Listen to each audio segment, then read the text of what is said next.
Hello, what's happening, everybody? Hope you're having a beautiful and amazing Saturday. Very happy to be here. Show number 3114. Going to be an awesome day, you can just tell. I feel like today is the day we're going to finish off Flooded Valley. I'm going to start with Admiral Brickle today, which is going back to an older strat. Before we get fully hopped in here, though, let me get Cuddle if I'm here in chat and your wonderful support. What's up, Storl, Overclock Monkey, good to see ya. Hey there, Kriya, Louise. Good Samurai 7, Lars the Sailor, Rick, 999, and Skritter Muff. What's up, Chemo Nerd? Hope all the early people are having a cool Saturday. Before I get started here, too, Louise, thanks so much for 23 months, dude. One more for 2 years. Thank you.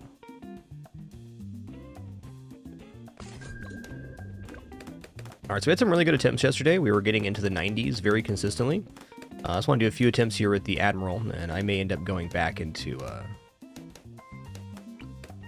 Psy, but for the moment, looks good. I think this guy's a little bit high up here. In fact, I'm going to restart that.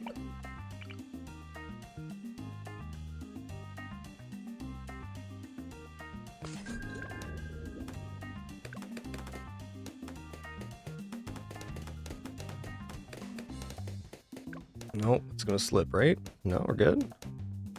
The triple bloom, what does that mean, man? What does it mean? It means this guy's plays kind of weird. That's what it means.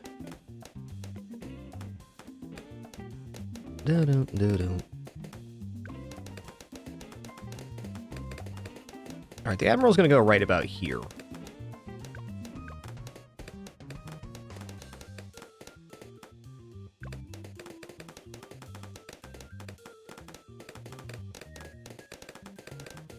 Hey there, Destrina, what's good?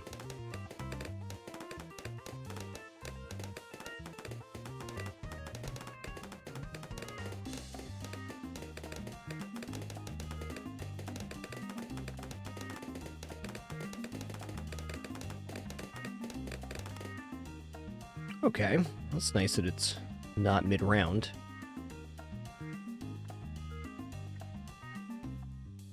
This is my other option right here. Okay, let's try this because I am planning on flooding, and I got this idea in my head of what the ships are going to look like here. I'm going to try this spot. And then both these guys are going to go on longer range. I'm going to follow a similar path to what was working on other heroes. Though I'm not sure. I think the firepower on Admiral, at least in the early game, is a fair shot lower.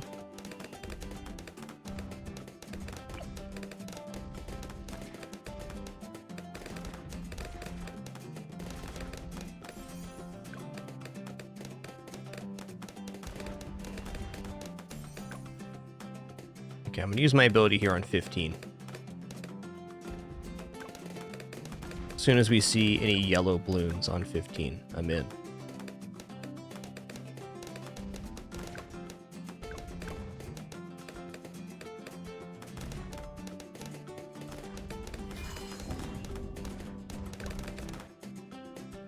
Probably again on 22 if I had to guess.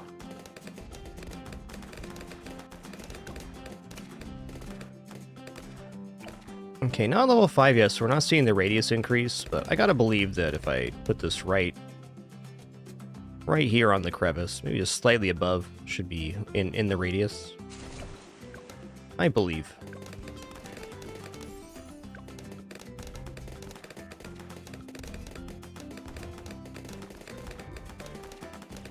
Nope, haven't given up on Psy, just trying new things, per usual.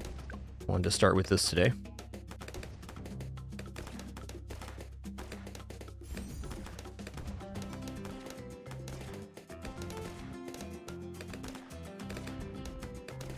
Okay, I think we're going to need a sniper here. Is going to be kind of the ticket, because we're not getting a lot of camo vision. I want to make these guys Bloontonium on this strategy, and in order to do that, we need... Oh, this guy being near Admiral would be nice if I'm going to Bloontonium. Maybe I put Bloontonium right in here. Let's make this guy airburst. We'll worry about that later. Yo, Smurfizzle, thanks for 94 months. Thank you. Okay, second boat was working good yesterday on other strats. Let's go ahead and do that.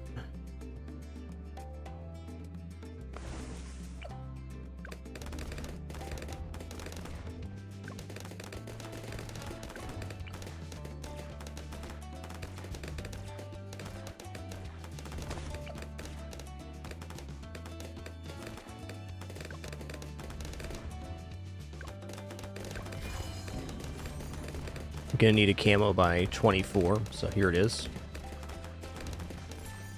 Okay, 22 looking good. Isn't the best strap in the location, but I'm just gonna grab it right now to see if it works. I feel like it's a pretty strong upgrade overall.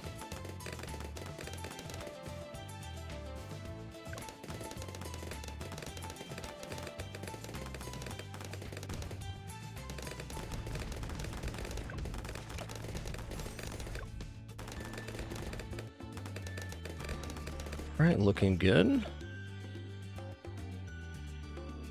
Okay, so we do have lead coming up. This guy can cover 28 and 30 lead. Yo, Rabbit, thanks so much for 10 months. Much appreciation. Thank you. Well, that's easy interjectives because I enjoy playing this game. That's the secret to my stream. I only play things and do challenges that I enjoy attempting. No displeasure about it. Certainly, chimps can be very challenging, but the reward of completing is always worth the effort in my experience. There are too many great games out there to be playing something I don't enjoy.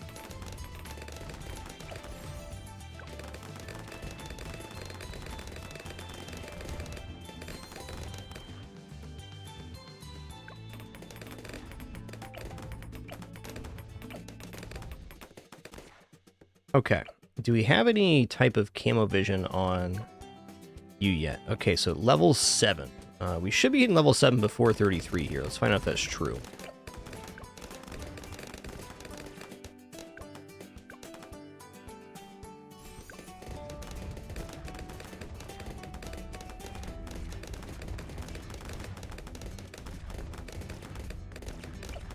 Oh, he's not hitting level 7.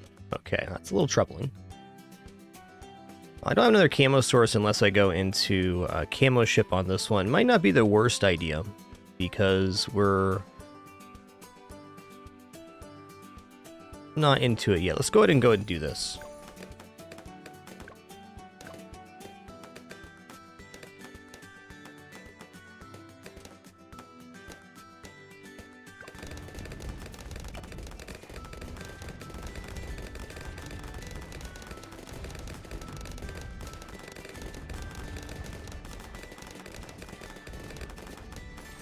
Alright, now Admiral has camo vision.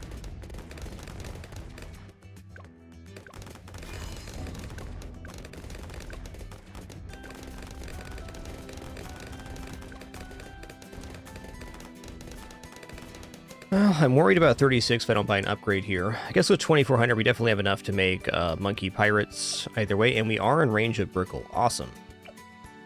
So let's just go like this, then we'll still make the pirate ship. Makes me feel better about 36.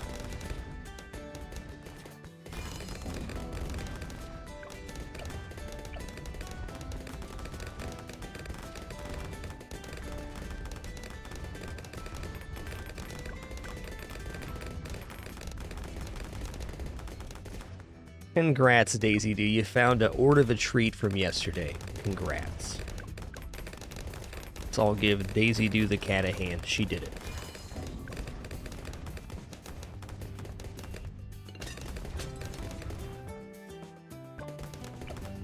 I don't know if we're getting this in time to actually use it, but I believe we can kill here with the use abilities. I'm going to activate the 2 ability about the time I buy the pirate ship here. Yeah, we're not getting this hook before the boats here, but can pump this up. That'll definitely do it. Turns out additional Pierce is really freaking good.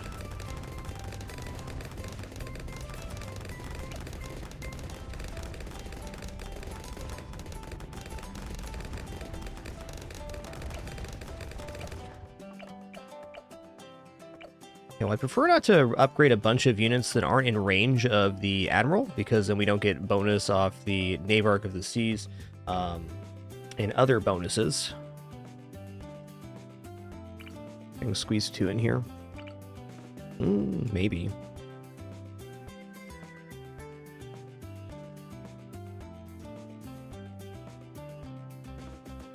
Go ahead and load up a destroyer right here.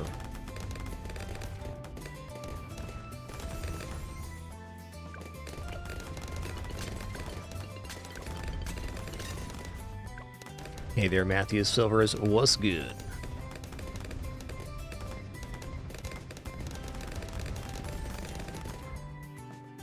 All right, now that we're here,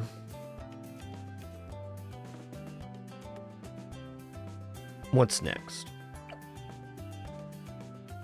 Okay, we can now hit camo with the usability, but that's not like a solve all. Pretty nice though.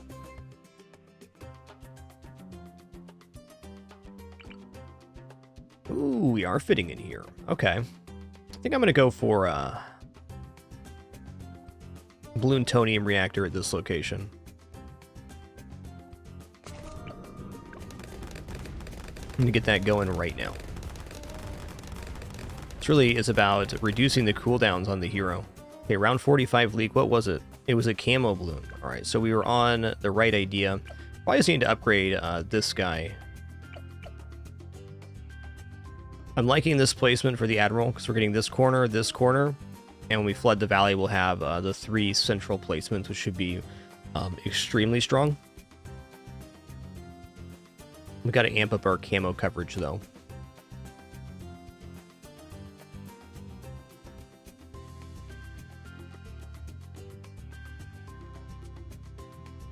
Could literally just go submerge and report on these two to begin. Alright, good first attempt. We made it out of the past 40, which is a good place to be.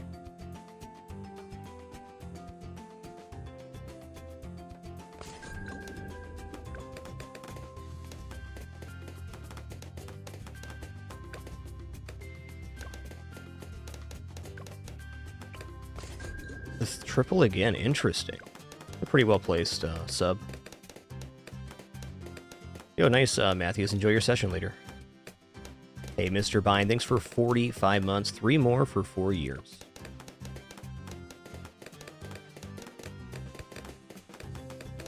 Going good, David. Thanks. Hope you're having a good one, too.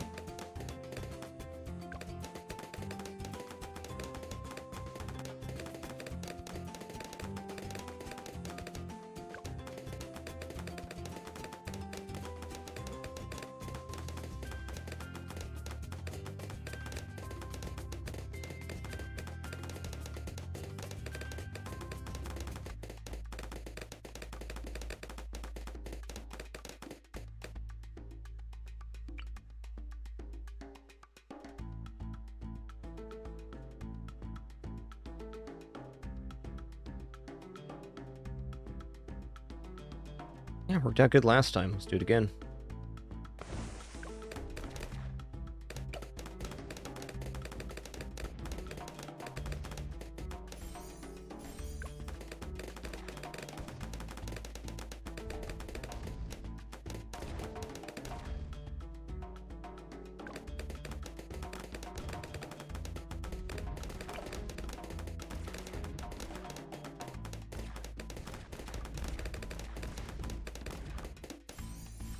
So basically on any Brickle strat, we want to get the maximum amount of good placements inside the radius of Brickle, because on level 8, I believe, we get all water towers and radius gain extra Pierce. Pierce is a really massive stat in any game, but especially in Bloons, because it means every projectile you fire can now hit more targets.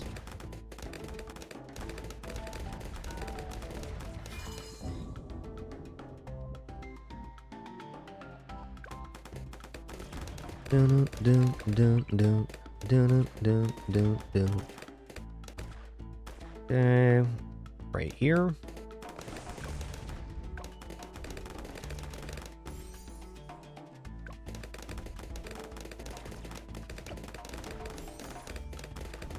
I'm gonna grab faster shooting grape shot, and I'm gonna put down the sniper. Actually, you know what I should do? If I'm gonna make a camo vessel up here, which I believe I am, I'm just gonna concede a camo cannon ship to make this work. We can just grab the camo here and cut that sniper. Might be coming back for sniper later, but at the moment I don't think it's required. This placement has done very well for me with the long range projectile. You can actually see the projectile making it all the way down here and sometimes hitting a balloon. Is pretty nice.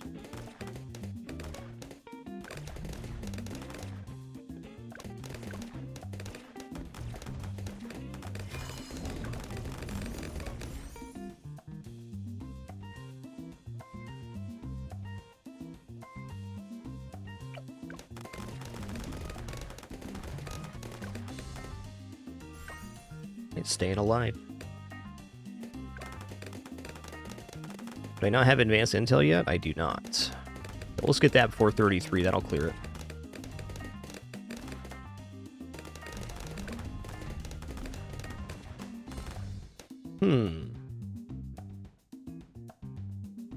I think we should upgrade this guy to advanced intel, if possible.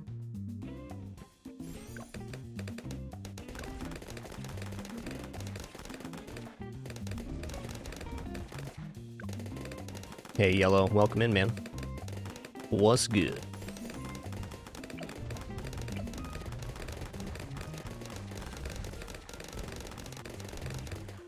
I'm gonna go Twin Guns Advanced Intel here instead. My thought is that I'm gonna be making this guy Bloontonium anyways, I'm almost certain. But this guy, I'd like to bring the Bloontonium up here because he's outside of Brickle's radius. What level do I get the radius increase here? There's definitely one.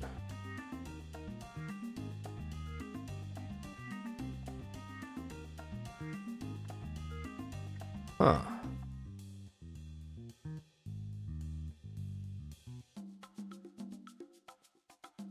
Increase attack. I'm almost certain there's a range increase on Brickle at one of these levels.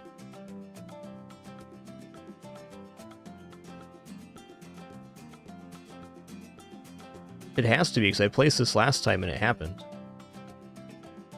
Brickle gains increased attack range and camo balloon detection. There's the tooltip. That's the one I wanted to see.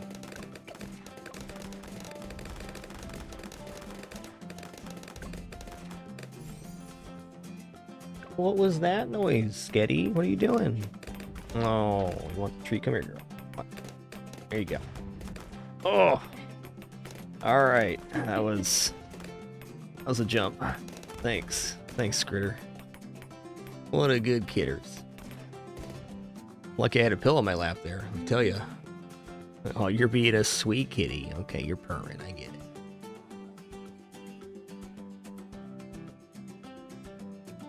What a good kidders.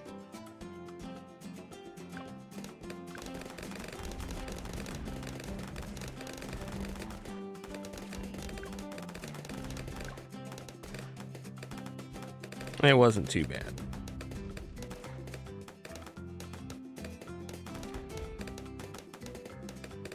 Oh, let me see there, Chammers. I didn't see that. 16. Oh yeah, range increase. C mine deploy range increase slightly. So not on the hero. Good eye there though. On seeing that range increase. Server starts.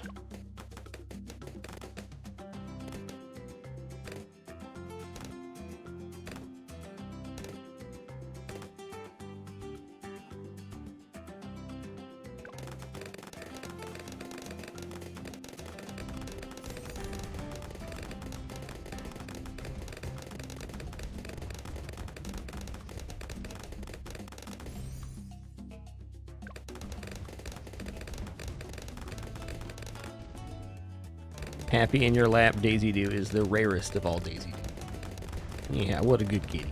What a good kitty.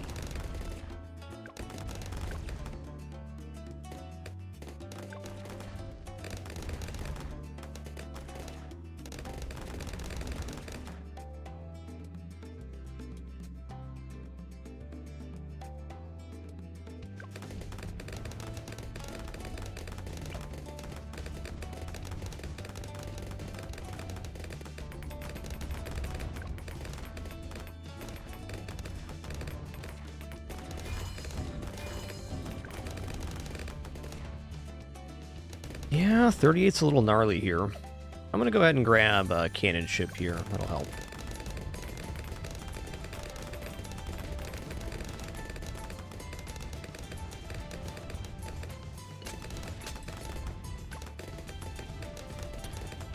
Well, kind of put myself in a weird position here. It's fair.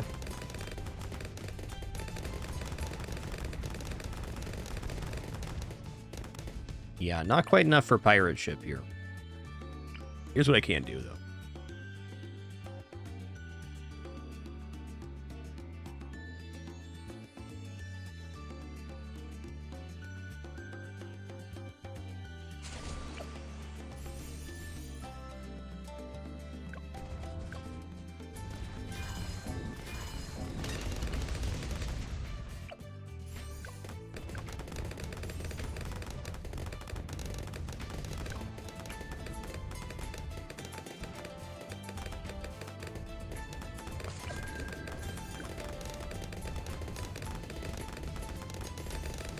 What a good kitty.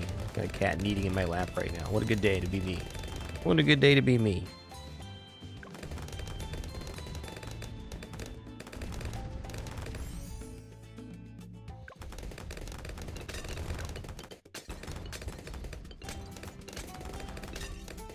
Okay, now we're going to save up for monkey pirates here.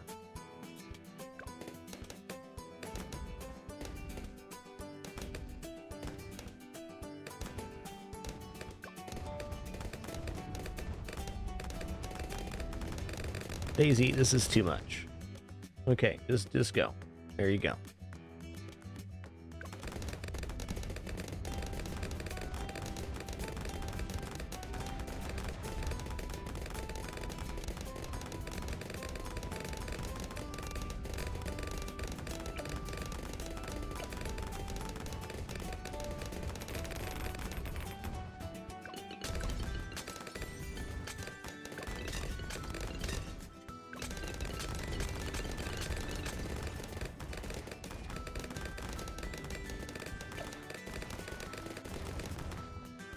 Okay, well...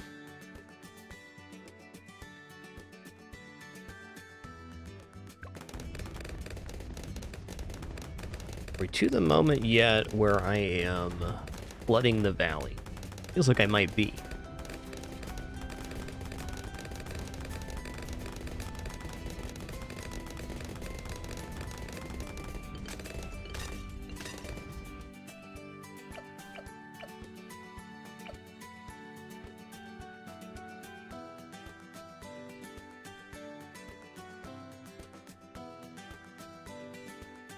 Alright, before I flood here, I'm going to do this.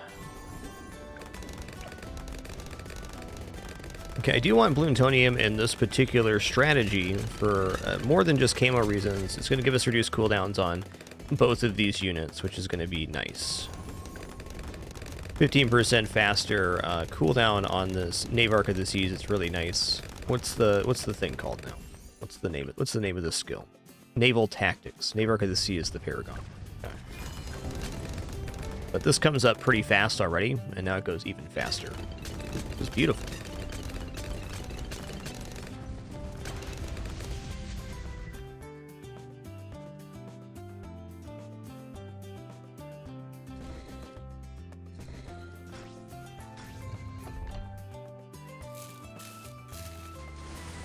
We floods in.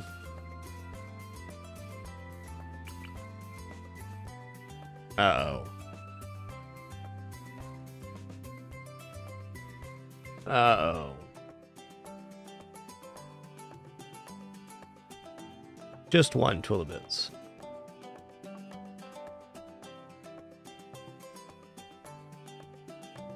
Okay. Look at these cuter kitters. And Daisy Doo is totally not on purpose hanging her tail down there. Totally not on purpose.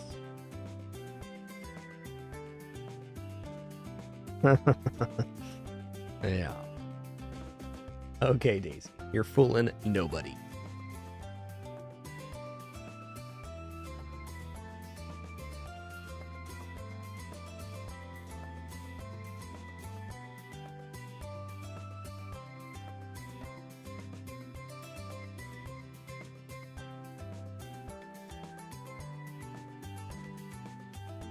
Alright then, Daisy. Alright.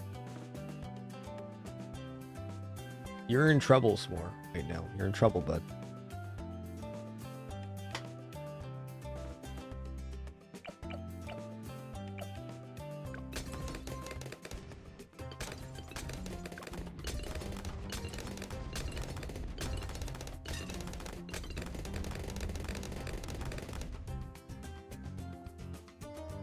Alright, placements now. So I feel like a boat that sees both sides right here could do really, really good if it was on last. Let's try this. I'm gonna put this guy on last. And then this is gonna be well, destroyer for now. It's gonna end up being there, yeah, so we should be able to fire out both sides at the same time here. We're on last, and there's a lot going on.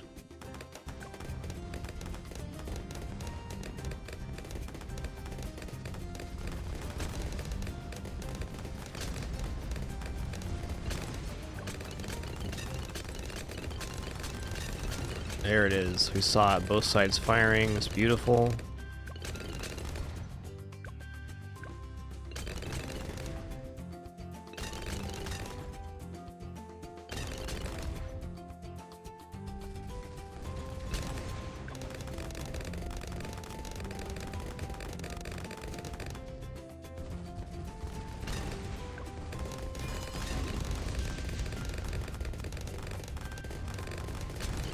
I don't think I've been there since I've been like a young kid.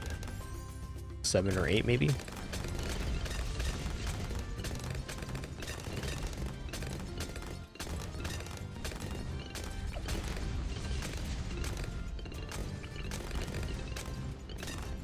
Should count as inside the radius, but I'm unsure now if that actually does. Looks good too. Well, let's worry about getting that placed later.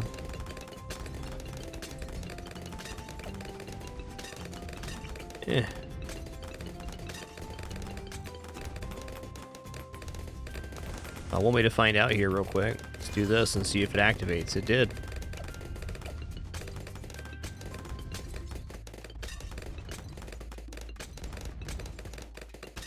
Alright, I feel like I should make pirate ship here. With faster shooting. I'm gonna leave it on first.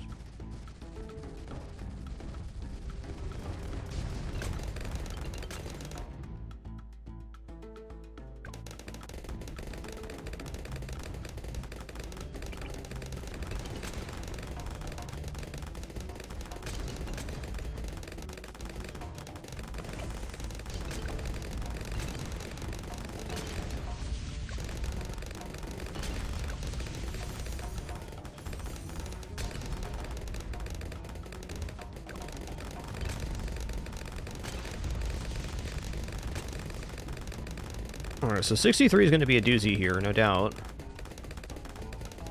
How are we doing versus reinforcement lab right now? Fine.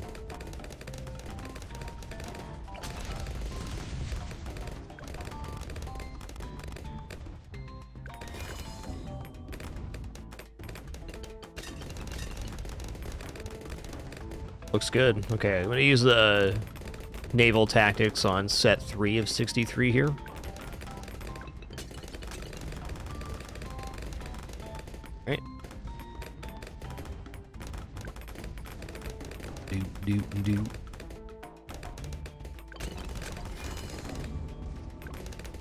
Alright, I think from this moment I am saving for Pirate Lord. That's the one. Because Pirate Lord with bonus Pierce sounds like it'd be amazing. Really good. I'll try to use this every time it's up, and then use this in a panic.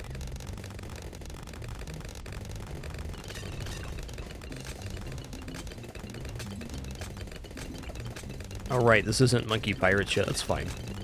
We can come back for that.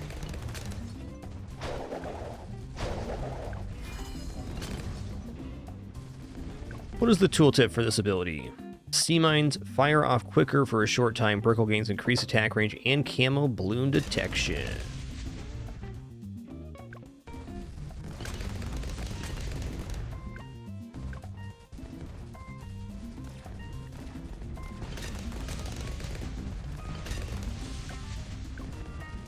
That sounds cool, Sykes. Glad you and your partner are enjoying it. Hey, Cypher Knight, thanks so much for 73 months. Sorry for missing that earlier. Appreciate that 6+ years. Thank you.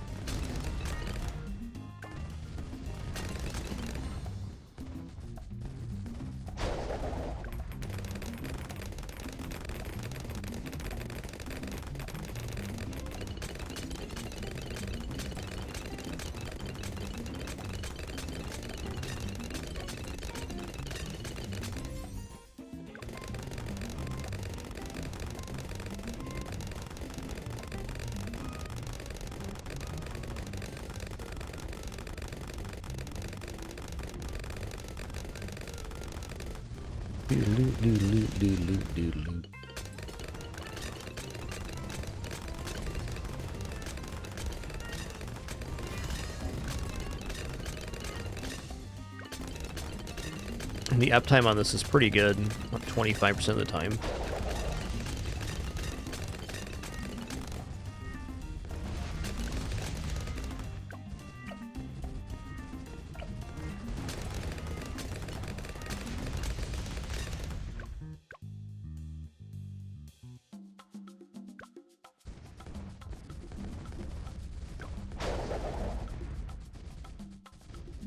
I'm gonna Mega Mine on 75. Use this one for the first time. It's a pretty powerful ability. Really nice for some of the later waves. So I'm excited about it.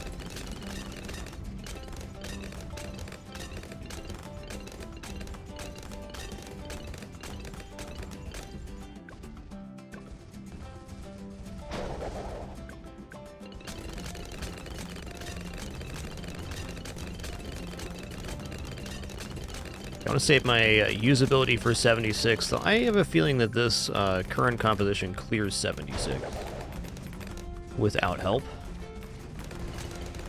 Well, help never hurt.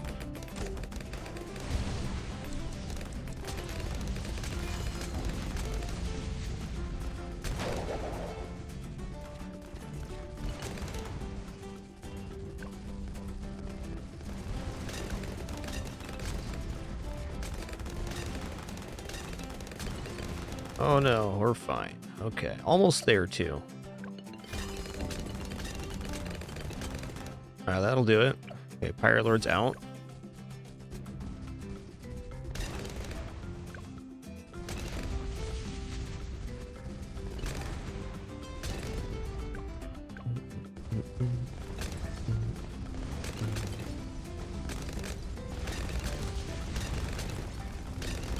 Pirate Lord with some extra Pierce is pretty good.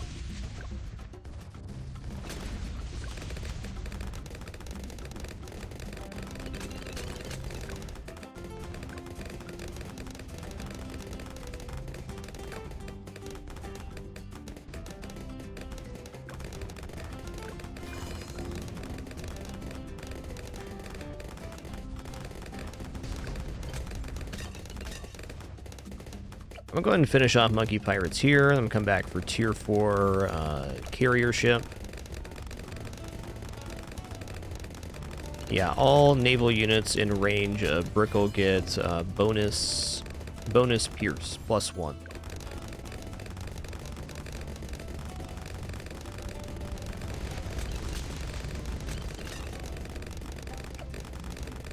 Makes this guy a monster.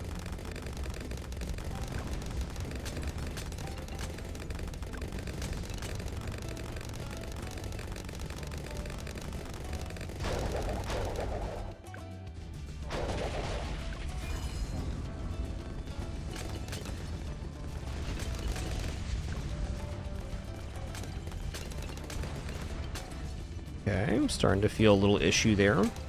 Not bad, but it's definitely something.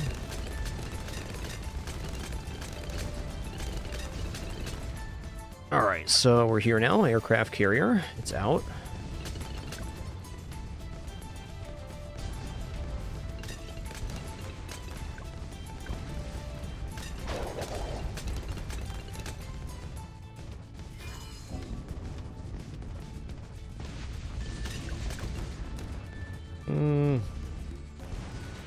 Let's wait for this here.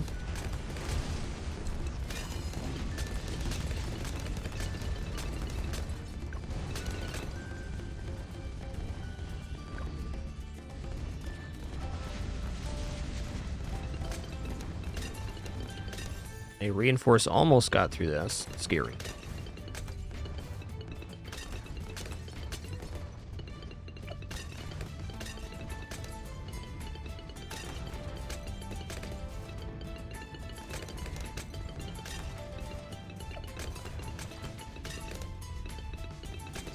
Yeah, our ceramic's hurting a little bit right now.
Hey, we have a nice one too now, you Buckeye. Thanks for stopping in.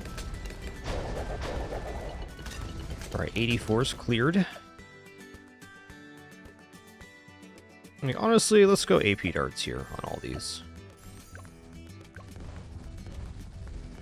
I think Moabs with this setup are a little bit dubious, but we'll see about that. Really not a bad setup for it.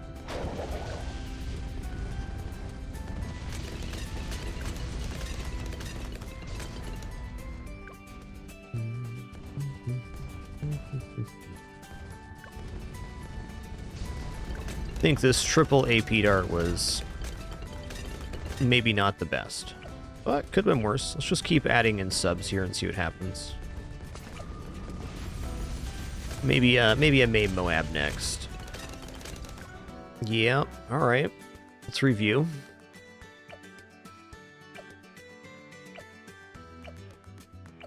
$70, $51.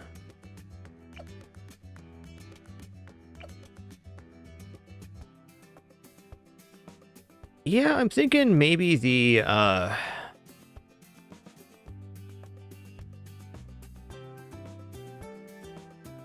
maybe the Pirate Lord belongs right here.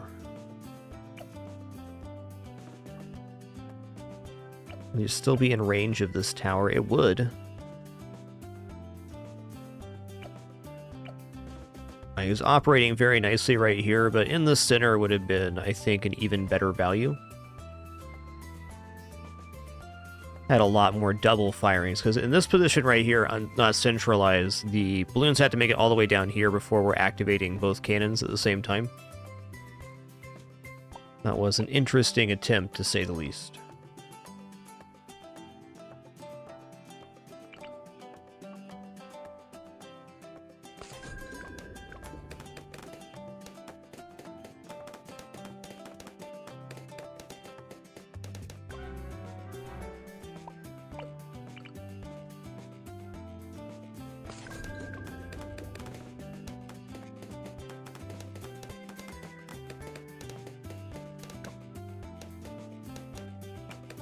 Triple again.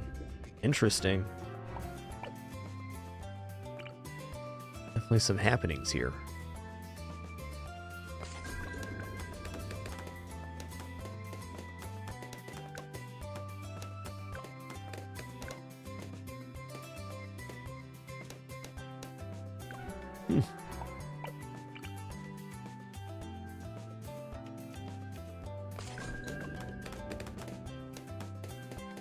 That looked a little better as far as how the darts were traveling. I think this is it. Ooh, that was close. A little bit off the track here. That's concerning.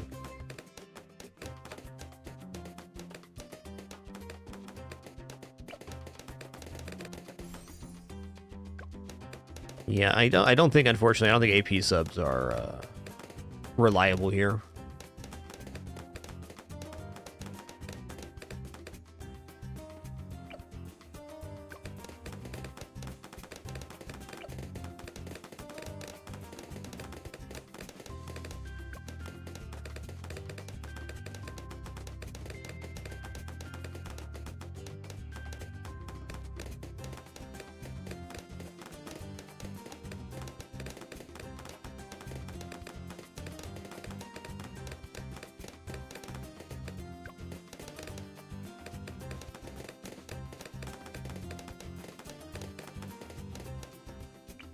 Fine.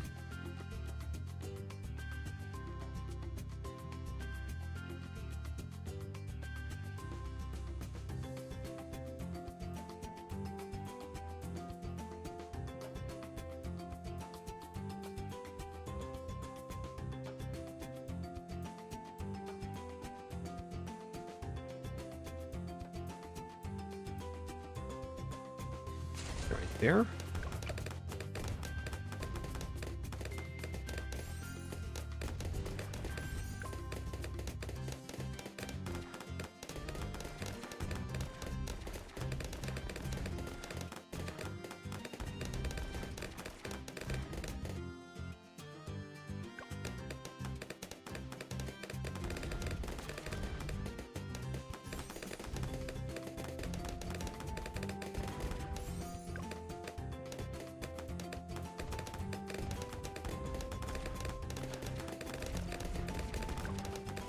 Yoinks.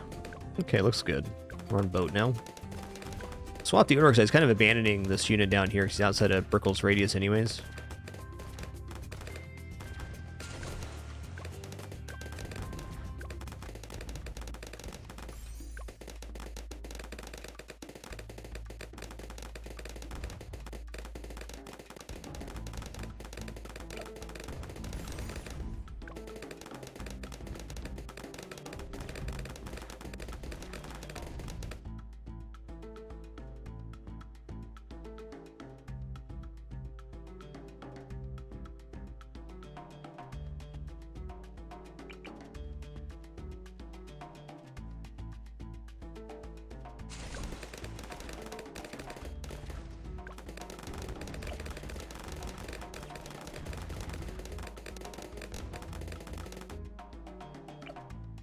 Alright, I'm going to do the same thing here with the cannon ship. All about giving this unit the ability to hit camo before 33. Let's get to hot shot, double shot, and then I'll come back for airburst.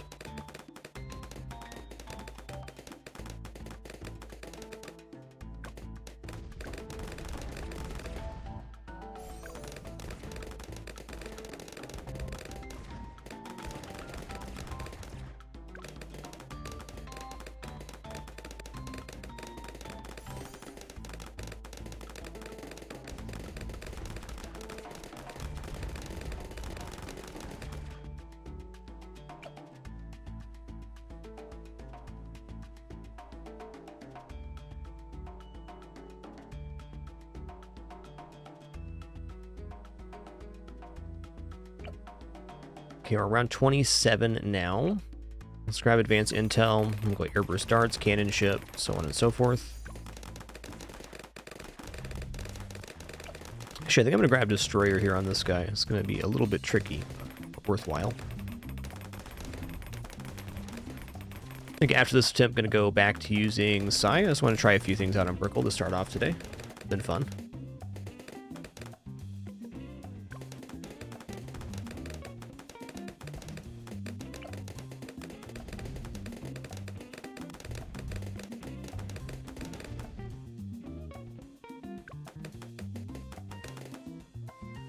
There we go.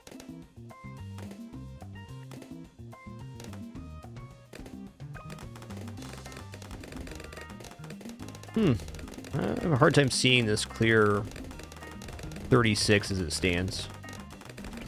Just add in some more trash here.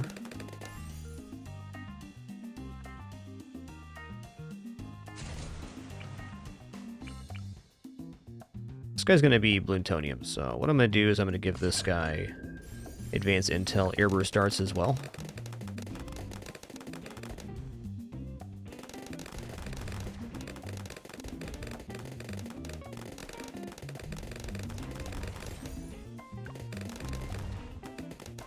.36 looking good.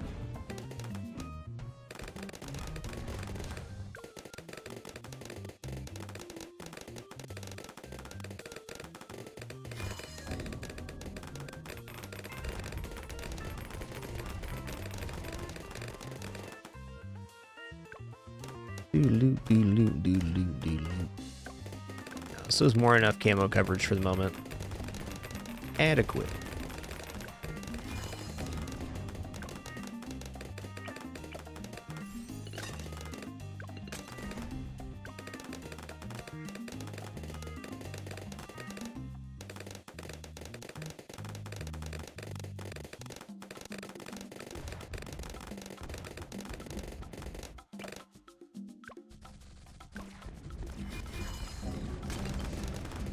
Yeah, destroyer really shreds with that bonus. Let's go ahead and build a second destroyer right here.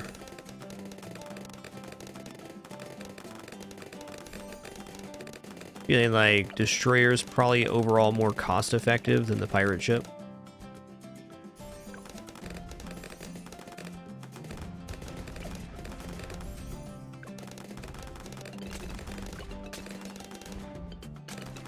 With extra pierce on every projectile landing. Probably so.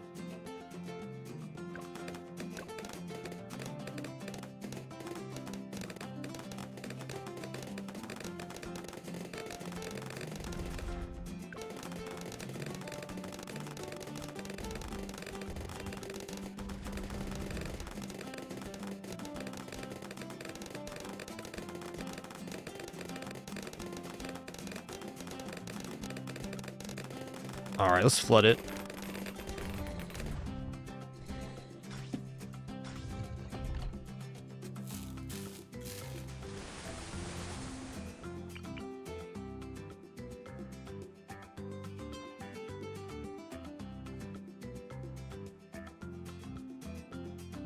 I'm gonna go in here, and then I'm gonna go last targeting.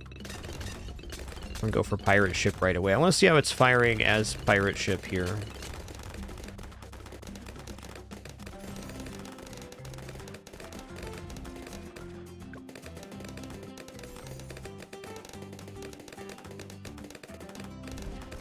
No, so far is nothing reaching. That's good.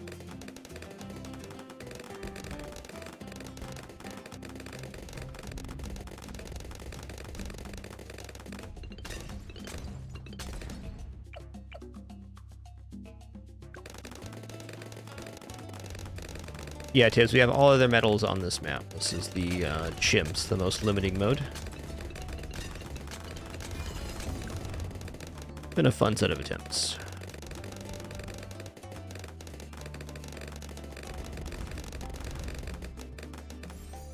I don't know, first actually seems like it might be okay here in the center, because if he turns to the side, he gets the broadside. Just could miss out on damage up and down.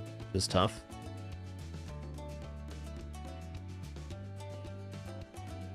I even want this ship tucked in the corner here.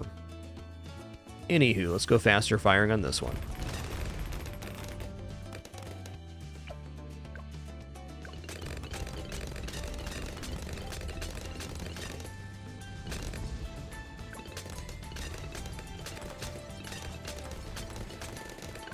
Ooh, we got lost to a camo balloon there. That's fair. Alright, let's use Psy again here. That was fun with the Admiral. I don't really feel like that's better overall than our other strap.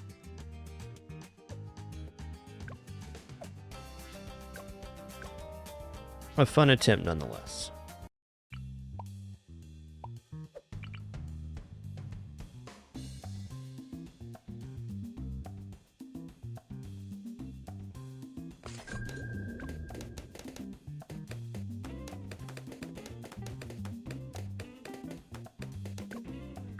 That's fair.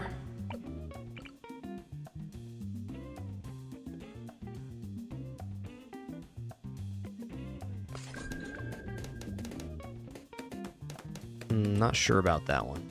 Maybe a little bit too far north here. Yes.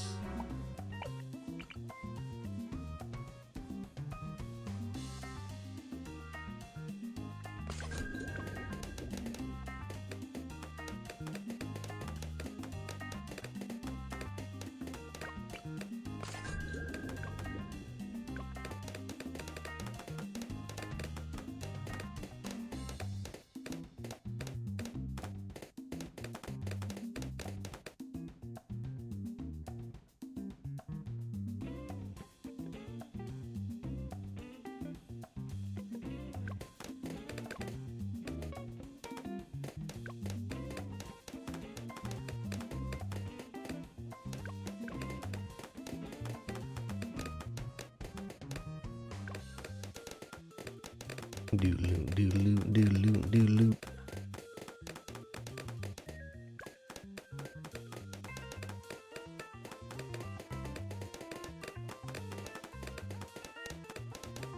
Where do I put Psy this time? I think right in the corner here is what I like. Well, arguably better on the bottom side.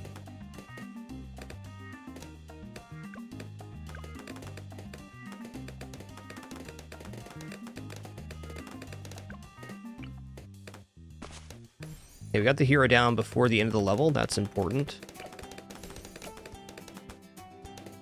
At least for this current strat, the higher level Psy is, the better off you are. There's no... the higher off level your hero is, the better off you are. But really, in this case, a lot of key timings happen on important waves.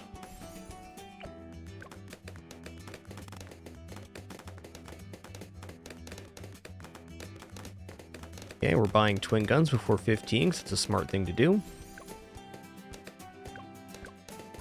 Might use a stun here. We'll see how it goes.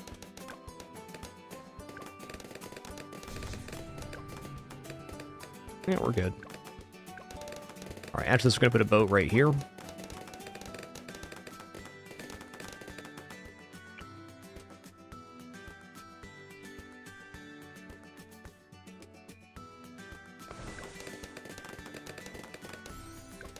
Gonna grab faster shooting. Gonna put a boat up here now.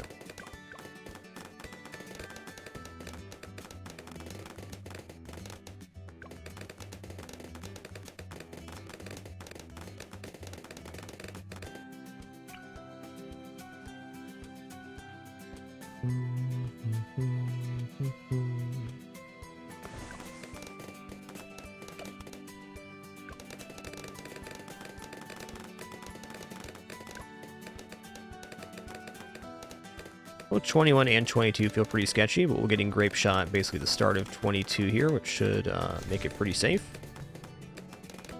Yep. Alright, we don't need camo help until 33. We're going to need a little bit after that. We're going to grab hot shot, double shot here, and then put down a sniper, which is going to have a shrapnel shot.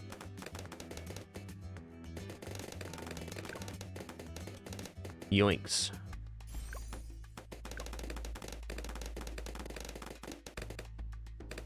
Actually, I get cannon ship down here first, don't I? That's nice.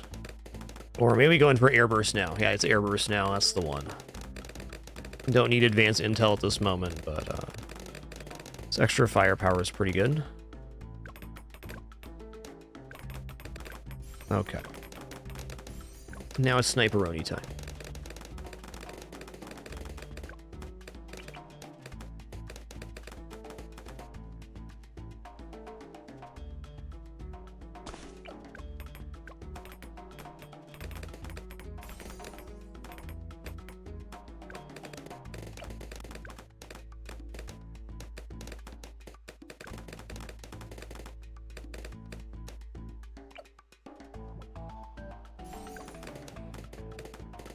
Yo, Adoran, thanks for 122 months, 10 years plus. Cheers.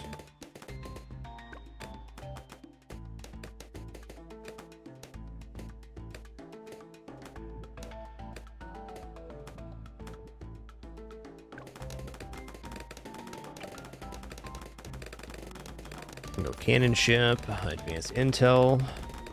Then we're gonna get a destroyer up here.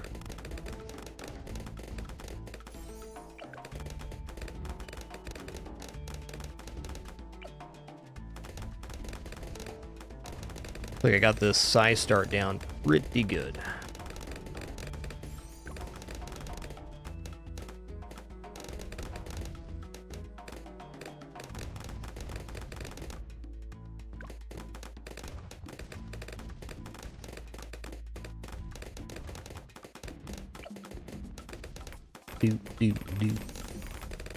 Definitely still gonna make destroyer.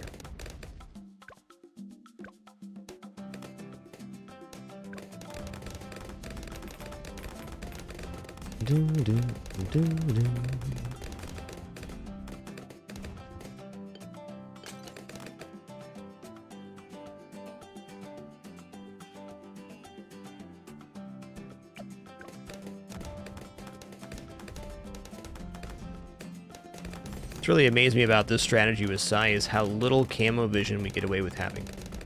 And we are going to add in some camo vision later, but it's quite impressive how little we need to survive here. Yeah, not even close, but dang.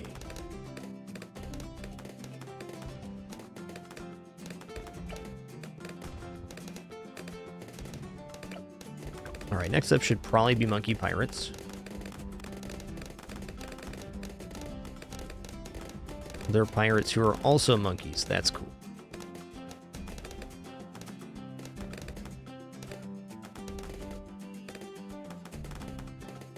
Oh wait, before we go pirates, actually, we got to embolden our camo here, and we're doing that with the spike factories. So we're going to do that right now.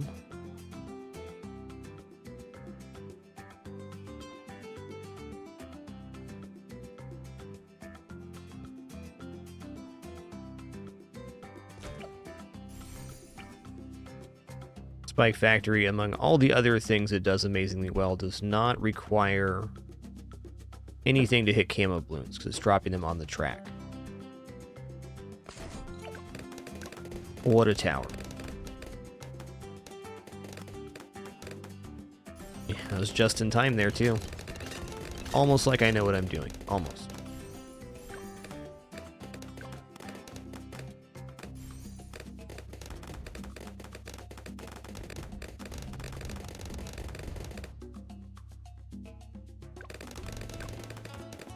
Yeah, Big Merc, only these platforms right here remain when you flood the valley. These two.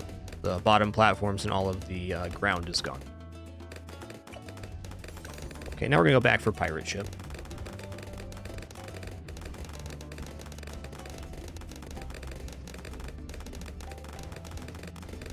Hey there, Relic Killer. What's good?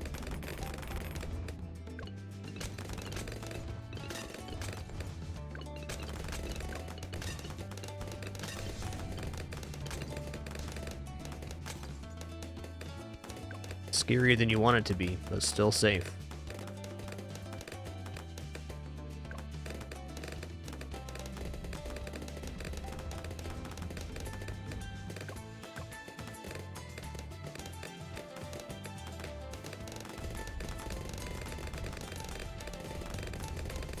Now that I'm thinking about it, it's probably actually safest to save up for spike mines first here.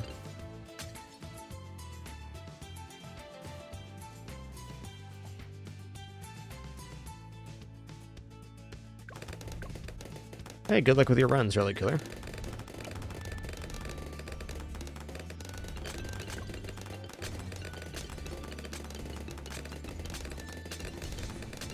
Uh-oh. Oh, we're fine. Just barely. Just barely's fine by me.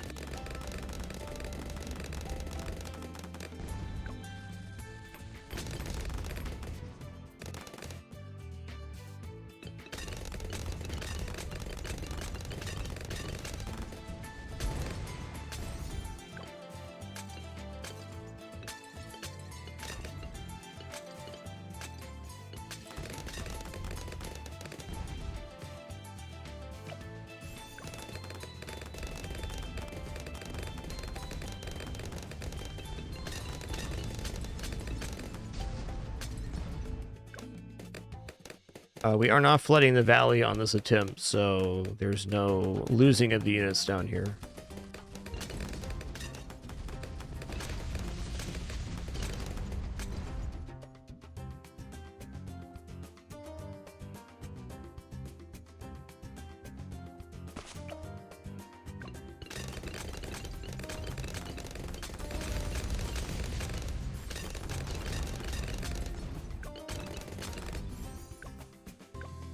Okay, now we're saving up for Pirate Lord.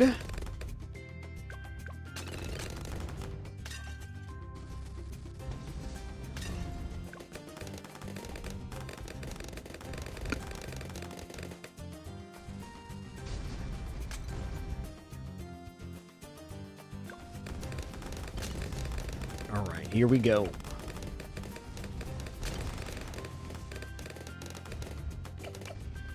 Let's buy Arcane Blast here before we start saving. I don't think it'd actually make that much of a difference, but it's not going to hurt. Yeah, you have to pay 5k to flood the valley, which makes it, I think, even a little bit more dubious. There's clearly good placements that aren't unwatered here. No. I do think an all-naval strategy with Brickle is possible. Just have to get, like, that magical composition.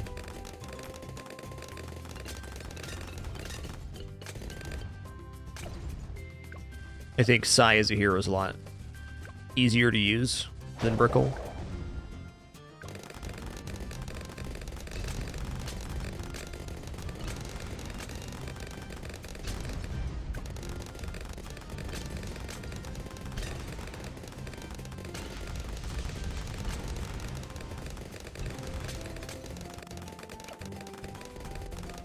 Been trying out this centralized Necromancer. I'm not sure I like it more than the one that was on bottom, summoning all the way up the lane.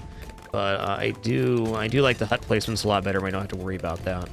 Okay, I just done goof there. Gonna use my stun here, hopefully to good effect.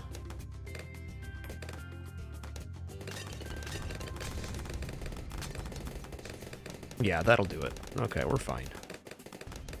plenty of remainder here for the third set on 63.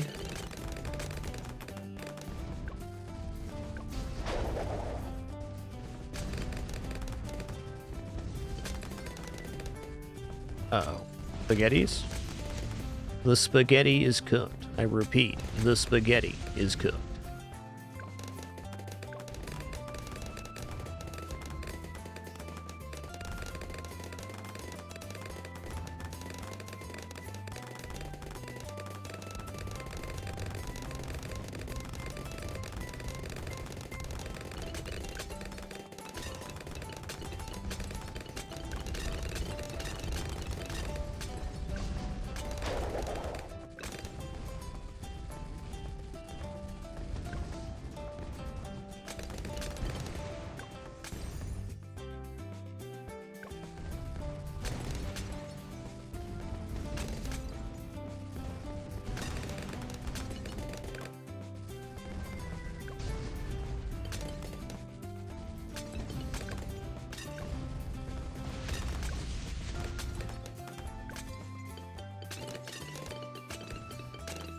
Alright, so we should be getting Pirate Lord down here on wave 73, if I'm remembering my timing correctly, and I believe I am.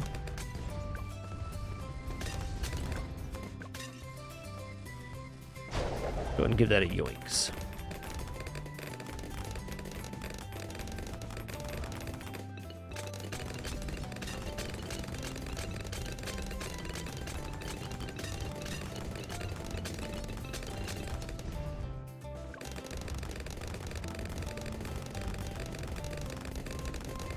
This Spike Factory is such amazing camo coverage. I mean, we have Shimmer now, but even then, it's a really solid unit that solves pretty much all camo issues.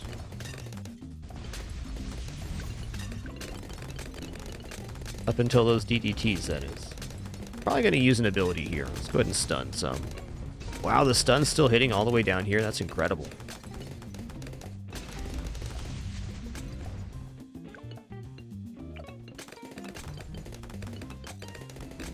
Alright, Pirate Lord at 72. That's a good timing. I'm going to keep it on first. You can see some downside to that, but I'm also getting a 5 cannon volley here, and I feel like when I fire straight down, when they hit this bend, we're missing out because I'm continually firing down. At least this way I'm getting the full volley in here. We'll keep an eye on the pops on that one.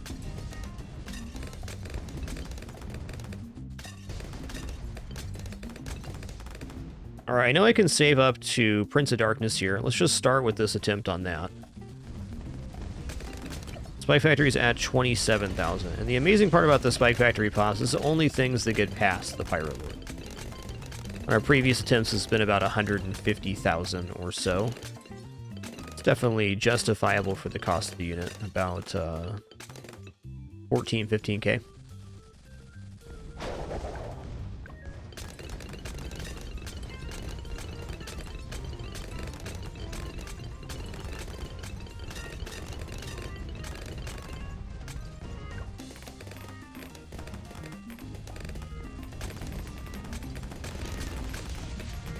$75 is no joke.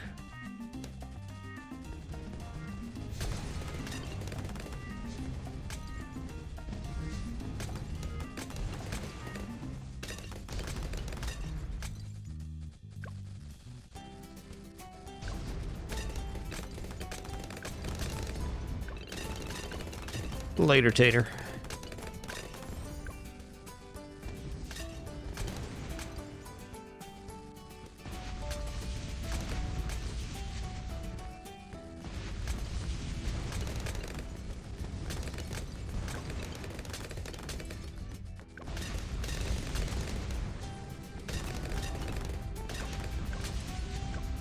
I feel like this is in good balance with him on first right now, because it definitely makes him stronger on this path, but weaker on this one. But Sai is doing a very good job on this side, as is the Necromancer.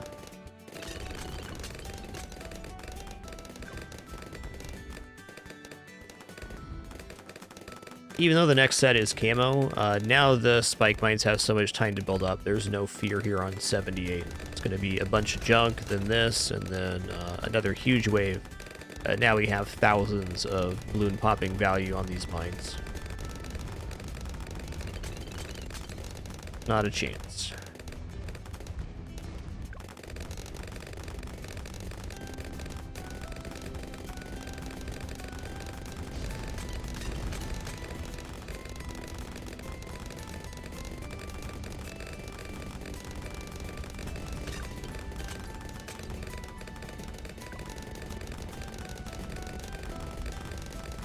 I don't see this being a problem.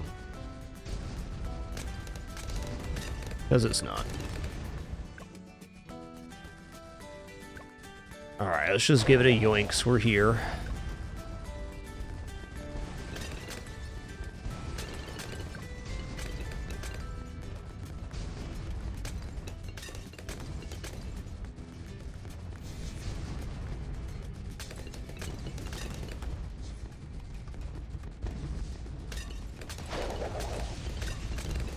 Oh, hey, we're there. Prince of Darkness, 81. Nice timing, man. Okay, got a pretty nice convergence zone for the balloons here. We got a summon coming all the way from here and a summon all the way from here. So this area in the middle is getting pincered big time.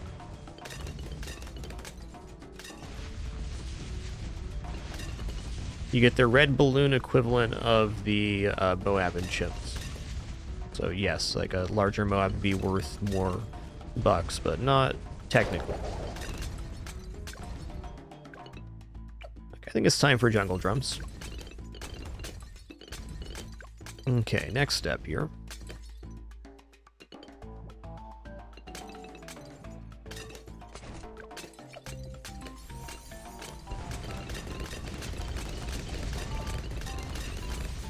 Dun, dun, dun, dun.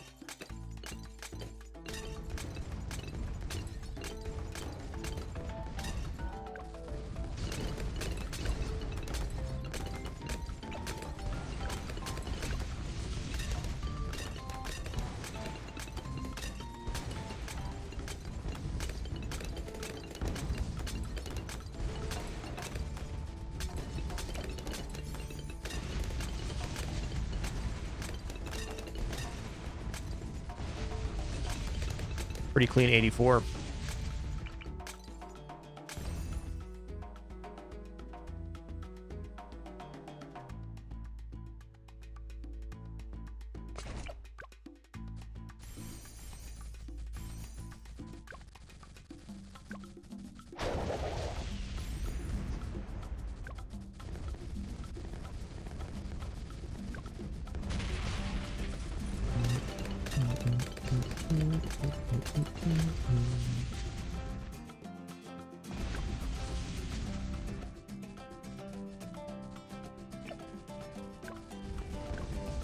The in-game setting under accessibility, Sharubo.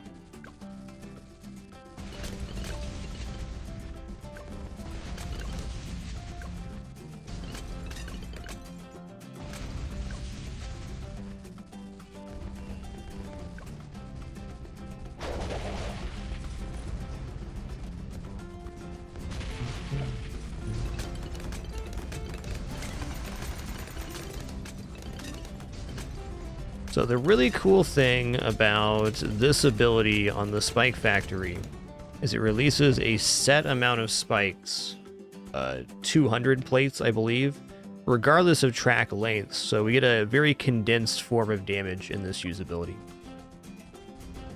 That's nice.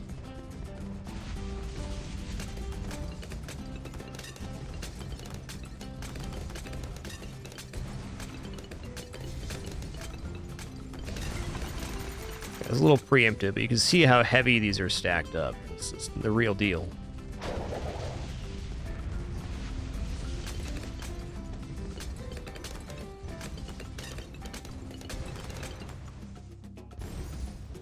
Is there any way to fit another factory on here? I think the answer to that's no. Not without this hut being much higher, which would disallow this upgrade.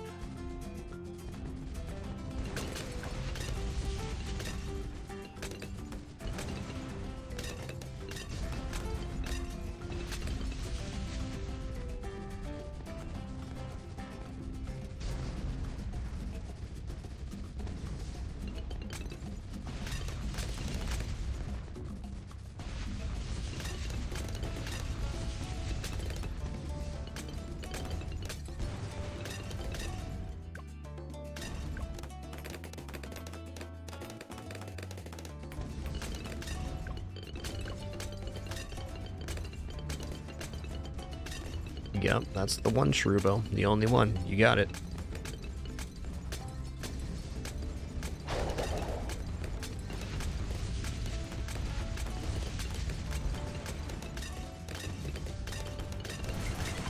I feel like as long as one of these is up, I feel quite safe to use one.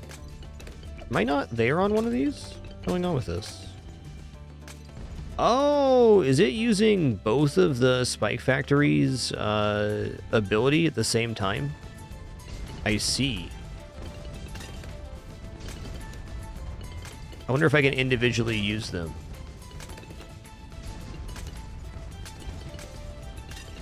By clicking the tower.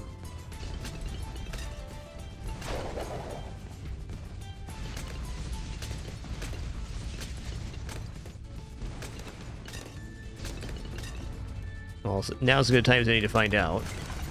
Okay, yes, I can.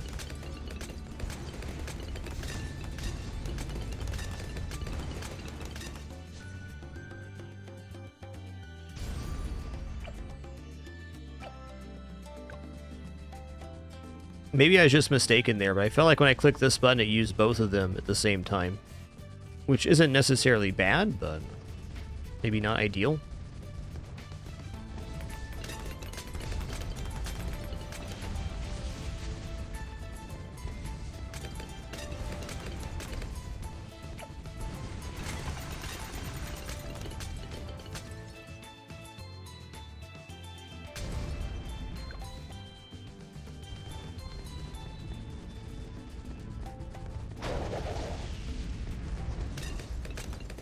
Okay, 94 is the real deal. I'm going to go ahead and drop some spikes down just to dampen it a little bit.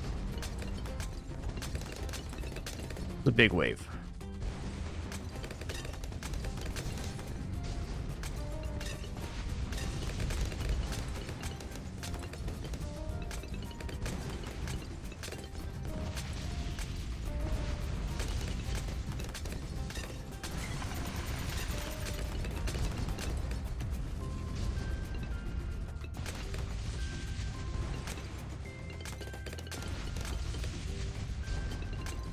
I should probably spend some money here. I was thinking maybe I could save up for Carpetus spikes, but seeming maybe a bit dubious.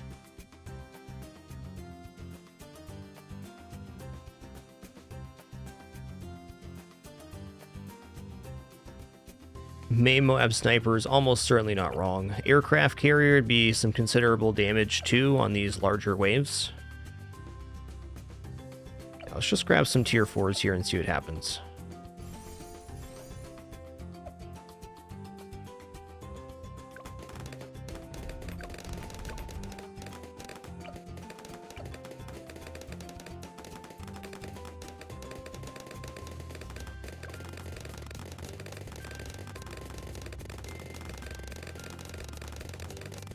It's a real good derp shroom, fun tower.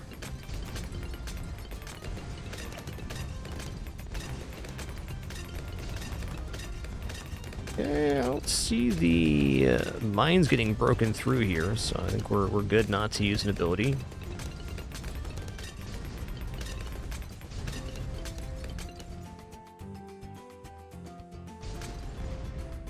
So on 96, I'd definitely be open to using both of these, because as long as they're back by 98, I'm a happy camper.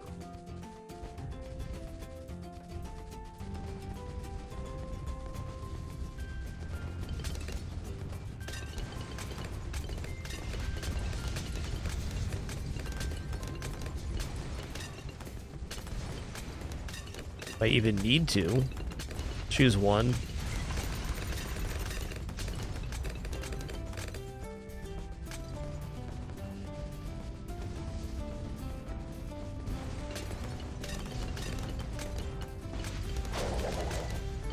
Maybe shouldn't have used that yet, but no matter where you go, there you are. Right here at the moment.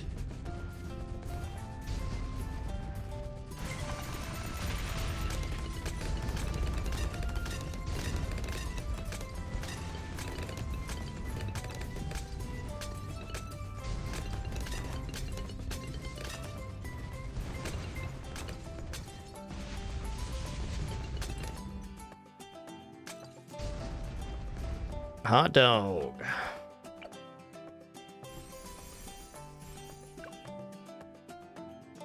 Wrong button.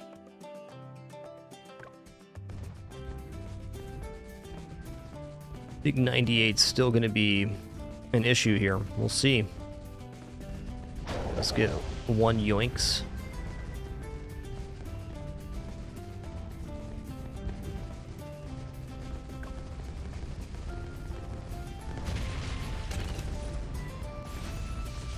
Okay, we do have basically all of our abilities up here for 98, so that's nice.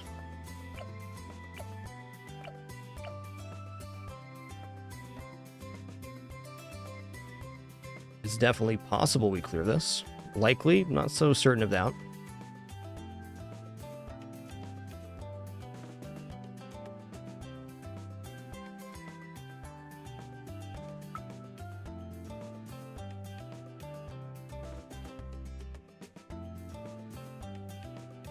I think if I want to put anything else down here, I don't think so.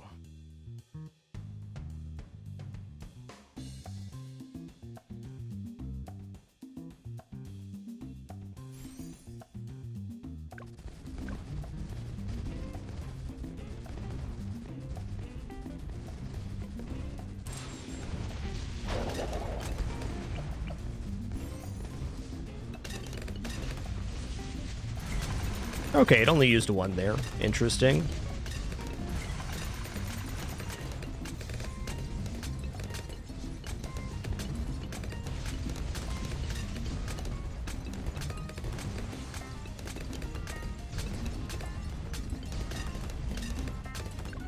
Ooh, okay. That was close though. I mean, we were basically there.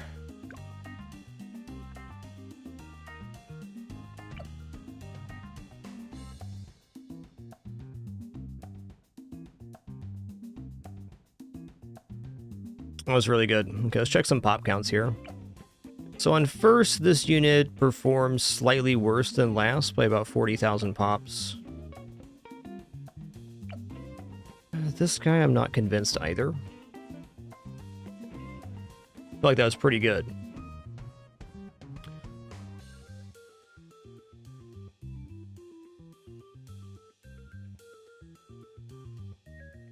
Got to figure out what money I want to spend instead of this. If we can figure that out, I think we're basically there. Because I think if we clear 98 with this, we will clear 99 as well.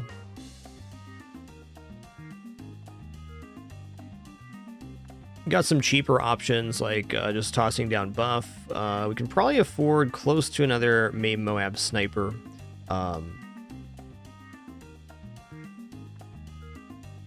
Pretty close.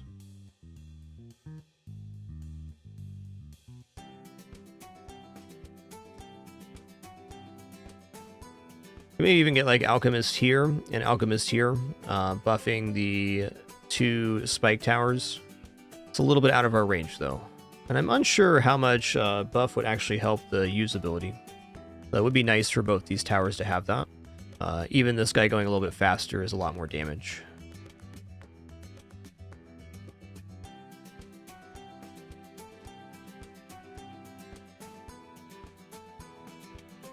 Well, our setup getting to the point of having Necromancer down and Pirate Lord is very easy to achieve. So it's just a matter of where we go from there.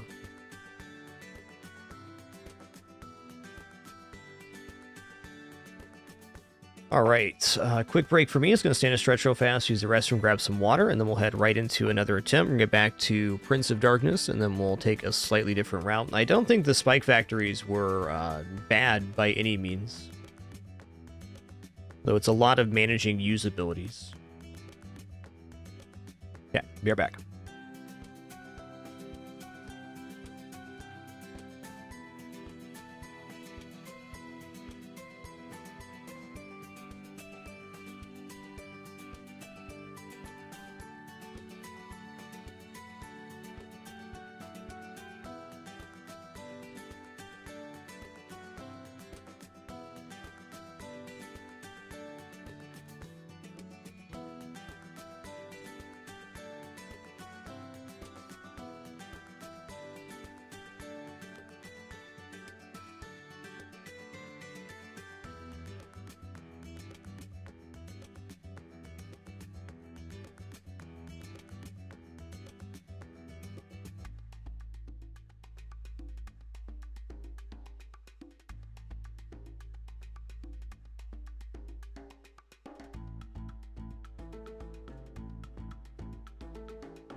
All right. We're back. Here's the Chimps Districtor. We have no continues, no hearts lost, no additional income, no monkey knowledge, no powers, and no selling. That's Chimps. Alright, I'm going to try keeping it simple. I like the strategy we're using. I'm just going to add in some buffs at the end here. I think that's going to be a solid way to go. I feel like if we had some buffs down on that previous attempt, we probably would have cleared 98. So it's going to be increasingly important that we have our abilities available for 98. I need to keep my eyes on that.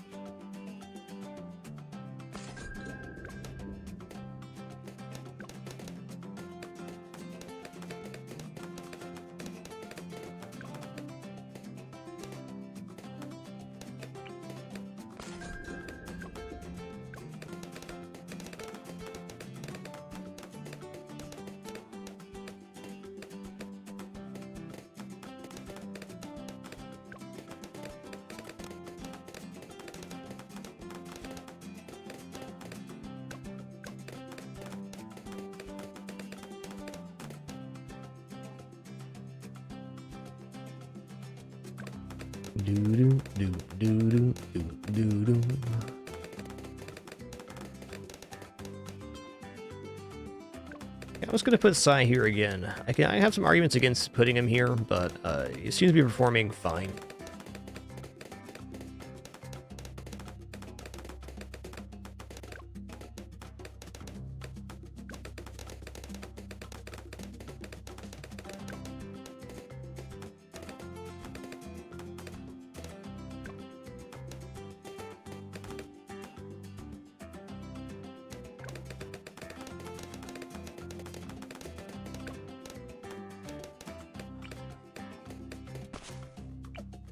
Ooh, we're late on getting that down. Okay, well, I'm still going to go forward, even though we're going to be slightly behind on level here. I believe.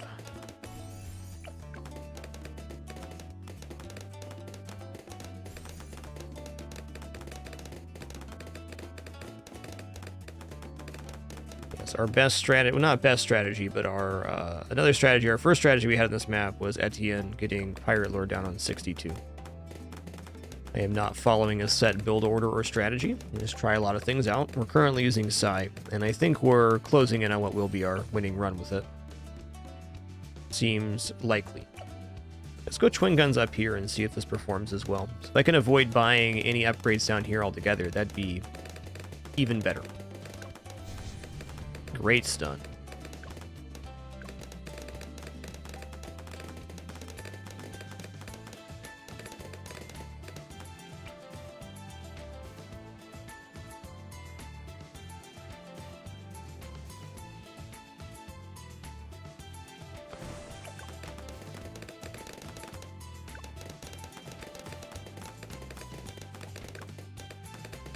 Okay, faster shooting. Second boat right here. I say we're not using a set builder, but this start is very streamlined. I like to think the build begins diverging after Prince of Darkness now. Though we could make another choice after Pirate Lord. Several good options.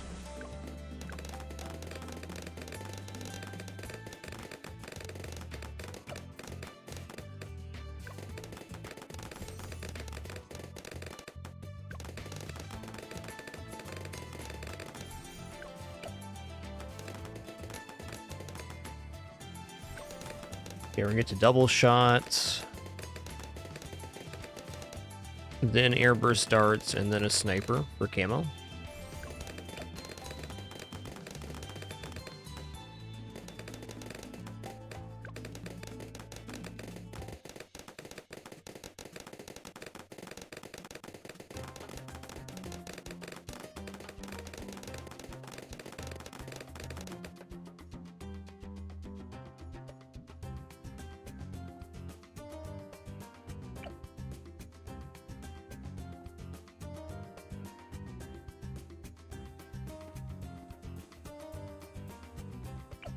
I feel like I can get away without this as well. Okay, let's try cannon ship here.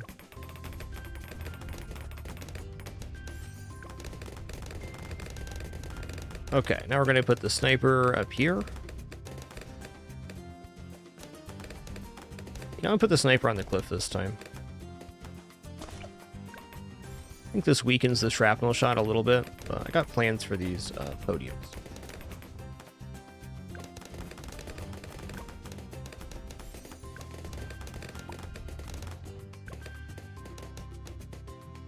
That's not necessary.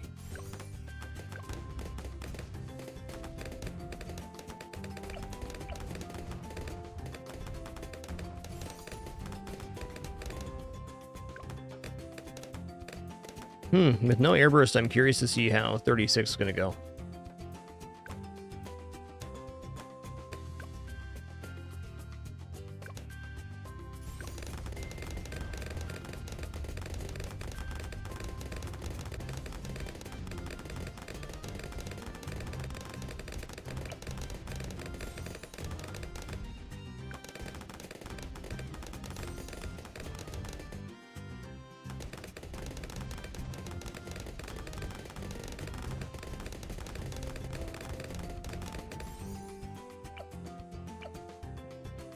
Okay.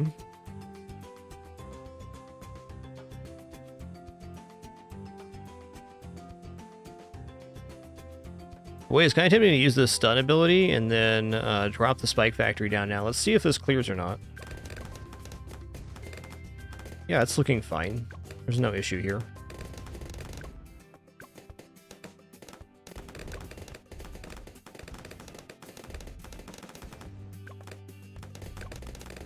There's no issue on 36. We're good to save for the destroyer now.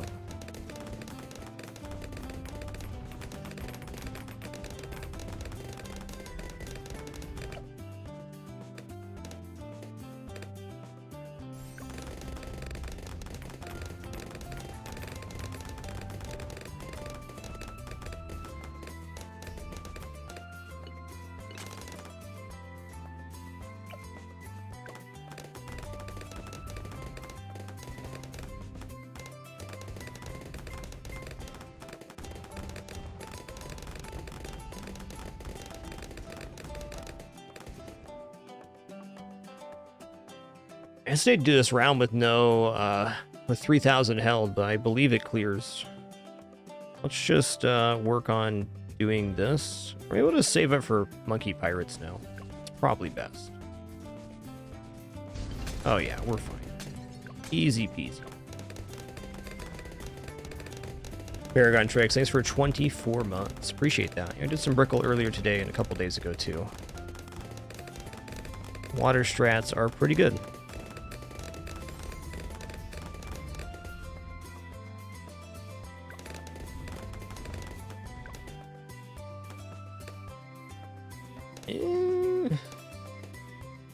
It's gonna clear itself? It is, okay. Well, that's kind of troublesome. We know the next KO we see is going to be a problem. Let's go here now.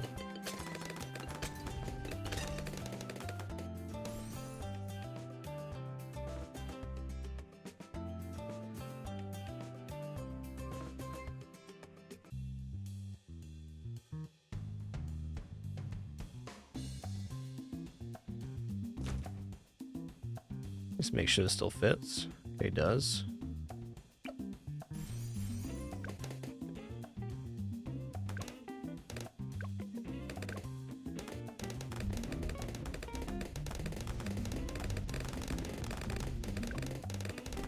Actually, really surprised that rainbow camo cleaned up with just the sniper and Psy. It's good to know.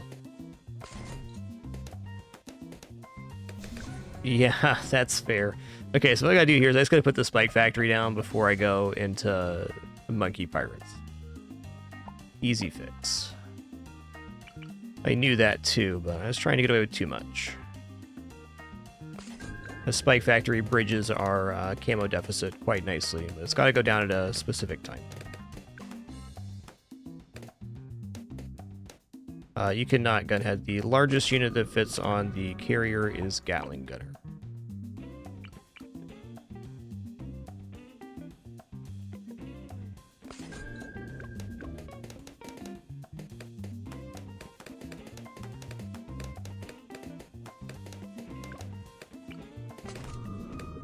Interesting that timing changed. A lot of variables on the placement here.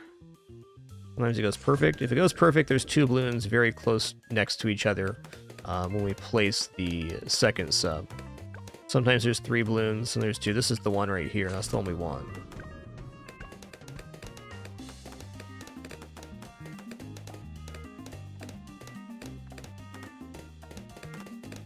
Guess it's actually easier to list the units that won't fit on top of carrier. That'd be Spike Factory, Hut, Mortar, Plane, Helicopter,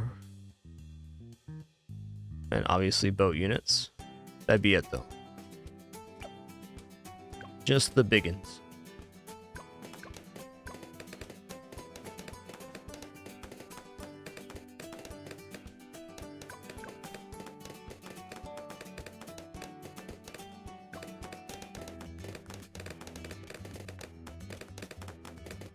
No vision for advanced intel, Flubbo. It just, the spikes by their nature do not require camo vision to hit because they're on the track. So, it won't be giving anything to our subs potentially. But just adds a huge value of camo overall. Yeah, Super Monkey does not fit on top of the carrier either.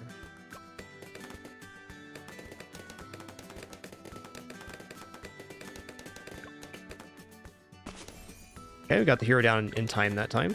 Beautiful.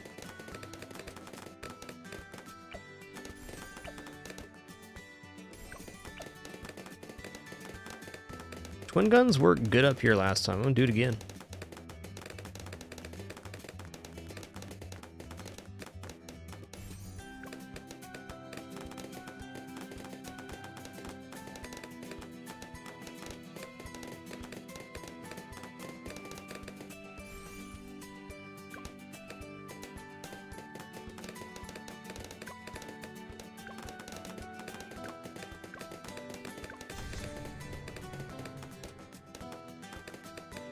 Close, but fair.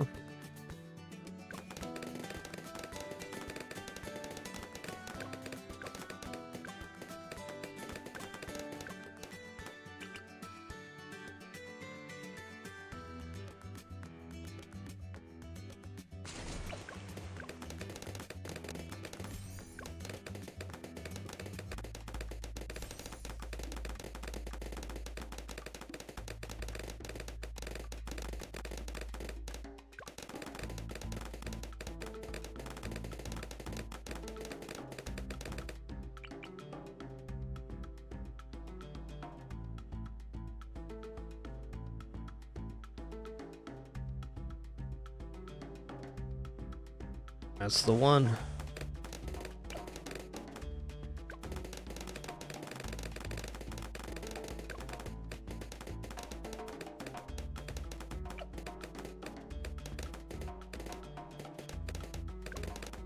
Okay, grape shot. Here we go.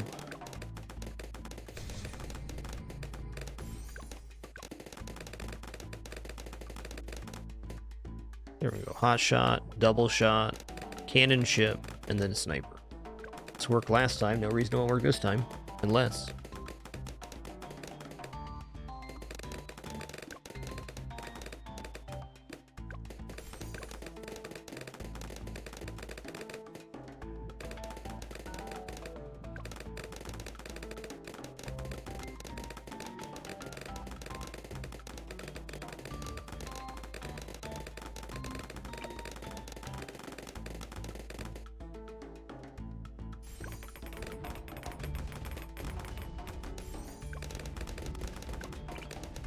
Oh, that one slipped right away from me there.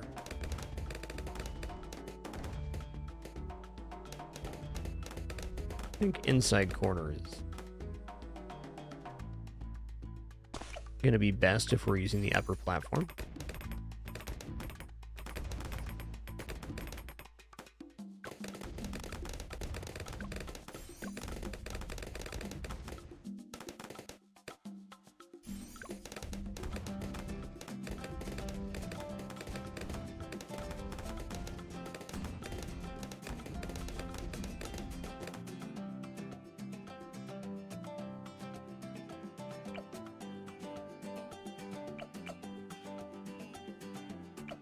Okay, what's next now? We're going into Destroyer.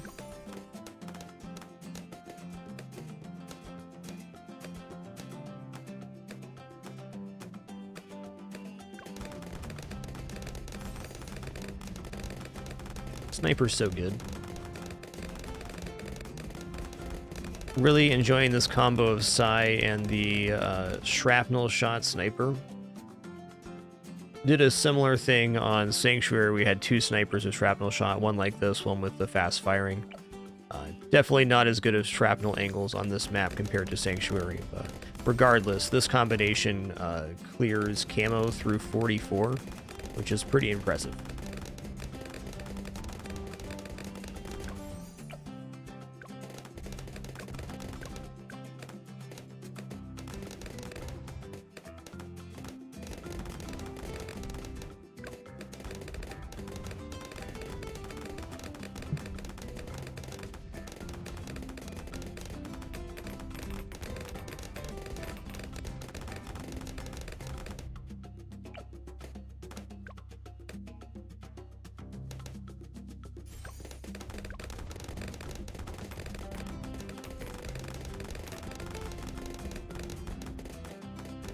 Alright, this is going to clear 40, and the bottom line is, before we upgrade the boat, we want to put down the spike factory. Now, there is like some missing upgrades in here. We've cut grabbing airburst darts here. I was upgrading this guy to twin guns airburst darts and leaving this unupgraded, but like, yeah. We're not spending 1,000 here, which is interesting.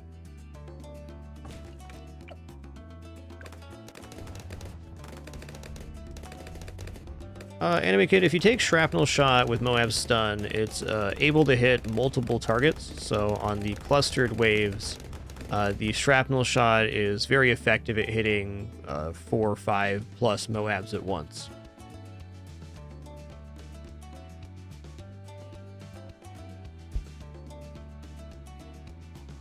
If I'm going to have one, I usually pick Shrapnel, but sometimes I'll go 2, and sometimes with particular builds, I go for the faster firing shot.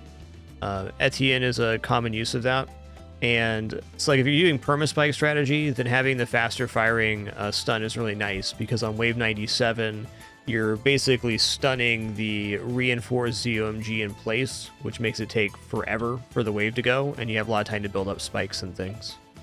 But for raw stopping power, this is pretty good. And Shrapnel Shot is amazing in the early to mid game, is another reason to go for it here.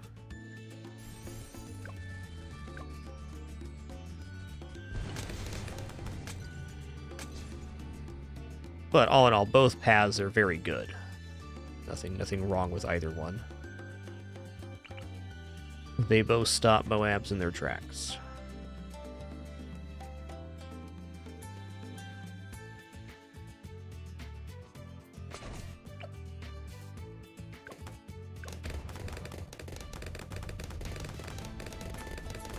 Now we have much better camo stoppage because the spikes can catch the camo that might slip through. And then Psy and the sniper become the net that catch anything the spikes don't, which is good enough. Good enough until Prince of Darkness gets down.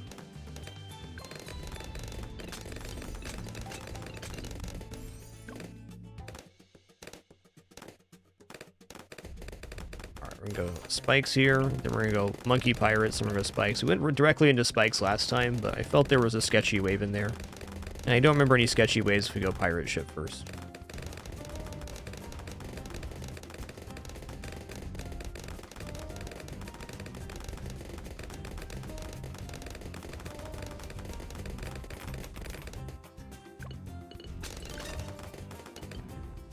Yo, Dubs05, thanks for 21 months in that Prime continuation. Thank you.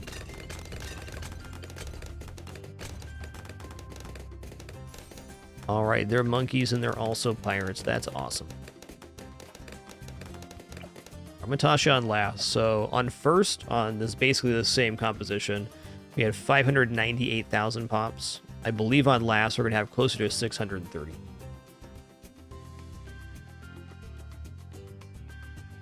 If we died at the exact same time, which I hope we don't.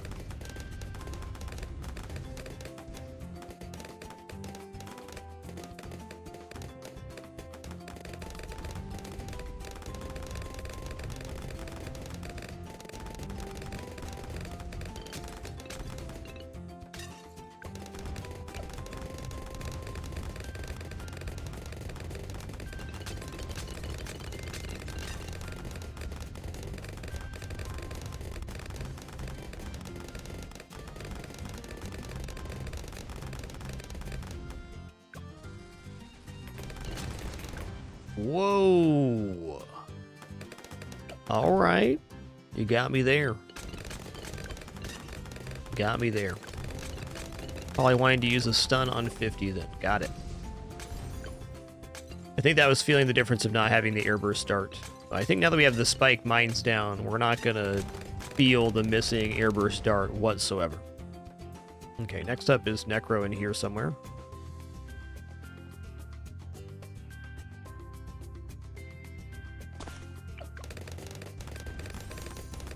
Not unconvinced that Necro doesn't get cut from the winning composition, but it's just performing so good and allowing me to try so many other things.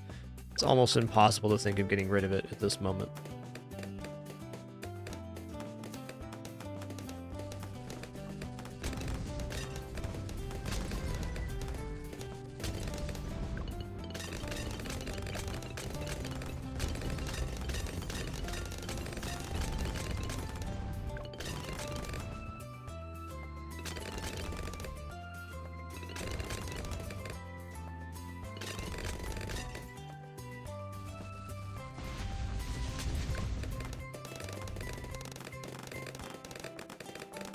All right, here from this moment, we are set to save up for Pirate Lord.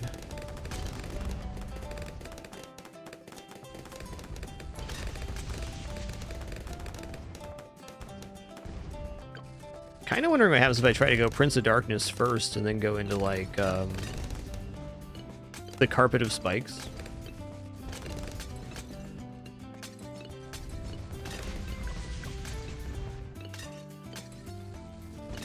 Definitely think we make Prince of Darkness at a really, really good timing here if we go for it.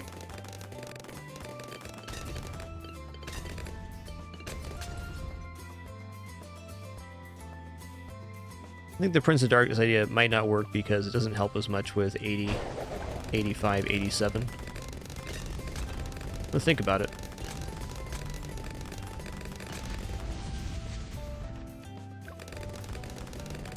Alright, on 63 we're using the ability on the first wave, so we have time to stockpile spike mines.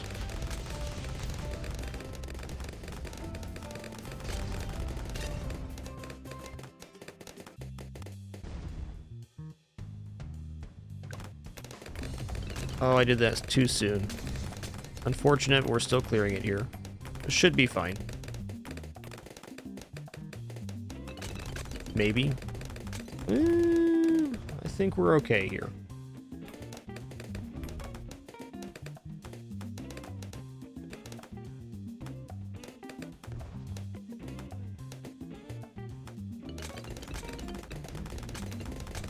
Oh yeah, we're good. Even when we goofed and used the ability early, it was still fine.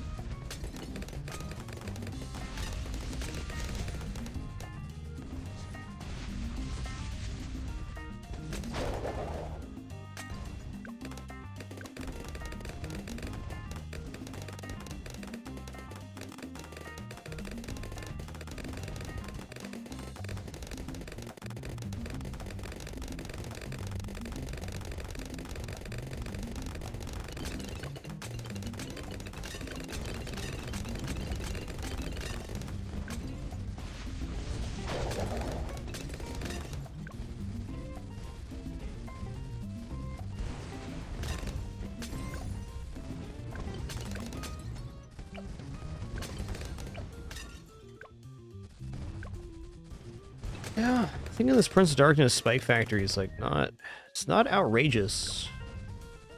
It actually maybe work.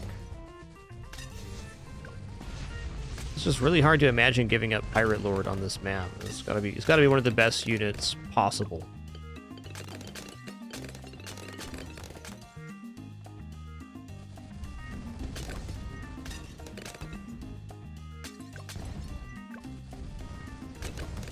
We're gonna go back to base here and do what we planned to do originally. We're gonna go Pirate Lord directly into Prince of Darkness, into Spike Factories, into some Alchemist buffs.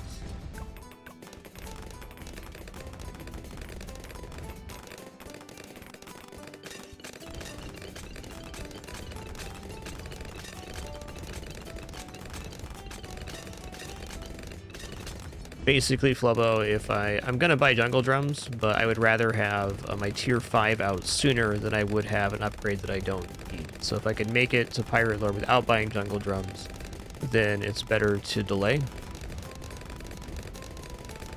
I think the moment that this unit comes online is kind of when the build really opens up. Because from this point we can save 28,600 to get Prince of Darkness if we want it. Which on this attempt we do.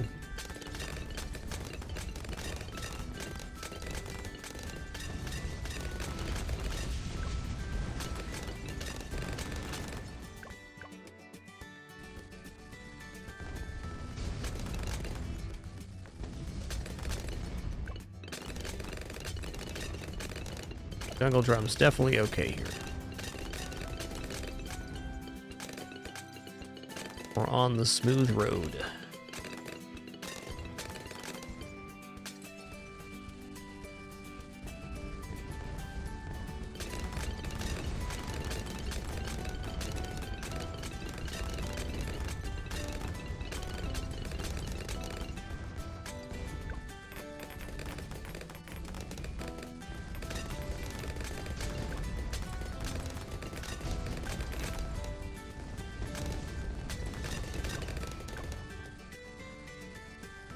It's looking good. Later, Tater. But you still gotta be careful on waves that have a big initial rush, because we don't have the stockpile yet.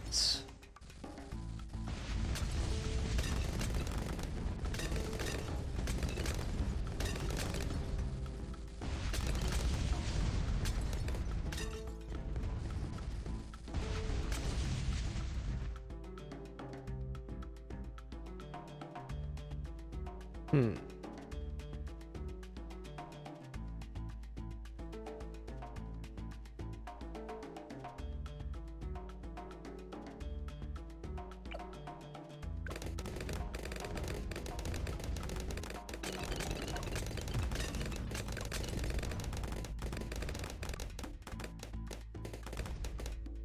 '78's big rush, bunch of trash, BFB, and then another big wave but camo.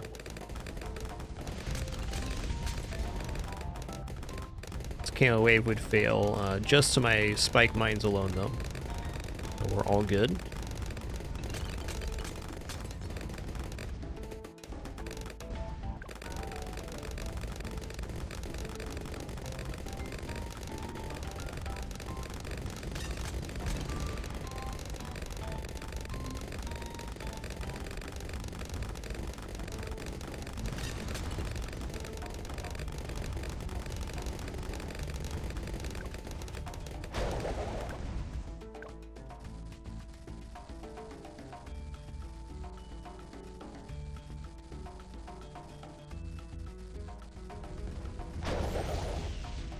Plenty of time to pick it up. Feels nice because it is nice. Alright, Sai is now able to take out Moabs. I'm gonna put him on strong, now that that's the case. Or her on strong, rather. That dang Sai.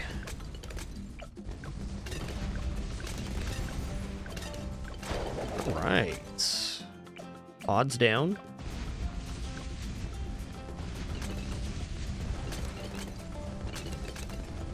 Gonna wait to place this after the wave so I can get the placement exact.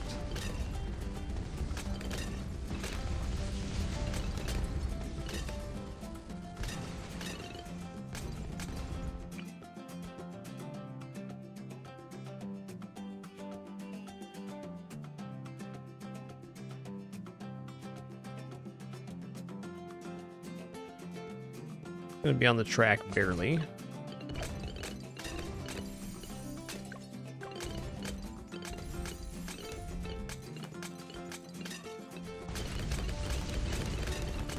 What's my reach right now? Here? All right.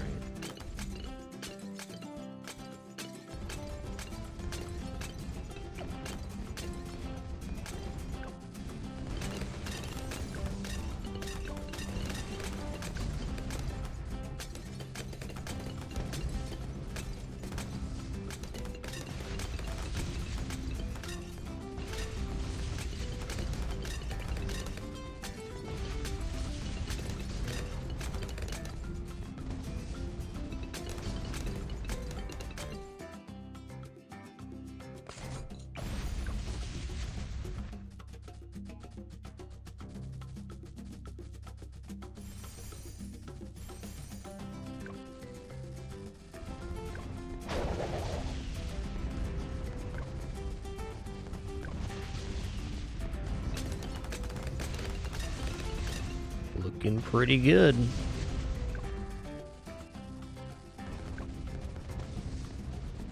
On Chimps mode, if you flooded the valley, there'd be no refund for the monkeys. But if it was non-Chimps, you get the sell value of the monkeys that were flooded.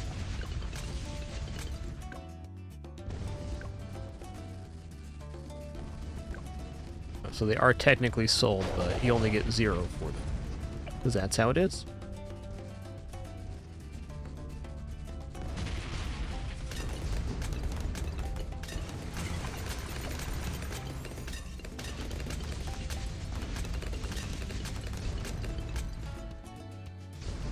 Okay.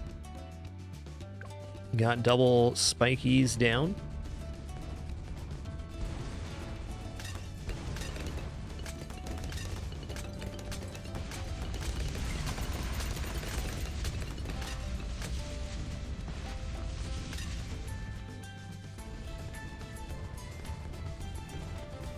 No reason we shouldn't clear this as is. Let's do it this way. Alright, so let's throw some buff down here. I'm unsure if buffing the Spike Factory here improves the ability use or not, but it'll definitely make it apply faster. Down here is definitely an option too. Let's see where this lad's gonna go. Yeah, this guy has only 3 targets, which is pretty awesome. I'm gonna give this guy 3 targets, and the other guy 3 targets too.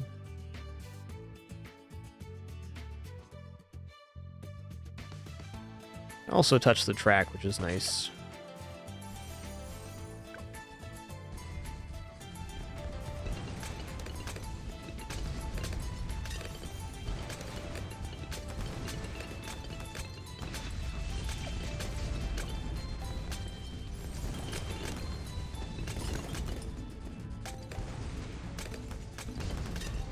Eh.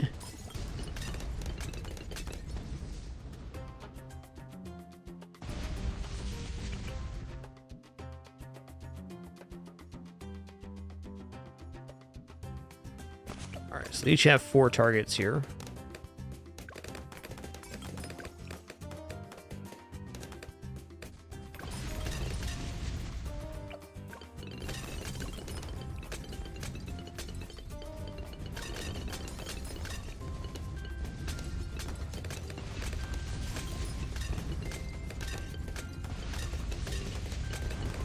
Say 91's pretty serious wave. Let's go ahead and use one of these. Oh, I double click there. Oh, whoops. Maybe that's how my ability use got done before. I double clicked. I'd believe it.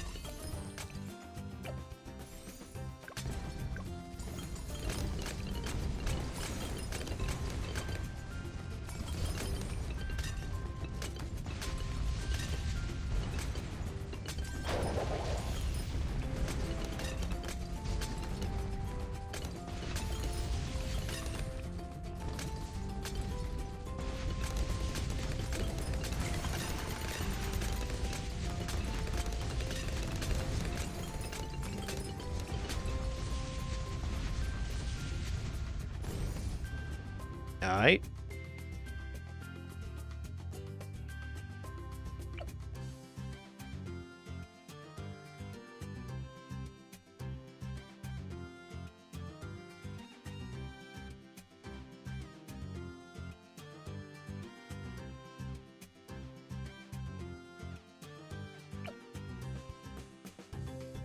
Bloontonium's kind of tempting.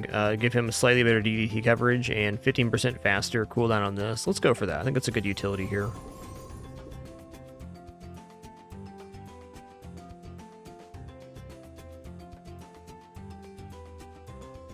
I don't think I'm going to go any side grades. I think I'm going to grab it just for the ability usage.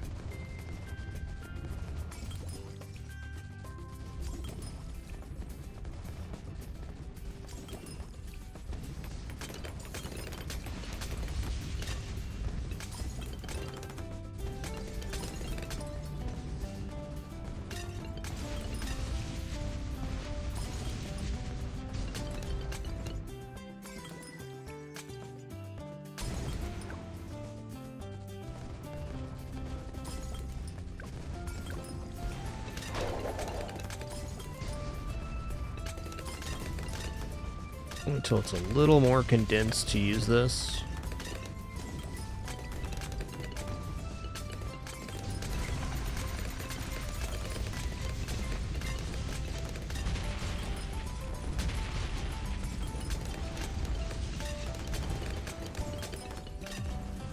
Okay, that might have been a mistake there.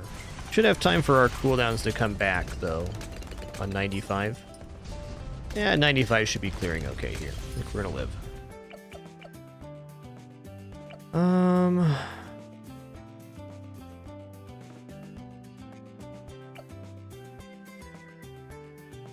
Probably a good idea here.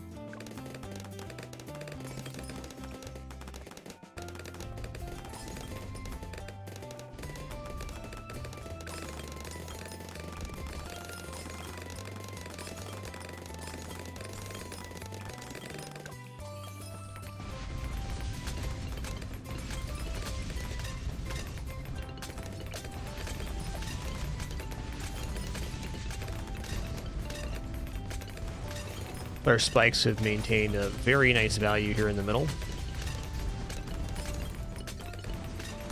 Alright, I had this little idea last night, and I thought, what if I put a boomerang monkey on these things and give them Moab press? I think for a 98, that could be a pretty big deal. It's something to do. Wish he wasn't in the buff radius here, but he is. Yeah, I don't know if that reaches or not. With longer range, it'll definitely reach the Moabs, but I don't know about the effectiveness of spending that much cash there.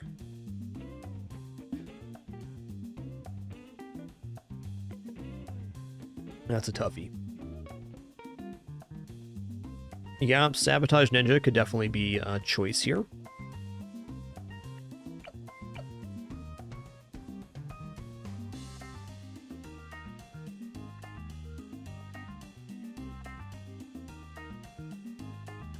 See how much cash we have after this wave. I want to think about my options here too. We do have more than a couple. You just added like some Operation Dart Storms in right now would be a pretty significant increase to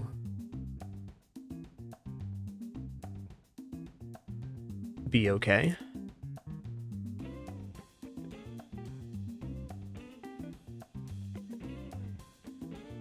Definitely not against Operation Dart Storm.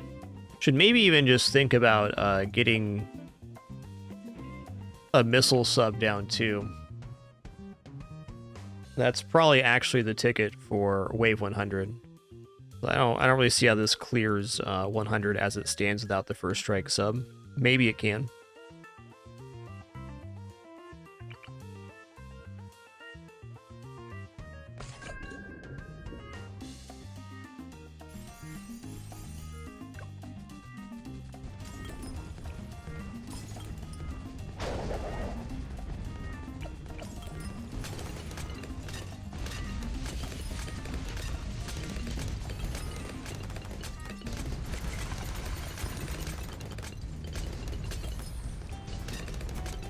That was a pretty nice feeling 96 there. Honestly, that's spectacular.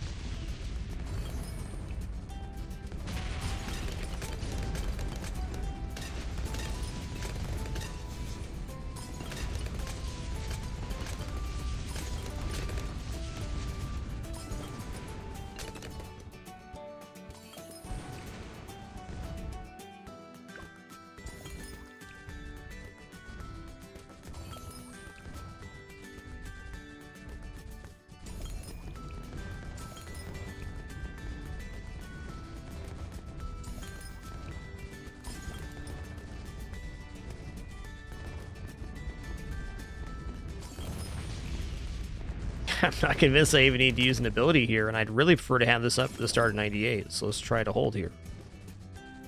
Oh yeah, we're good. No issue. 97.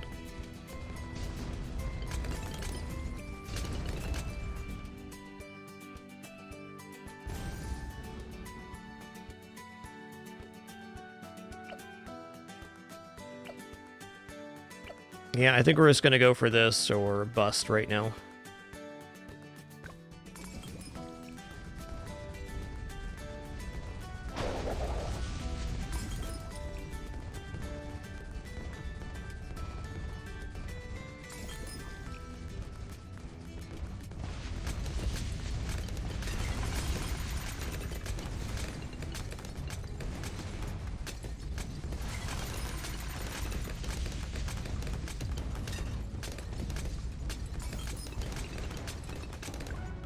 Dang, dude. There's just too much on the field there. It's fair.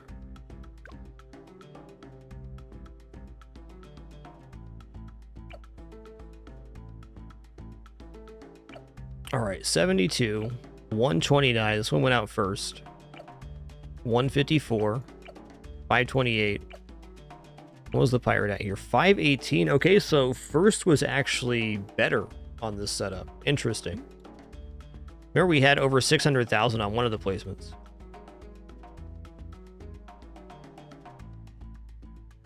Very close.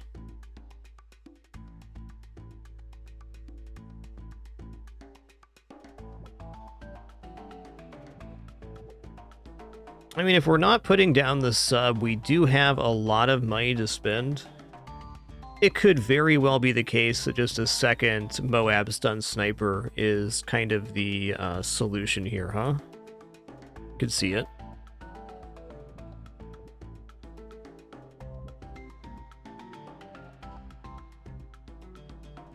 $16,000, no small amount.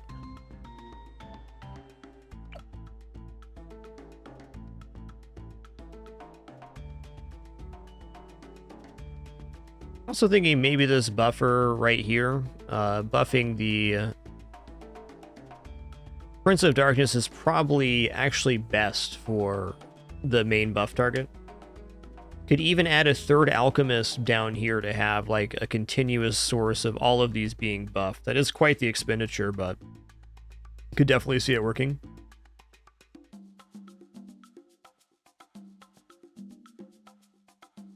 Okay, let's do this attempt again, and then we will maybe not use the Bloontonium sub, but grab another main Moab sniper back here, plus another buffer.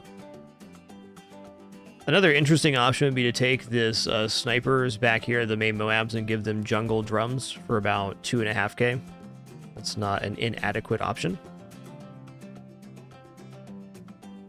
But I think some iteration of this is going to get us to 100. Whether it clears 100 or not, I'm not sure.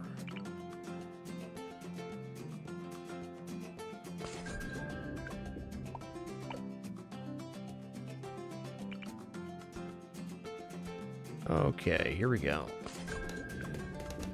Yo, 3D Res, thanks so much for 95 months. Really appreciate that. Cheers, dude.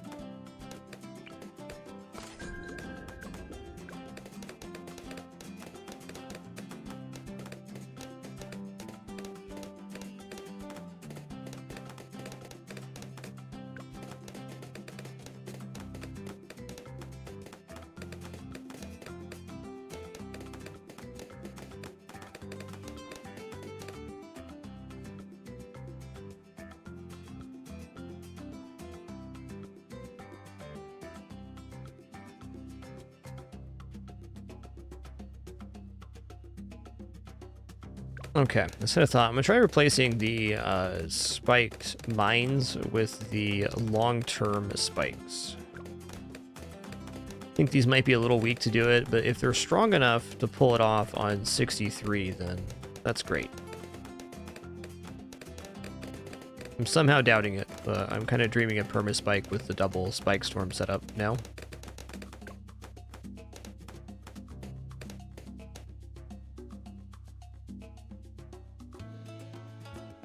The trees do block line of sight, Black Knight. Those shrapnel snipers, very nice right here.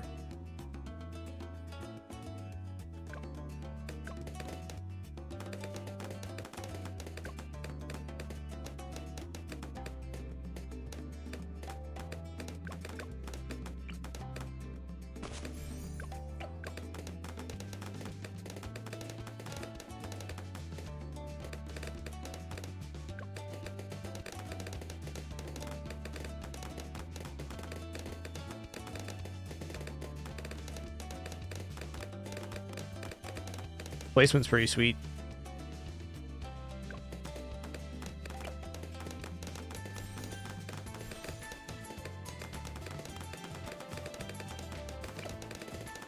Alright, I usually go long range here as well. I'm going to try to cut that too. Playing a dangerous game for sure.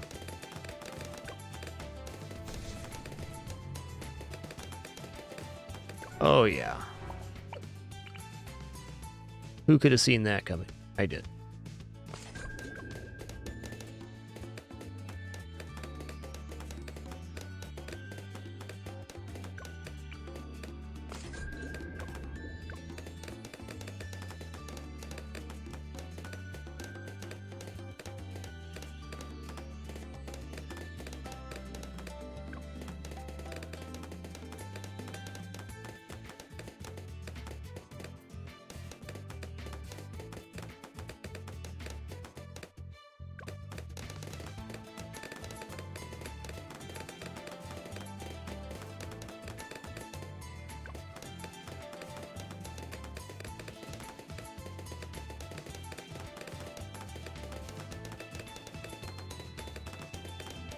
Thinking about 98, there's just so many Moabs on 98.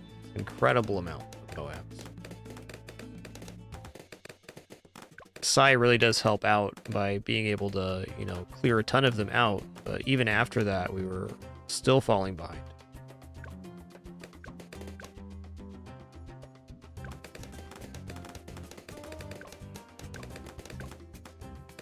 We're close, though.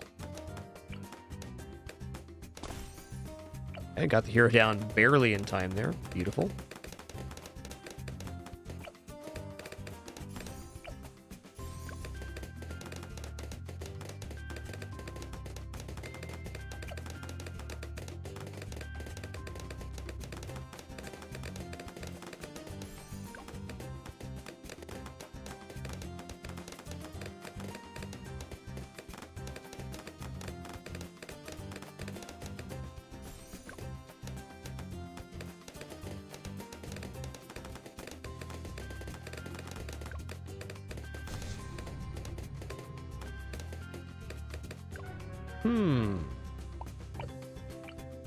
Maybe the top one being twins gun is just better.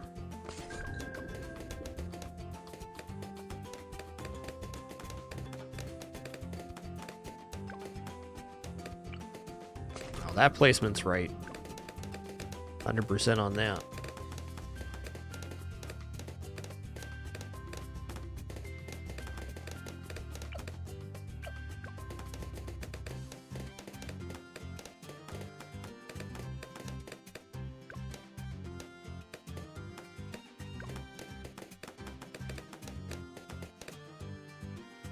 Yeah, as Elsie does. To overflow the dam, you click this panel 5 times, this panel 5 times, button, button, and then a big button appears in the middle.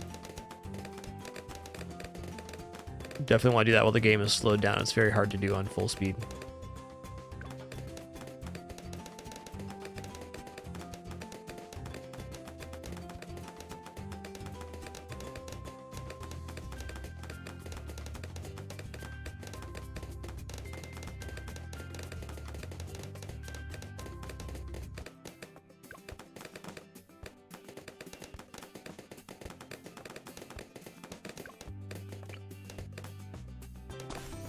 Okay, barely in time again.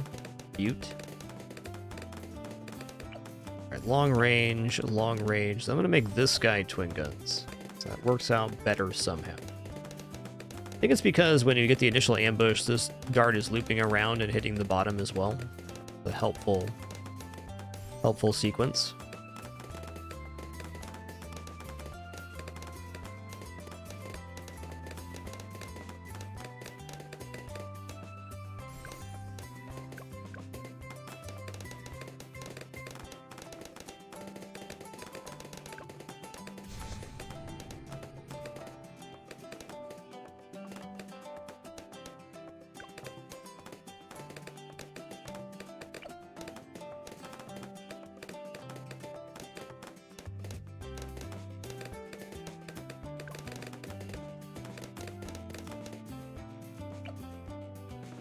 Okay, boat next. That bow's actually really well placed. I just kind of slapped it in there.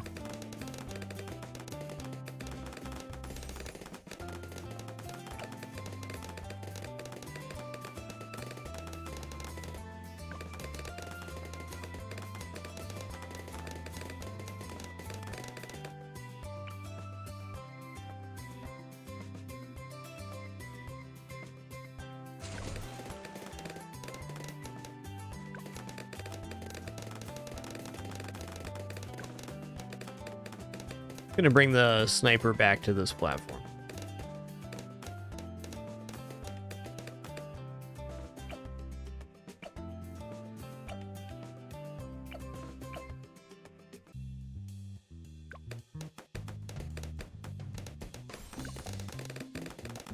It's the one right there. It's the one. 24 coming up, that's fine.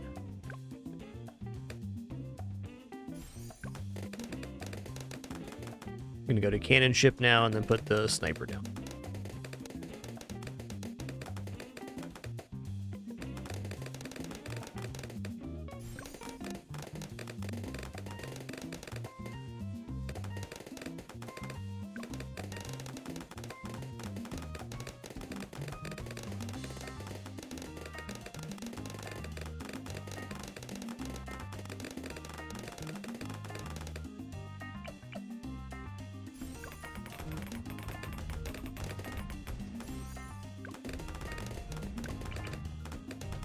The shrapnel angles from this platform are quite delightful.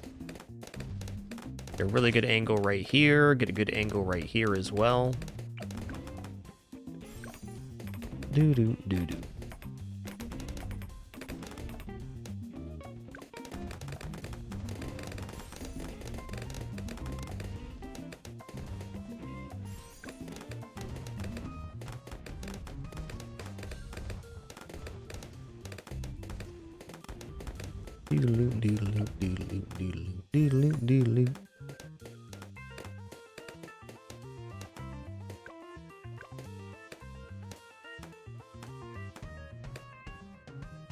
Yeah, so you get a pause in between waves, and then you can slow the wave down mid-wave and then speed it back up. There's no no physical pause in between waves.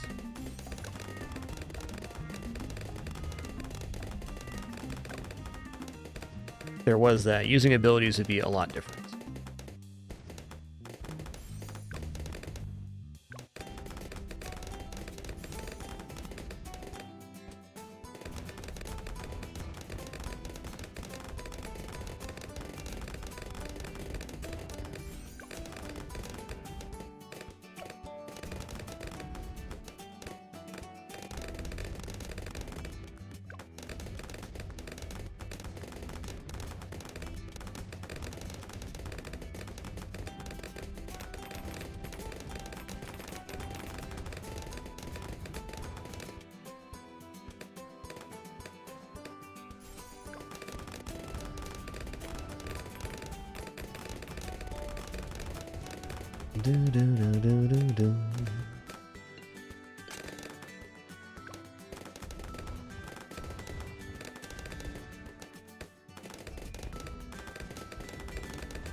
I don't even have advanced intel here, so Psy and the sniper are it for our camo vision.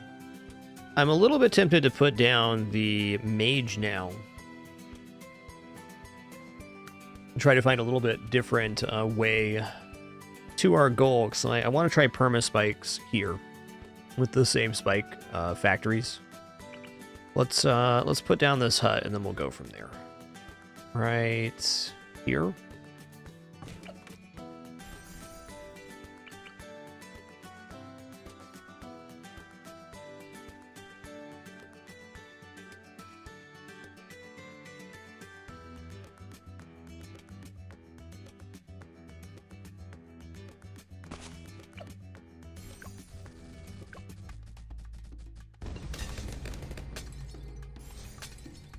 Okay, we got a little camo coverage now.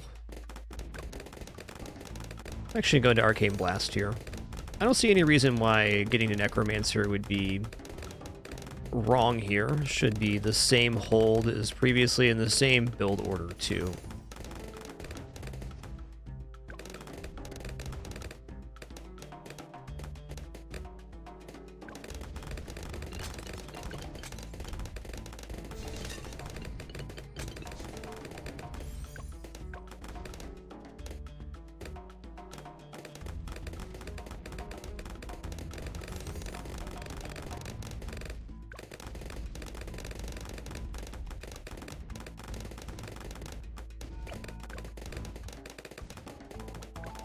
Alright, now let's go Monkey Pirates. Then we'll go into the Spike Factory.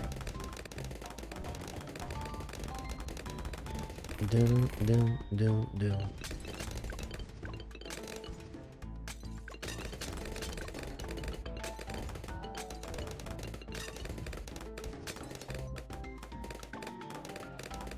Oh yeah, Necromancer's got it covered. I think this discovery is actually a simplification of our strat. Whether we're going into spike mines or not, this is a good way to do it.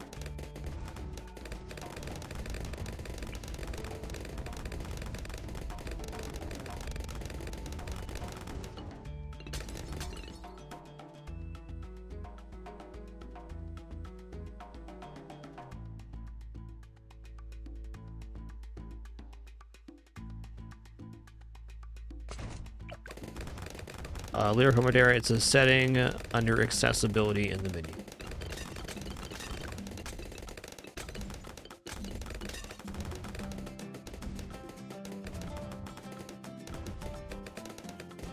Okay, there's no way I can give this guy his own green bubble alchemist, so it's going to have to be this bigger stacked deadly spikes.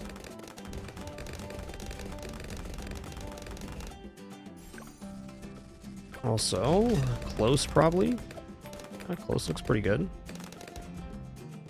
Where's far at? Okay, far's not it.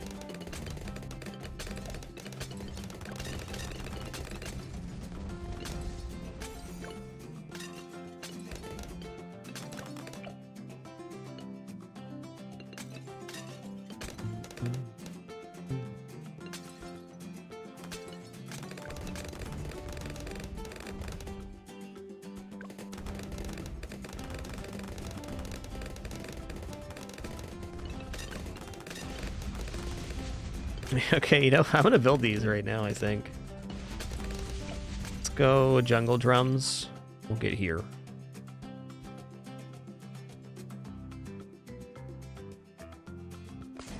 This is an expensive deviation here. Yo, Idolize ET, thanks so much for 109 months, man. Really appreciate that.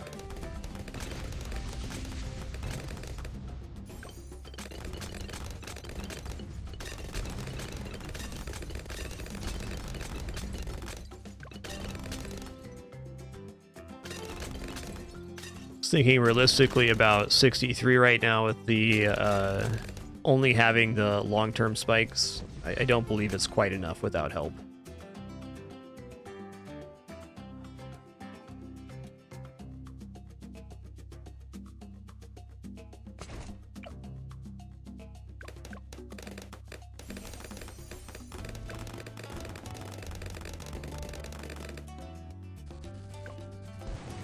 Dude, Moab Shredder spikes are pretty awesome.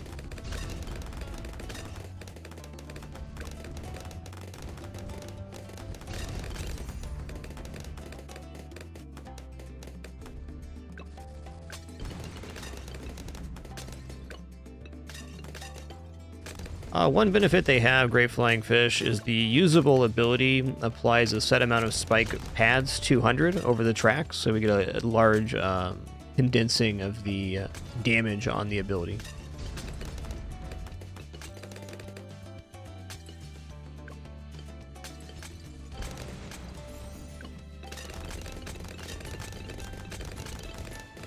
We have what I believe to be full set of spikes here. Okay, so we're gonna grab one of these before 63. That'll be good. Okay, should have used my ability first, would have maintained more spikes, fair enough.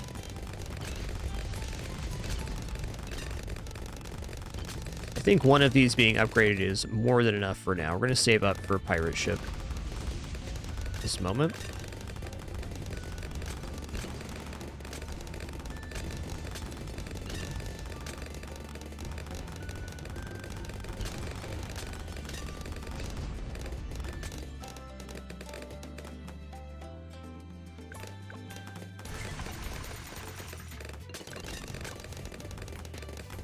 Okay, so we did maintain good value here.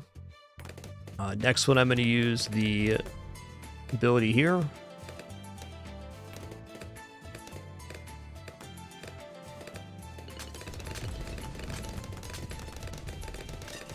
Spikes are maintained. Stun on the next one should be more than okay here. Okay, not quite more than okay, but it was fine. We're clearing 63 like that. There's a lot of hope.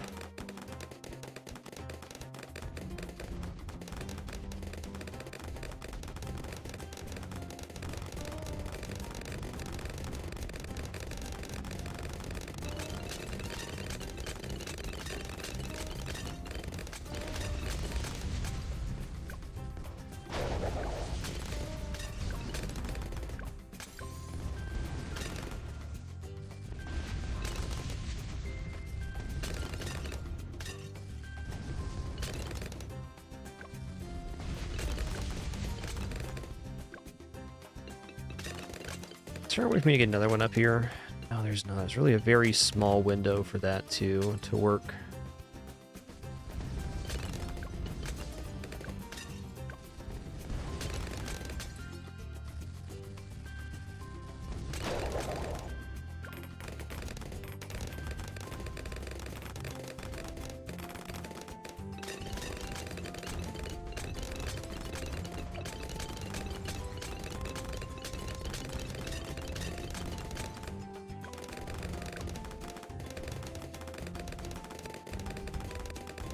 Yo, Brit Space, thanks for that extremely kind message. Much appreciation.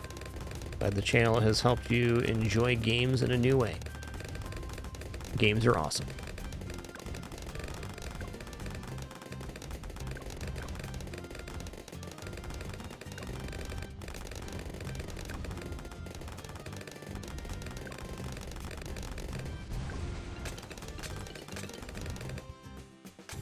Hard to say how much value is here. It's quite a bit, I think.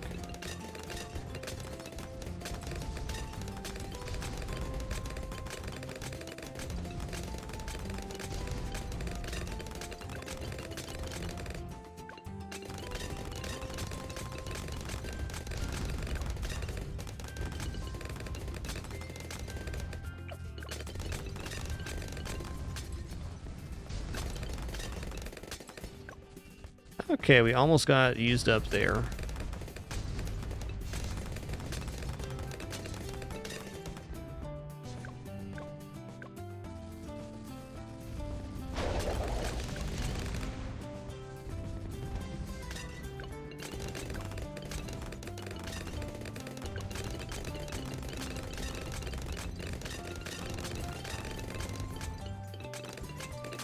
We're going to be using some abilities on 75.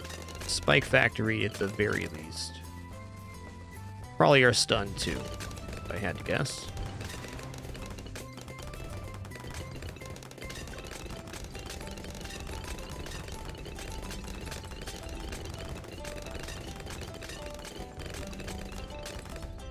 I just forget how much money there is at the end of 74. It's a lot.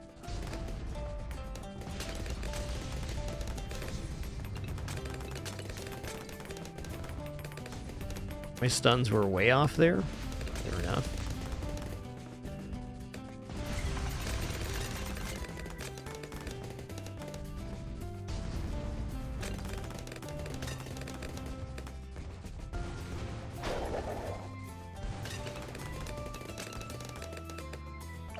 Yeah, some ability use is required there.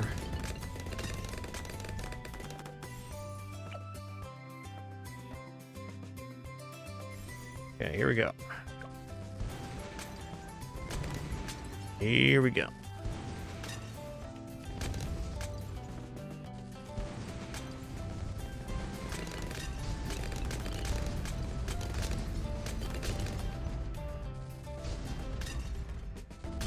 Yeah. I think what this is going to boil down is we spent a little bit too much on these towers before going for our tier 5s, so like there's going to be some sort of complication. A bit spoiled by having spike mines on previous attempts, is what it boils down to. Could even go spike mines, permamines, and the spike storm here, an additional possibility.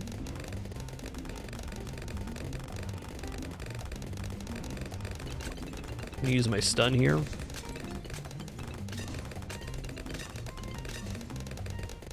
That was pretty spoopy.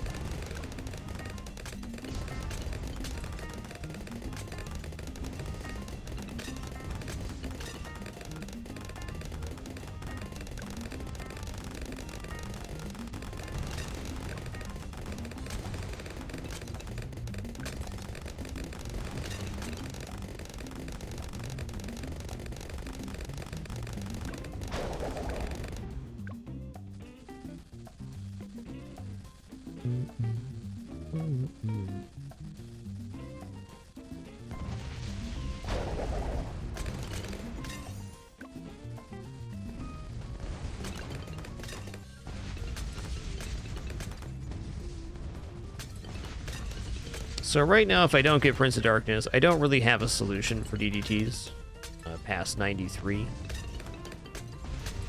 So that's tough, but also fair.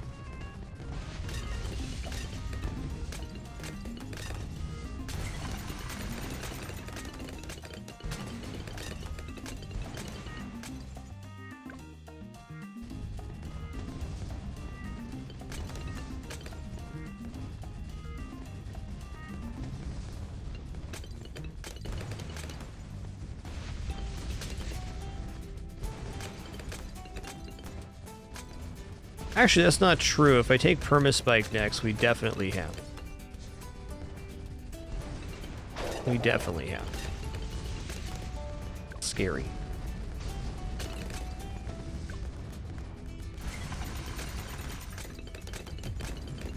Yikes. Reinforced ceramics are scary.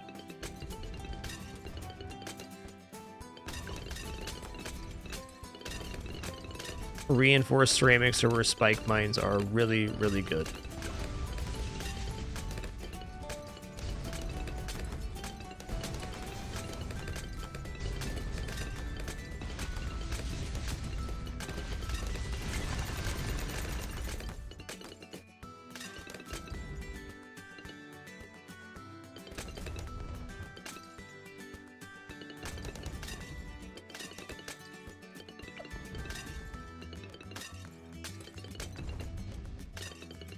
If I take Prince of Darkness now, what level do I get Permaspikes at? It's gonna be like 93 or 94. It almost feels like it's a little bit late.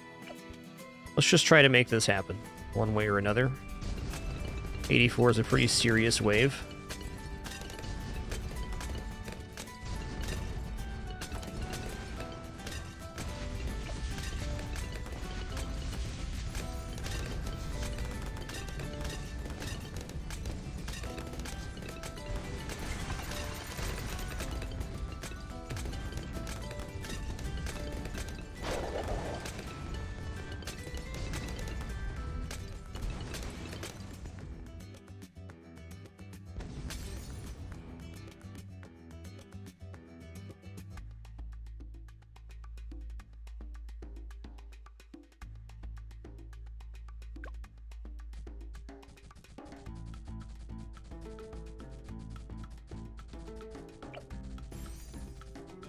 Yo, Rathas, 555, thanks so much for 51 months. Cheers, dude.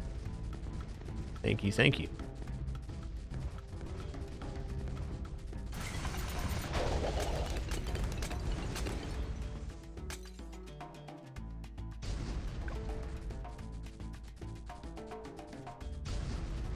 Oh yeah, it's nice those carry over from round to round.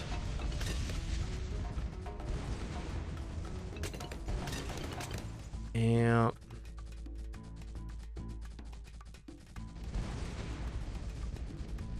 I think this whole attempt's just gonna feel really scary.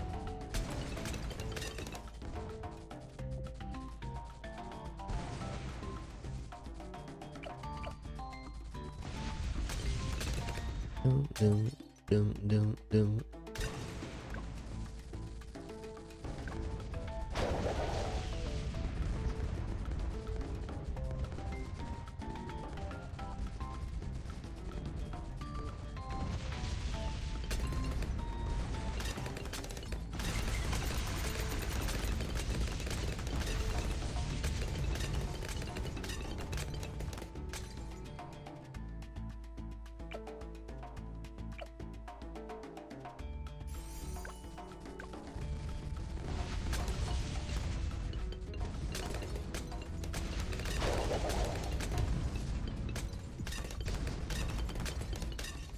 Since I have permaspice, I'm trying to a little more proactively use my abilities, which may end up backfiring here, but want to try to preserve as much of the permaspike as possible.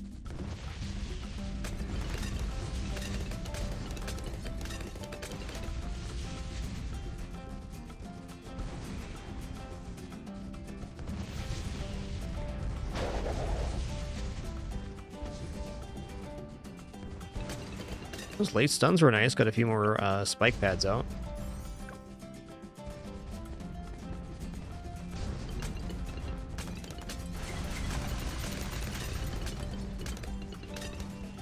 I just used both there.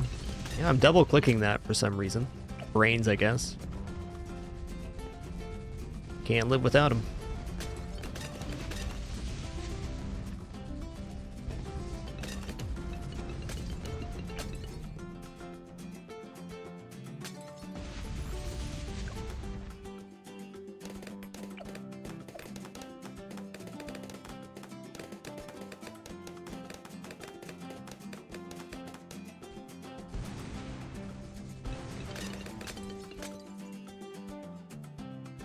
Alright, I'm gonna do another sniper up here. Oh, maybe one alchemist buff into sniper. Let's go alchemist buff over here. All good targets.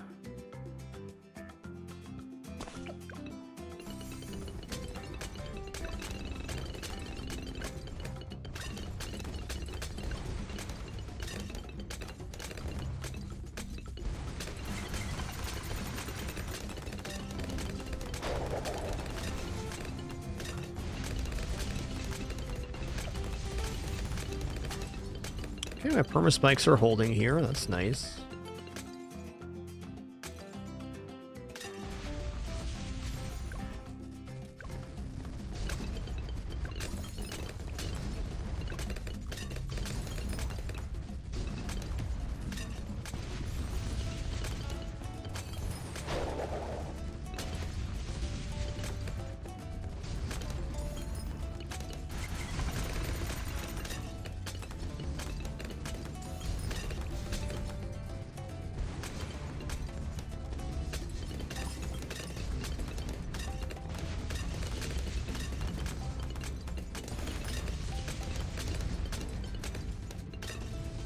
The spikes are still up here. That's nice.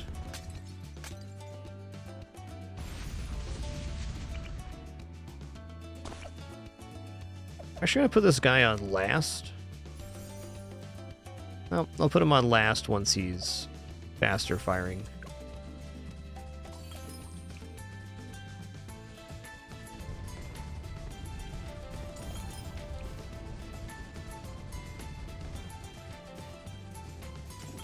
Okay, 94 is a very big wave here.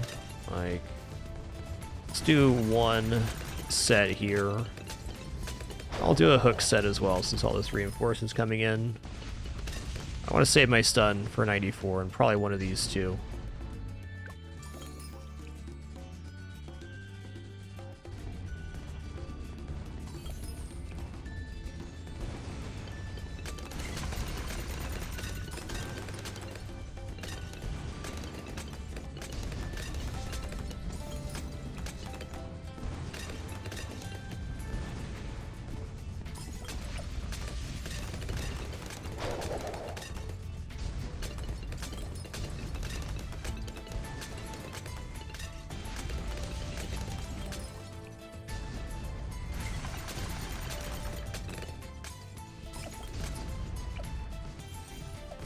So put this guy on last, and the goal of this is actually to slow the Moabs down as much as possible so that we're getting additional spikes placed. This is a unit I'll pretty much only use with the perma spikes.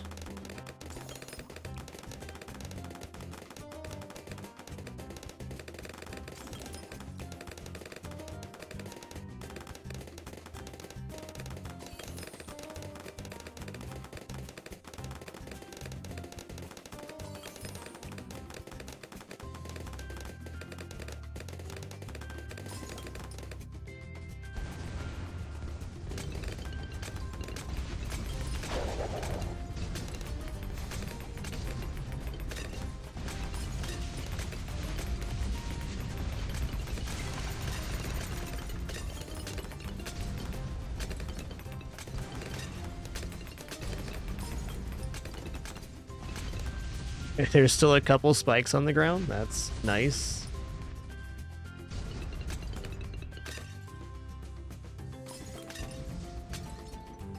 It's one Dindy, one unit.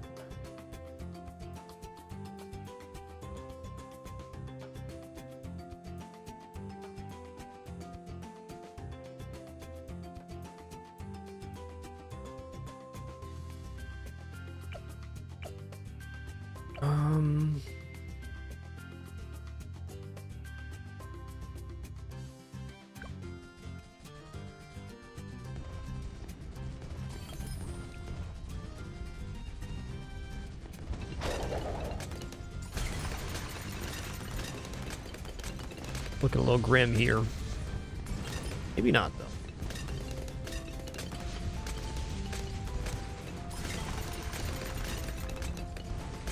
Oh, yeah. Alright, so we were really missing the Prince of Darkness there. I mean, the Spike Factor was good, but if you look at the pop count, it performed exactly the same as the Spike Mines for almost 3 times the cost.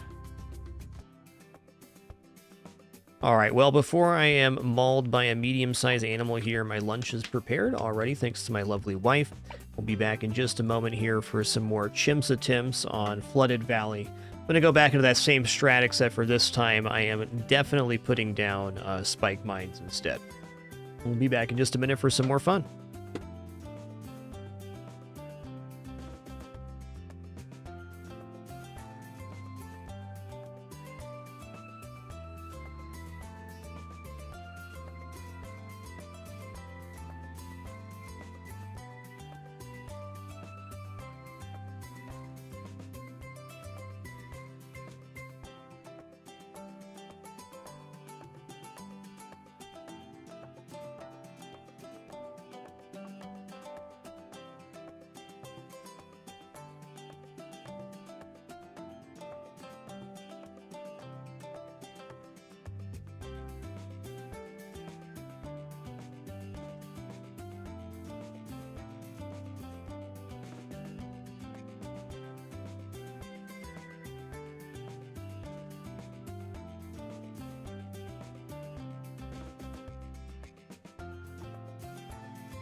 Search grid Omega continues.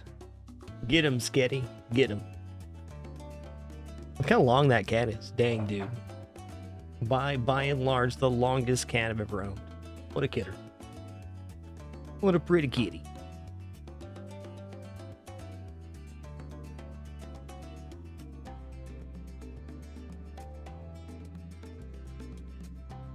What's a pretty kitsy?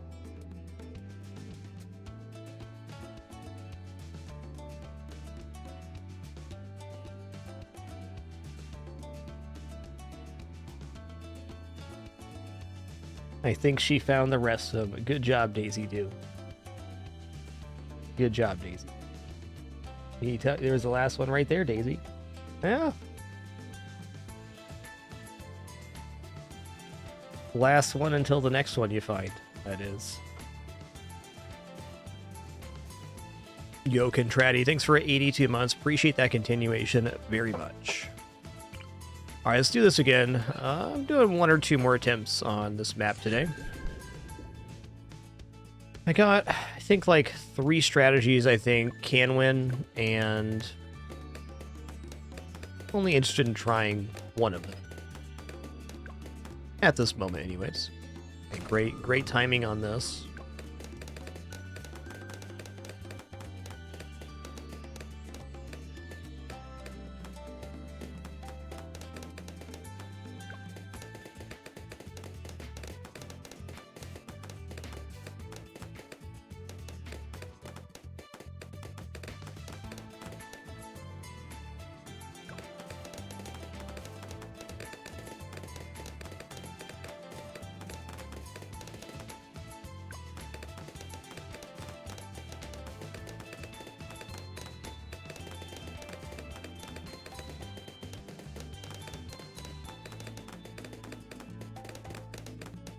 I'll put Psy right here.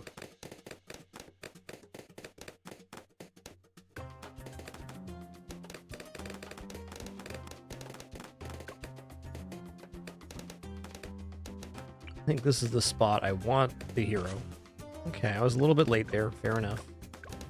Just gonna roll with it. Shouldn't make that much of a difference until it does. Maybe late game that matters. Right now, pretty inconsequential.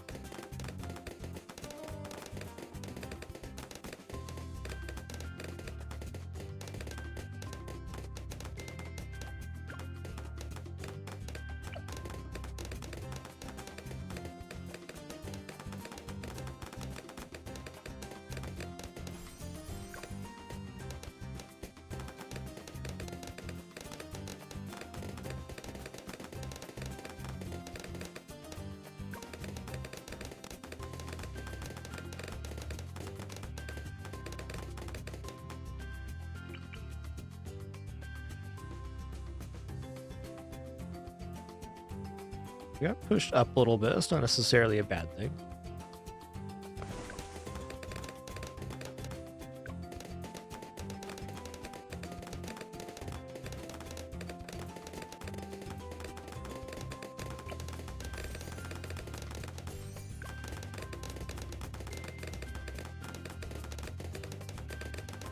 Alright, doing another small modification here. I'm going to bring a boat into this spot. Be better if my southern boat was even further south for this placement, but I think it's still more than adequate.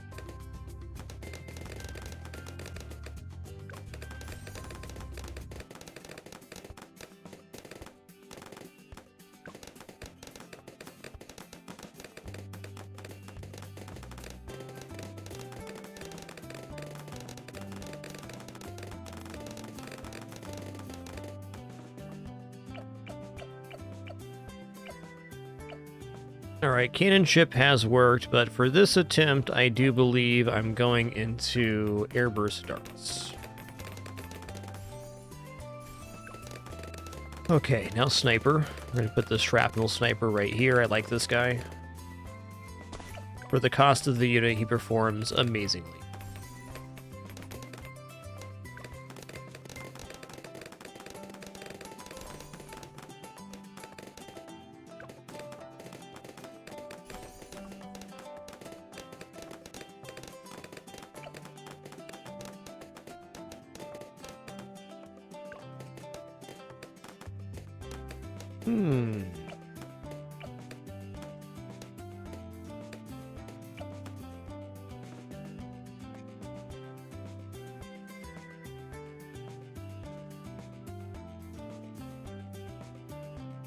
I'm debating if pirate ship could work right here. Yeah.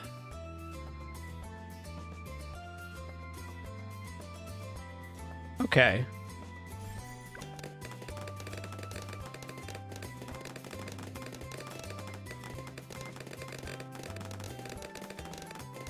We're on wave 34 right now. What's the next big threat? 37 camos covered as well.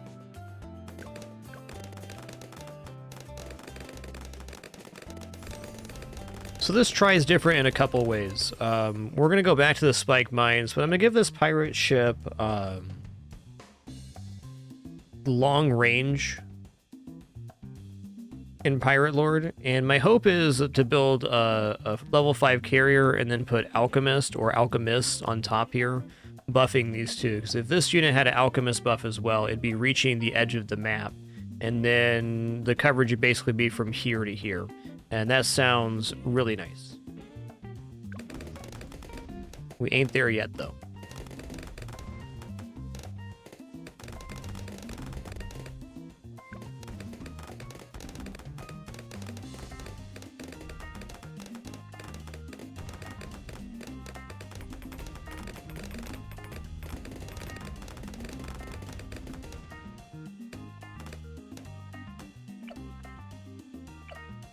Okay, we're almost there.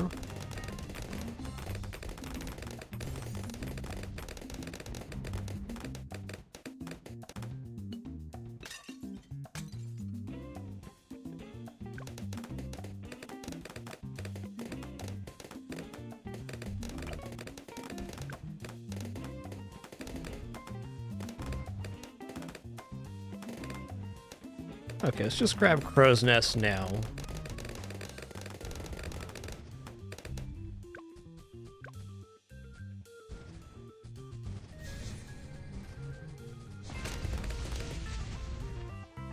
A little closer than you'd prefer, huh?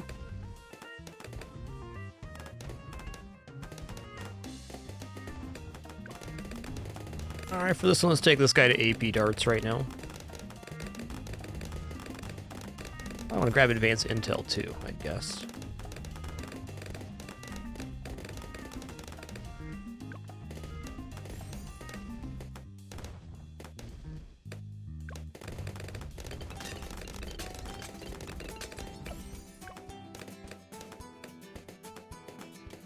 The thought here with just how this is set up right now is if we move Psy to like this platform back here or up here, this could actually be a candidate for flooding the valley as well with this hero.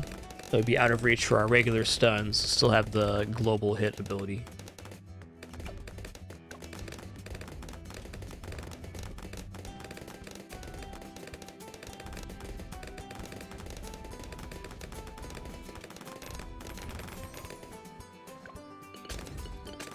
Alright, Kitty's got spoopied. Big time. This volley actually looks pretty good right here.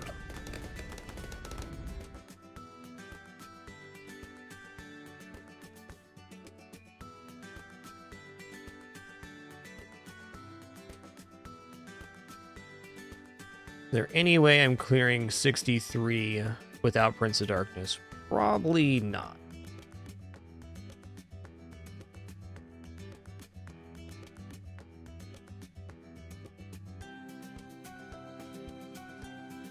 I'm questioning if I can find a way within our similar strat where we can actually clear 63 here or not without using spike mines.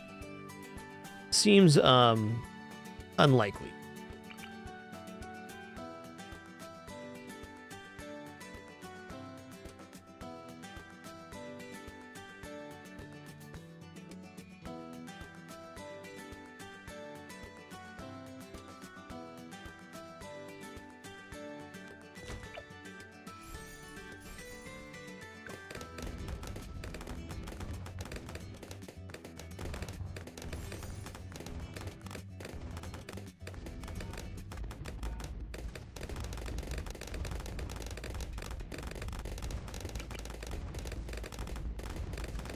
Okay, those are still reaching. Good.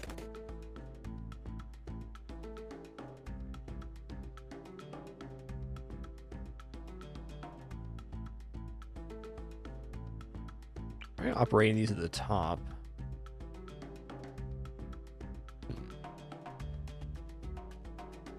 I feel like near our strongest towers is the best place to stockpile.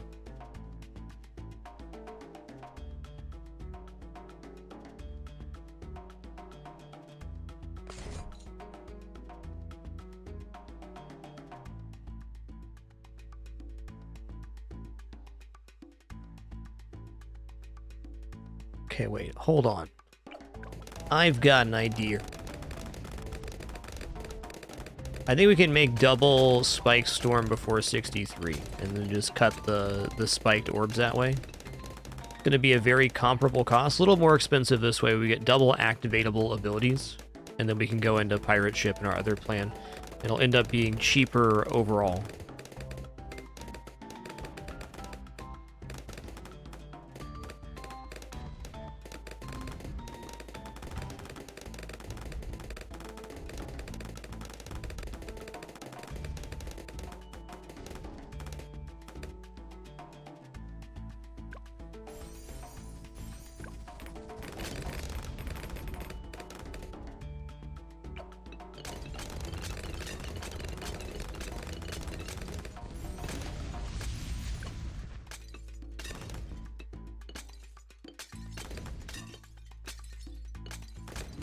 Also, betting at this point, with just these units, it's very likely to save for Pirate Lord. I'd believe that.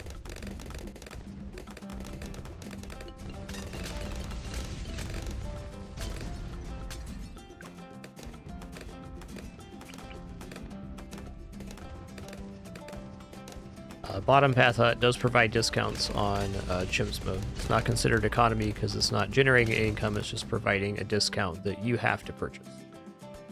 Okay. That's good.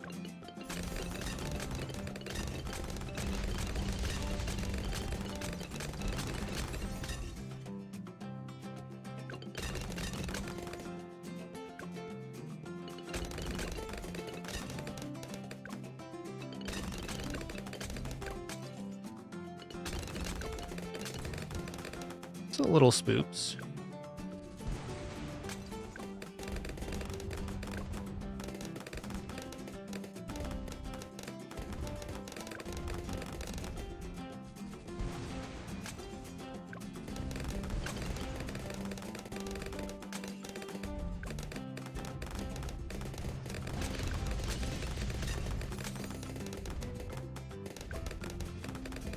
Like this looks scarier than it is.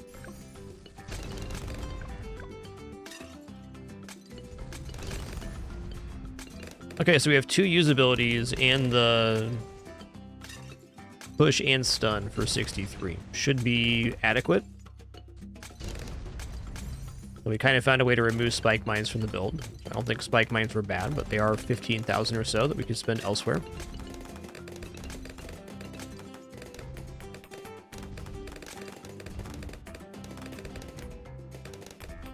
I'm also going to say that even if I don't go to Prince of Darkness, that having Necromancer on the field is a good idea. I'm going to put it in this corner this time because I have camo vision on the pirate down here.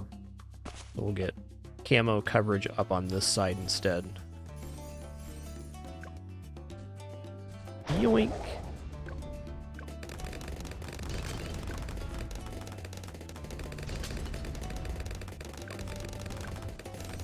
Great.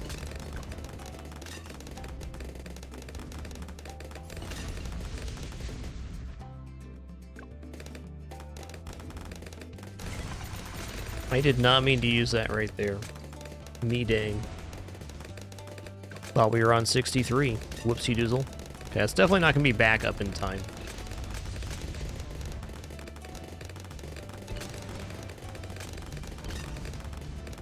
Well, let's think here.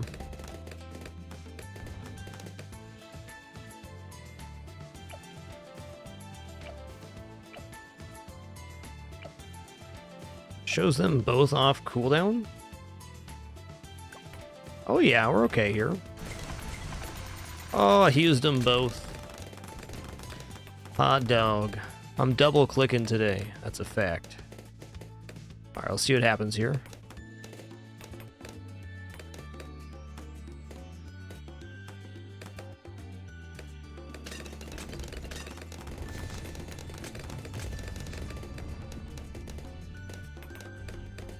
Looking pretty grim, man.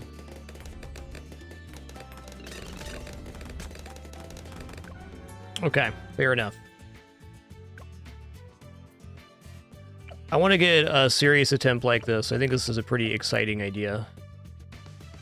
I just need to manage my usabilities properly on that wave.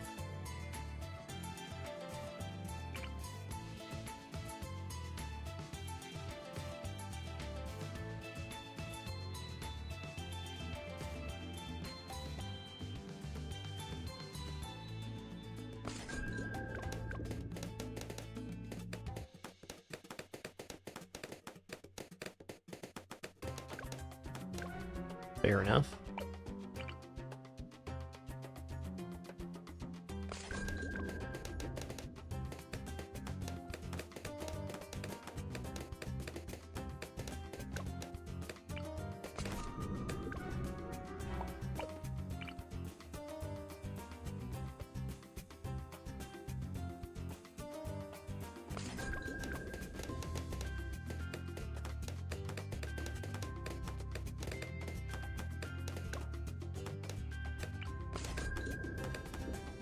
We did get it down there.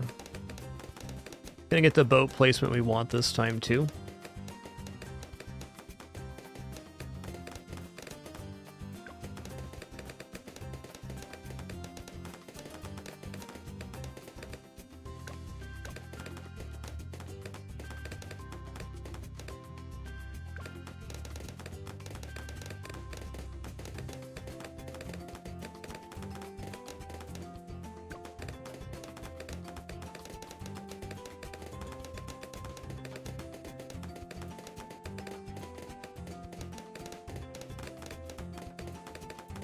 Trying to think right now, like what other waves are we going to need to use the Spike Storm abilities on. There's definitely going to be a few in the 70s that are going to be pretty critical to be on top of it.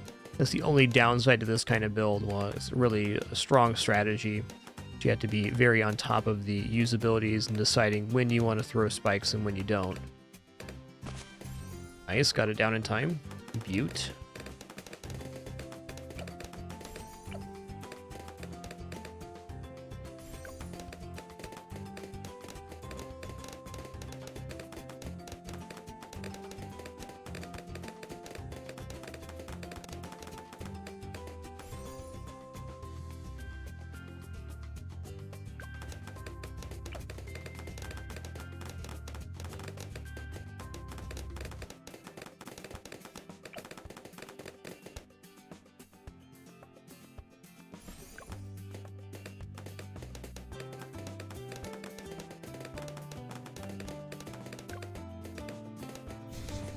Pretty good stun there.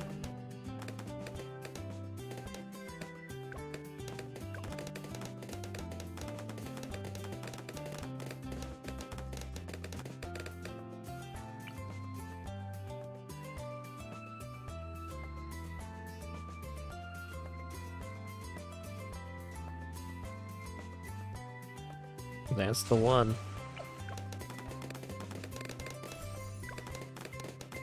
Alright, faster shooting now. And put a second boat right here.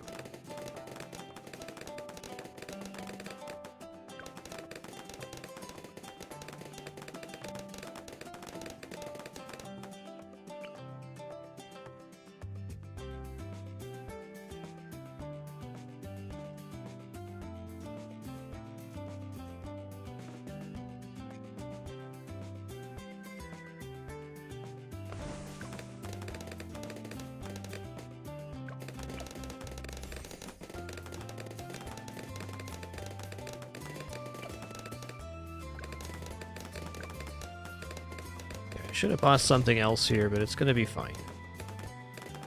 We should have a grape shot at this moment instead of the longer range. Well survived build. Well survived.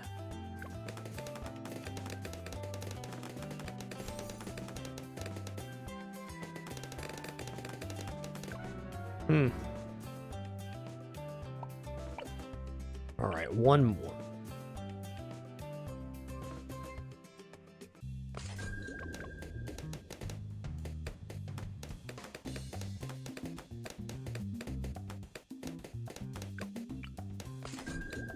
Got the triple balloon going now. All right, fair enough. All right, guys, we're going to slide into some runs of Nova Drift now. That's good for me today. I got several improvements in our build. I just want some more time to think about that one. Also, very excited to play some Nova Drift here in a moment.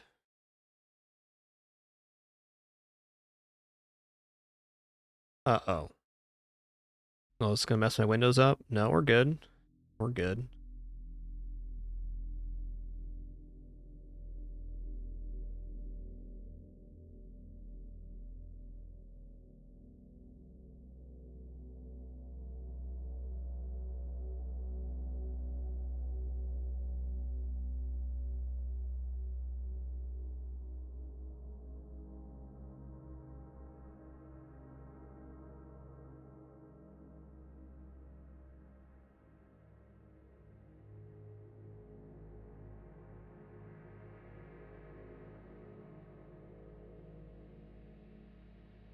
Alright, if you've not seen Nova Drift, you're in for a treat. It is a asteroid-style roguelike game about being a biomechanical vessel, just surviving what you're doing.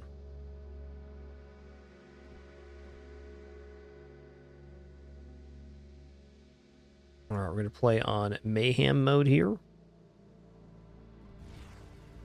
Here we go.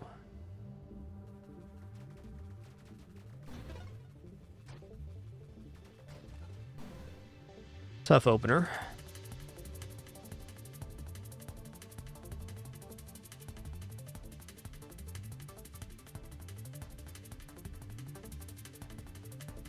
Didn't really think much about weapons here. Let's go for the darts classic. Well, I want to see the darts with the antimatter rounds now.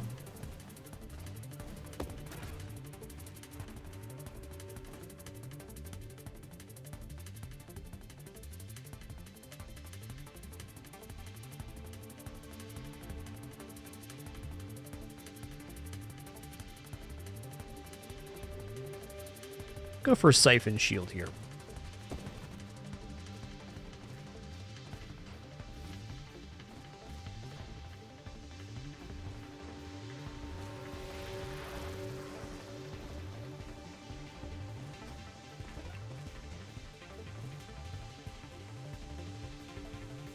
Oh boy, decision time. I kind of want to do a carrier run. So carrier... plus 50% shields, 250% crash damage to targets, resist knockback. So we get plus shields for this. That's interesting. This definitely got changed a little bit. Yo, what's up, Zaton? Glad you could be here for a game you enjoy. I think there's a really nice synergy between carrier and darts because the little carrier drones apply vulnerability and the darts essentially deal damage over time. So there's a nice value there.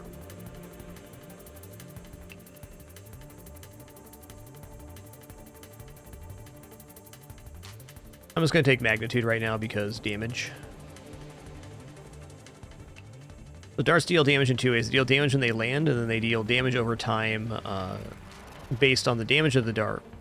And the size of the dart is a direct buff to the damage in that sense. Dart size is dart duration. It means they can stick in the enemy longer and deal that damage. Additionally, the more darts stuck in an enemy, the more damage they take.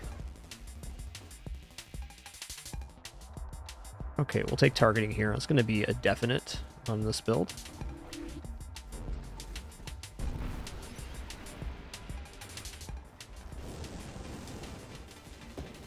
Probably shouldn't hang out right there.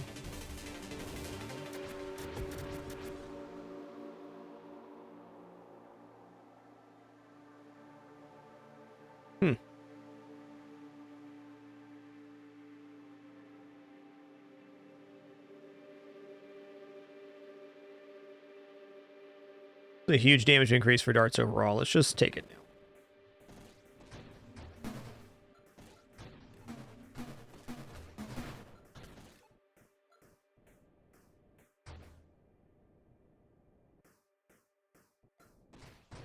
Kind of downside of carrier is the slower movement speed.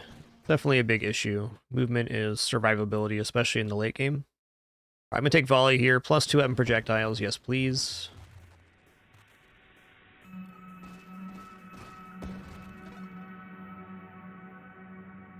Okay. So normally I'd be pretty tempted by Mind Specialist, but since we're playing on carrier, I think I'm going to pass on that. Let's go ahead and take Velocity here. Needs to snipe and then Warp Strike. I think is where this build's going. That's a sweet spot for me.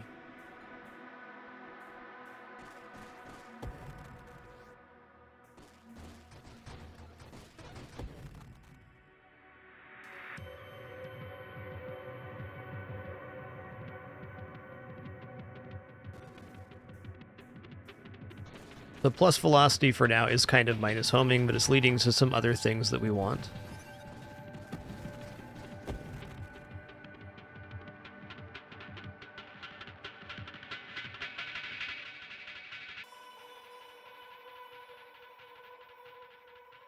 Well, if I have to pick one here, I'd probably take Homing Strike.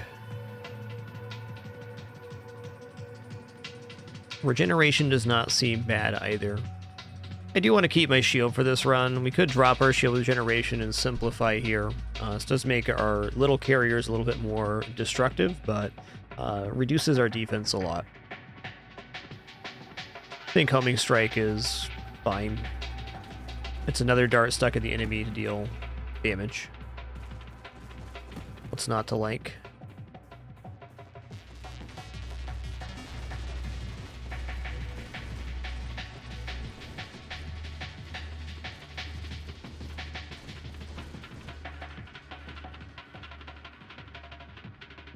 Alright, take mines here. This is a very darts build, man. All I gotta say.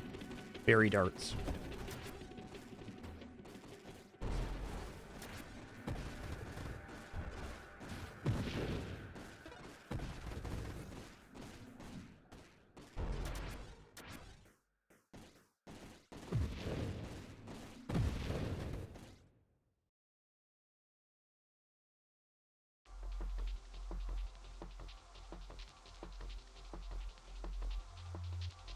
You know what? I'm going to take Minefield here.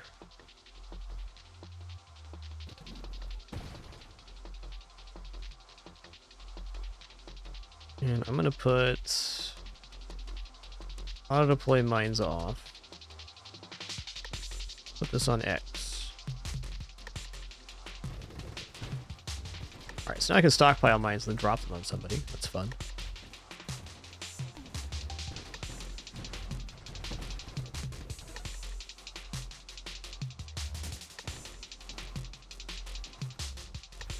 Actually, this would be much easier if I do this with this build. Put this on G. I have to play turret on G right now, that's fine. Not mixing those two together. Double bind will not be harmful. Okay, loaded mines, here we go. So this is pretty cool because I can really mess somebody up with this. I do have to land my mines on target though, which I just failed to do. Maybe I will be auto mining.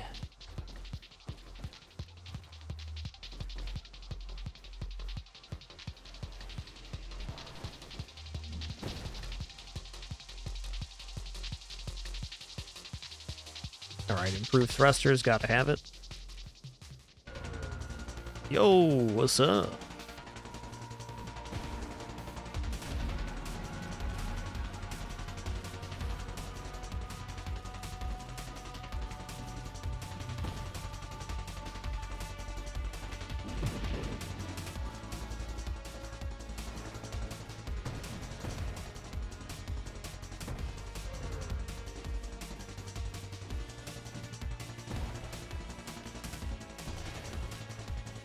Yoinks.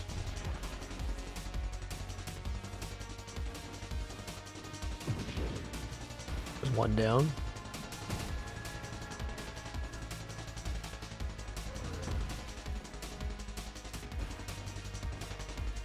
I think it's just going to take a minute here.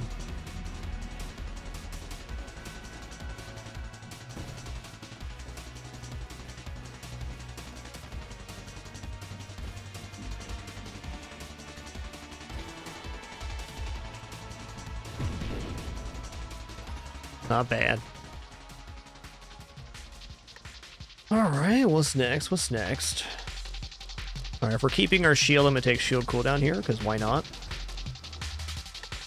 Okay, Revelation. Next recursive Wildmount you take is gain additional 2 times. Yes, please.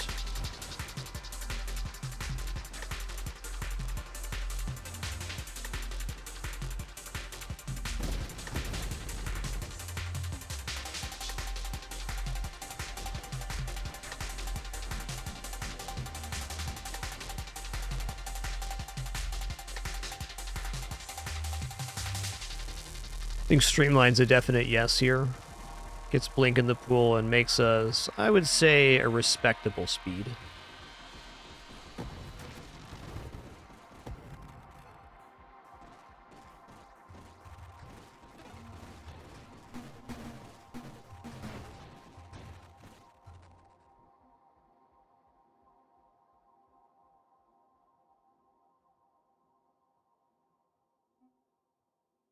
Blast radius isn't it isn't bad for darts.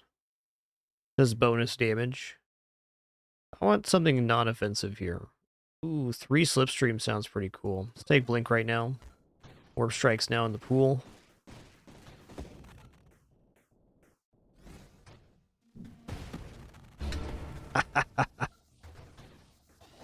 Sorry about that little feller, but not that sorry at all.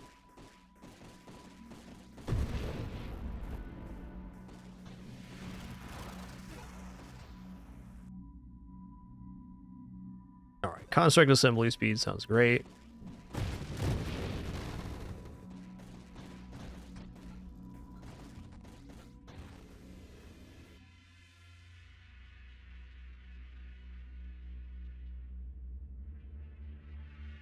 I don't really care about Self-Destruct.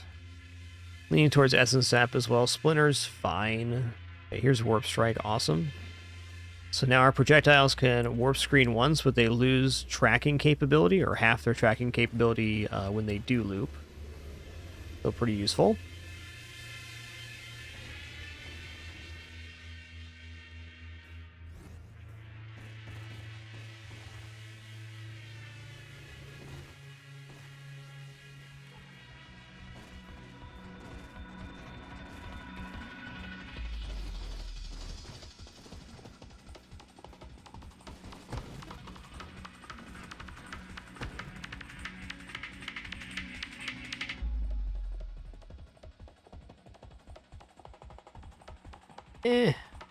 Not super stoked on any of these. Scorching Wake seems like a pretty alright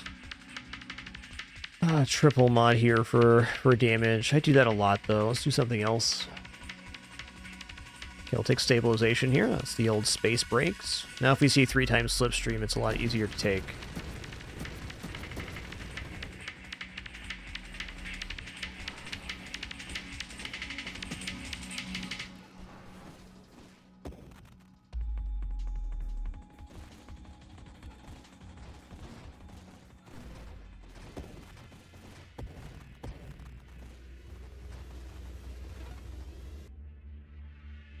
Alright, we'll take Guidance now. We have Warp Strikes, and this makes our darts better after they loop. Also makes them better as we fire them out. Much more likely to hit a target.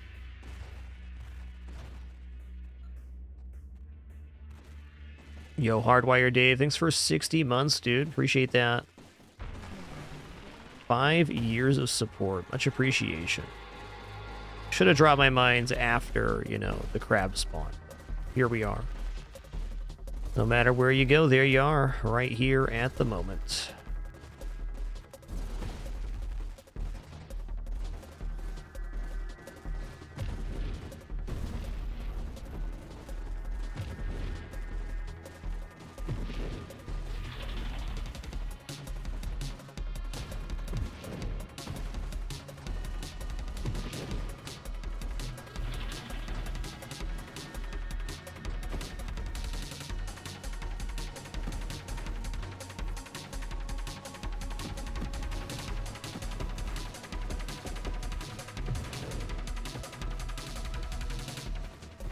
Not the best Crabbert build at the moment. They'd say darts really excel at single target, and they can often feel weaker against large groups. We're feeling it right here. Not over or anything, just going to be a difficult fight.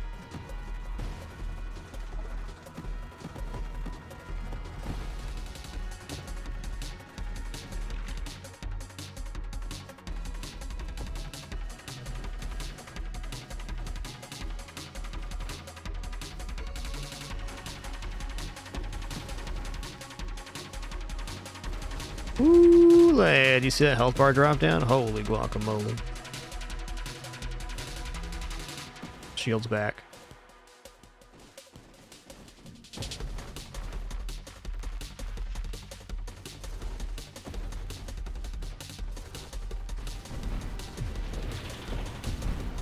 Ooh, that was my longest Crabbert fight ever for sure. That was nasty.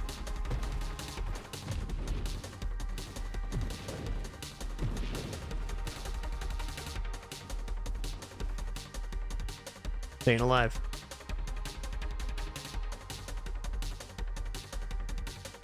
I don't think I'm going to go for charge mines here. Doesn't seem on build. Let's roll. Okay, here's 3 slipstreams. I'm going to take this. We get 21% more thrust. Since we have space breaks, it's a lot less painful.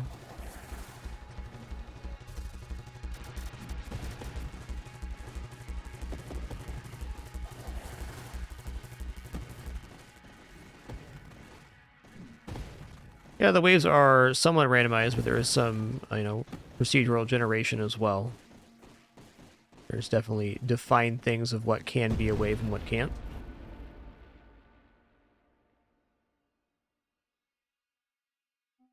I would take shield durability. Let's go.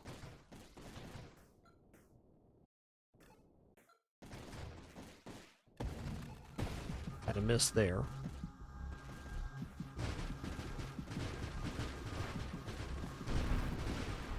Fair to say there's enough enemy types, variations, etc. to make the waves feel very dynamic. You don't see the same things a lot.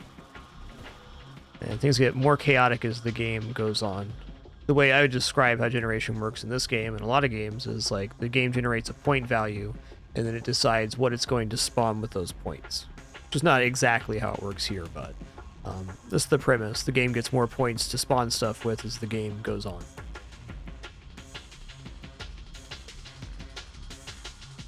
Agility sounds great.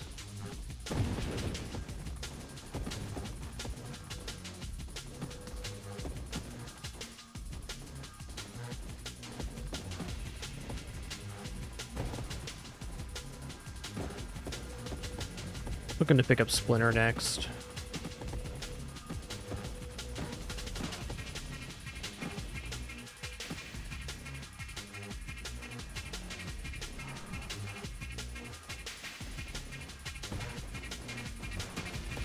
Ooh, this is definitely a wave of Nova Drift.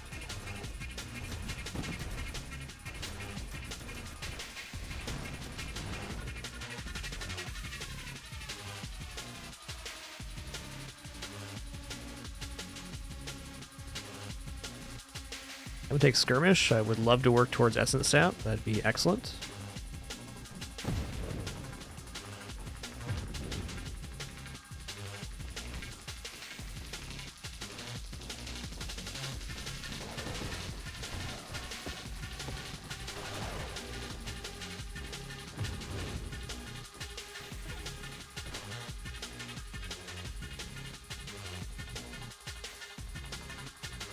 Gonna roll here.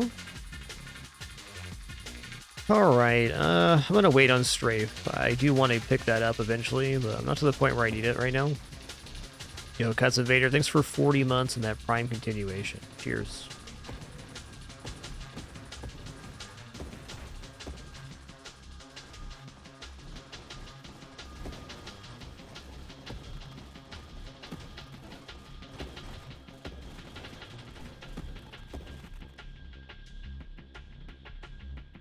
Yeah, I'm going to take Terminate. Weapons Mastery, very tempting. This is one piece away from Essence Sap, which is a big part of our in defense.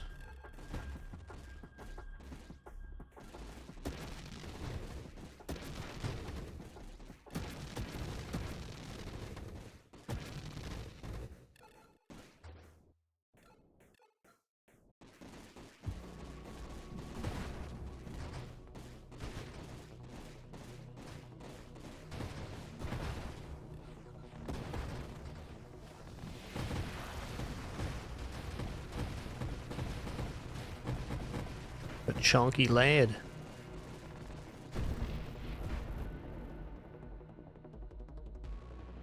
Alright, Warpath's pretty good. Regeneration's fine. Shield effect radius.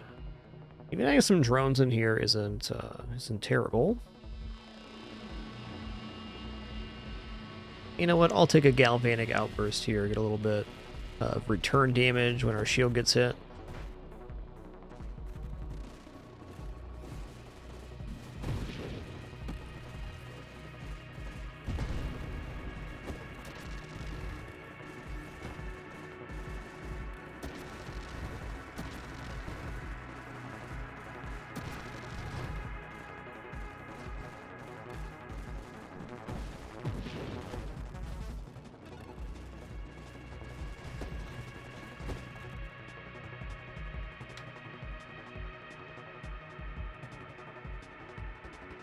Okay, burn damage is really good for darts. Should take this. Corrosion would make our darts feel immensely better damage-wise.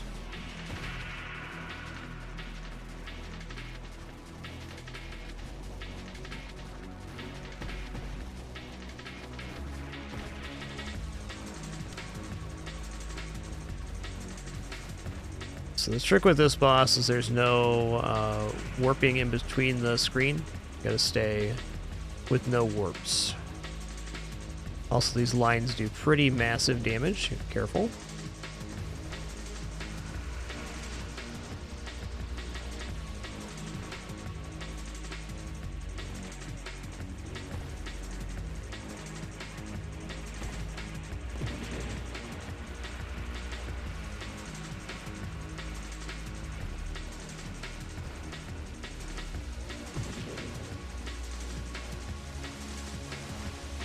Yikes.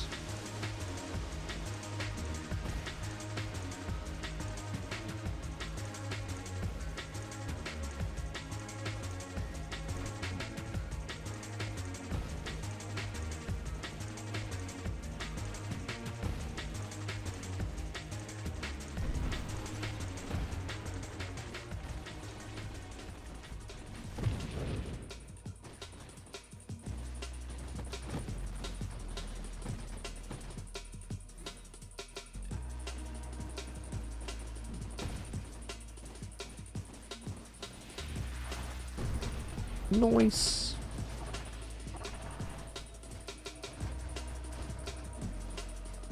Swing and a miss on that one. Alright, where were we? Another slipstream doesn't sound bad. Ooh, stonks. Next recursive wild mod you choose is gained additional 3 times and vanished. Go. That's the one. Haha. Okay, I'm not as used to these manual mines yet.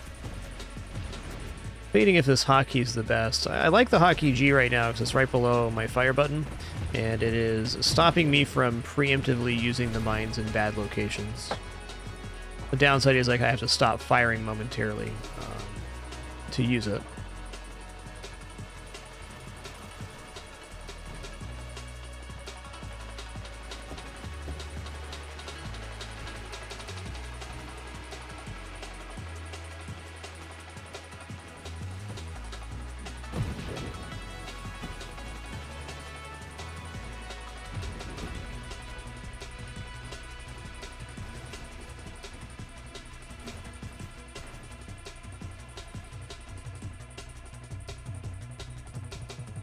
Scratch Splinter here. It's going to slow down our fire rate, but now when our darts kill things, they're going to explode into fragments.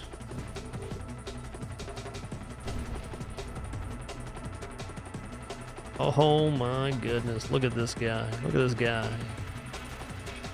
Ridiculous.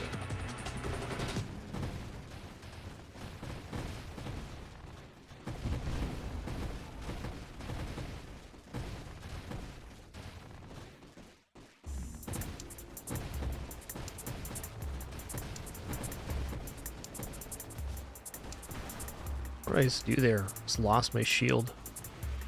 Nearly lost my shield. That was an extremely chonky lad right there.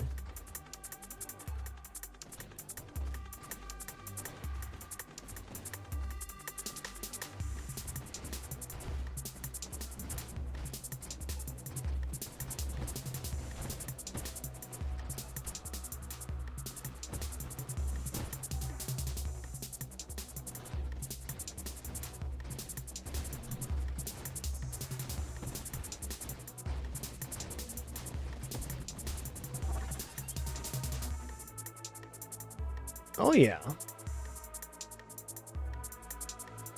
think I'm going to take Strafe now, though I have no intention of taking Void Slice in this build.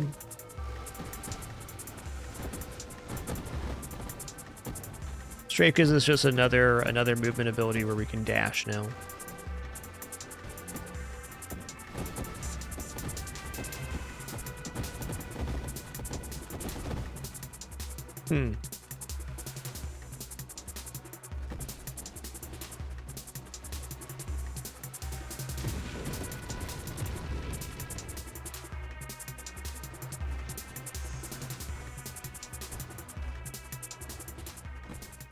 Way 100.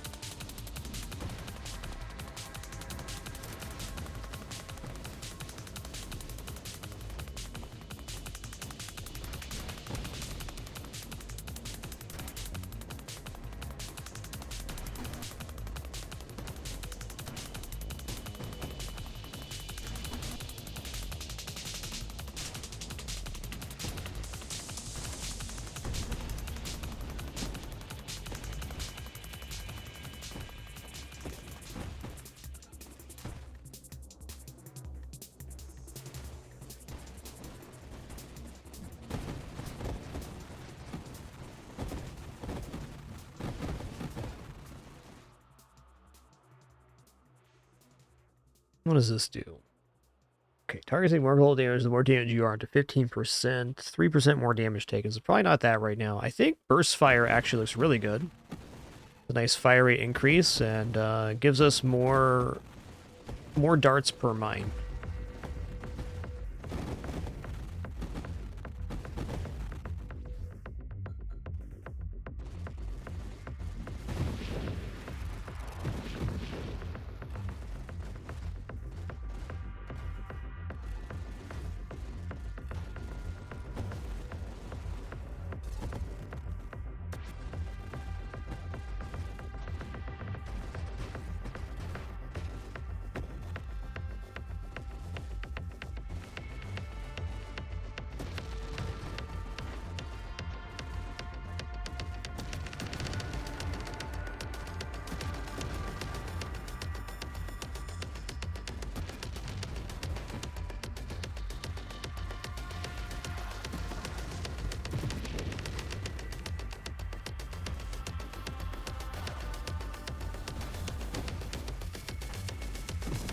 Oh, that's right. Splinter when shields goes down is really good. Big bada boom.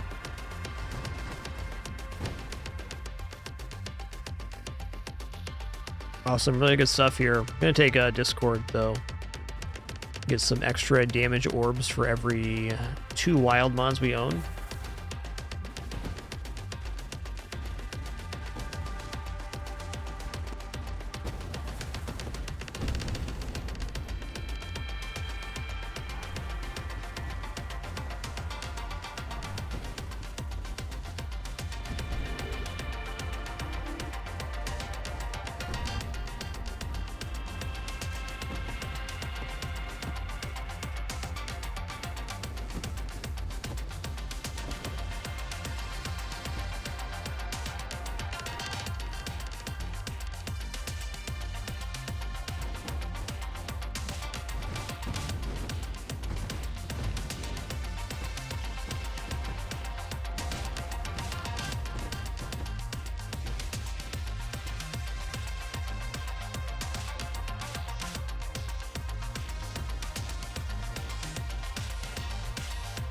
Not bad. I feel like the build's coming online a little bit right now.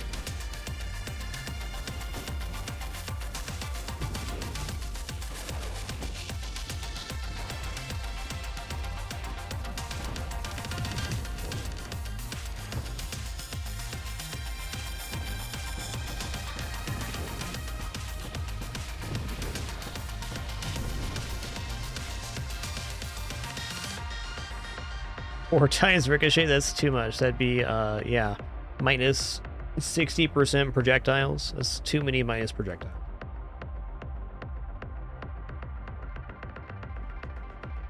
Alright, here's Essence Sap. Beautiful. Now when we damage enemies, it stores its healing essence.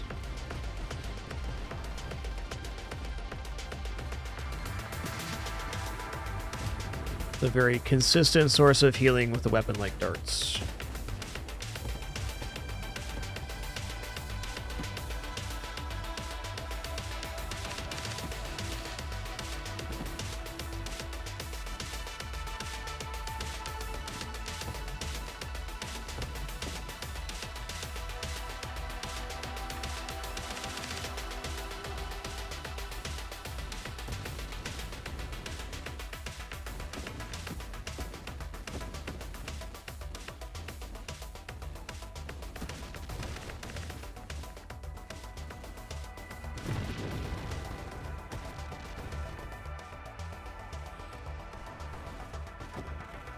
A tough day to be that guy. Wow.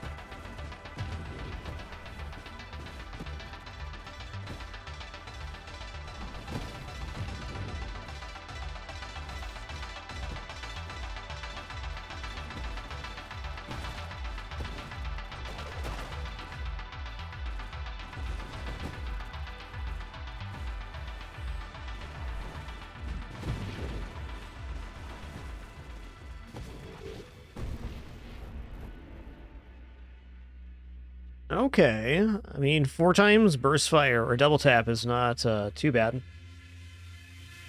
Will give us a super long delay in between firing, but it's a fair experience for what we have right now. It definitely amplifies our minds a lot too.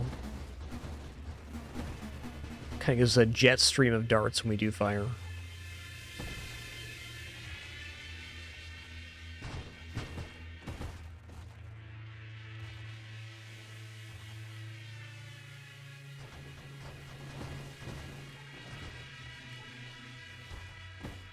What gives antimatter rounds?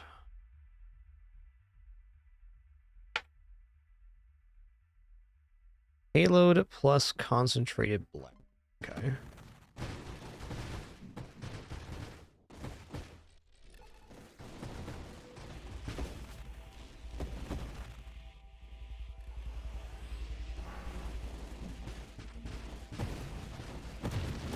Ooh, those mines got a lot of darts in them now.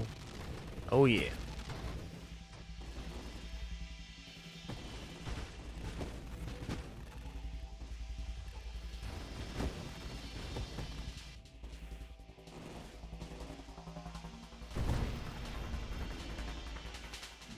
Choice this build is yet to have corrosion, which is one of the better damage modifiers we can get.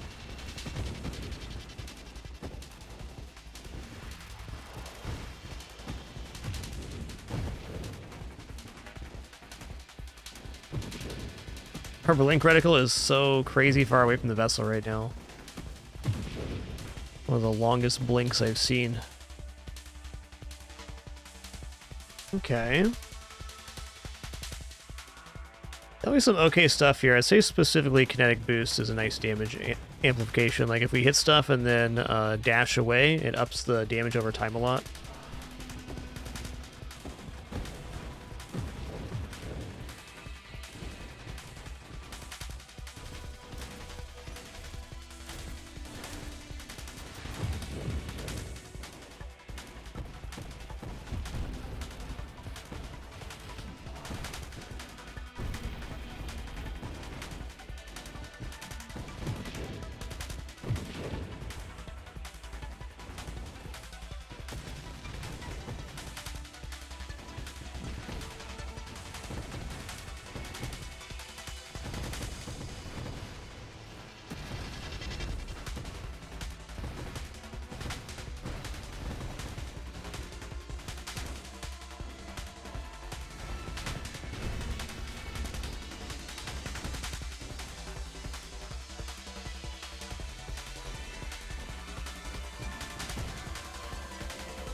Alright, round 2 with Mr. Crabber here. I think it's going to be a different experience this time.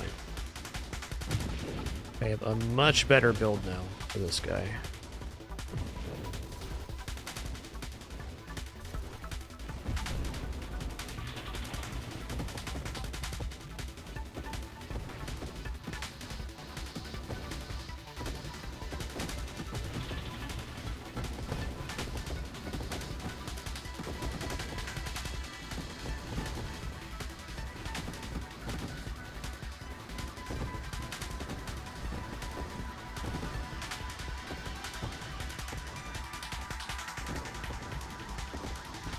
Still not super crushing, but quite good.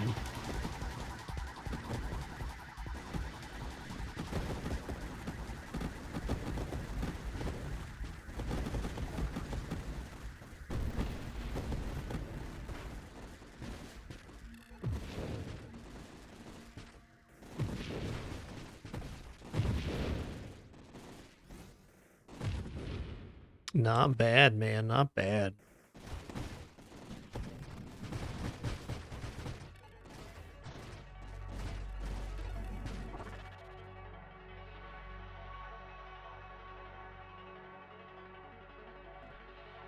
Okay, here's corrosion.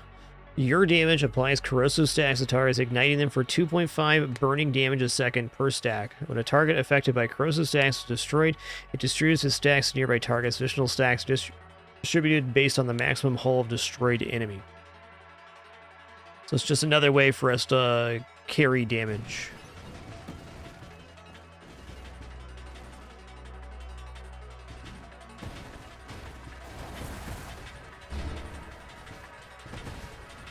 Oh, snap. It's about to get weird in here.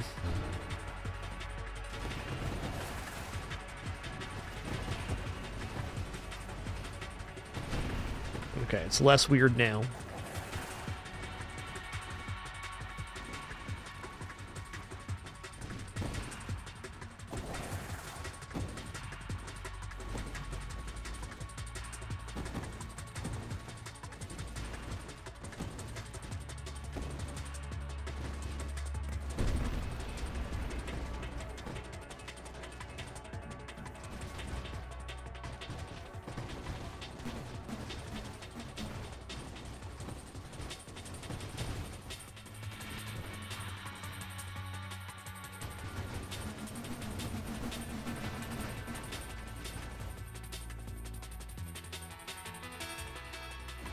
Here we go. Oh boy.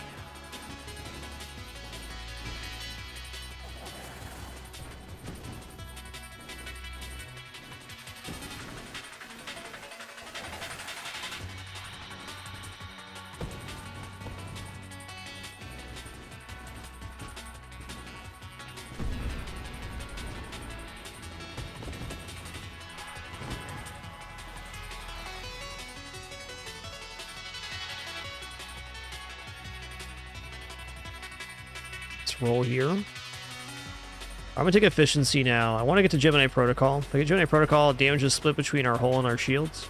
And then we have the healing from Essence Sap to recover our hull. And then we have the little fellers, which are designated to repair our shields, plus our shield cooldown. So it's gonna be a pretty nice spot defensively.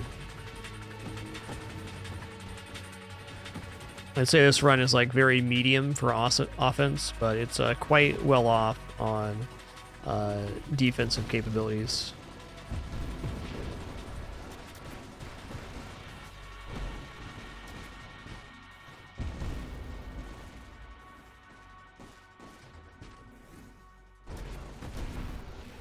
What am I using that button for? Am I using F4 right? Oh, stabilizer.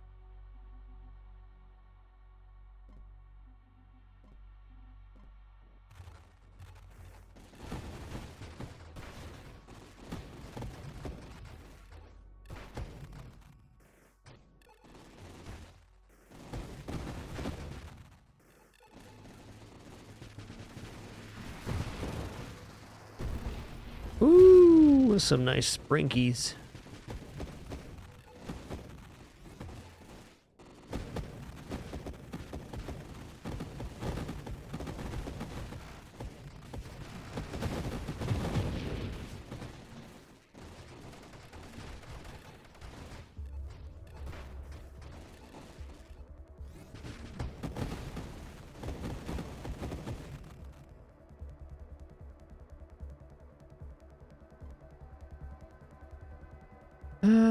Reflexive shields, okay. Barriers, okay as well.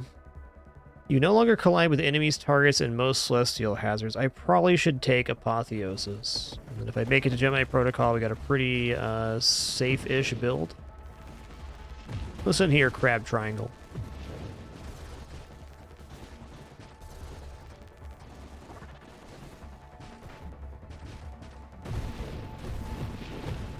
Later, Tater.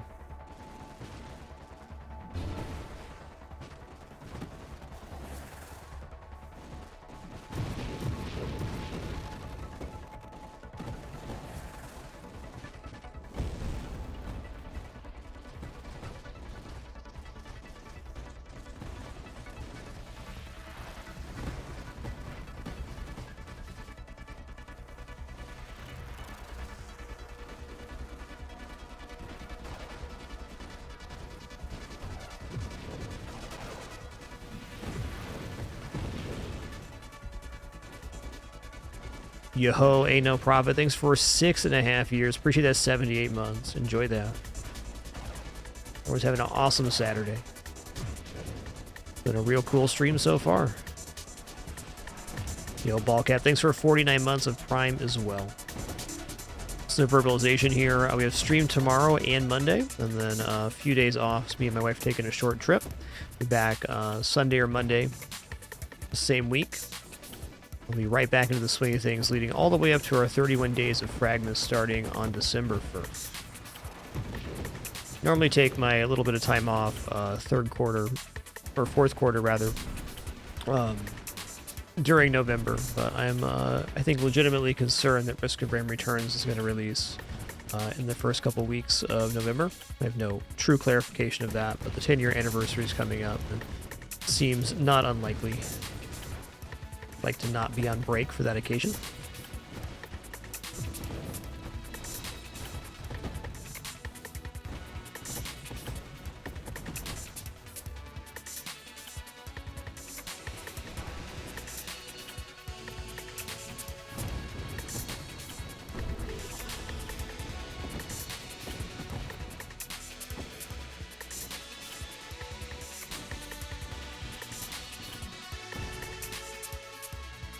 Oh yeah. Okay, weapon mastery's it. Looks great. Ooh, I ran right into the bullets there. That was tough.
Alright, about to break a mill here. Feels nice, man.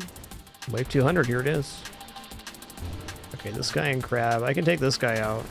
Maybe, uh-oh, I'm in trouble. I whiffed that opening volley here.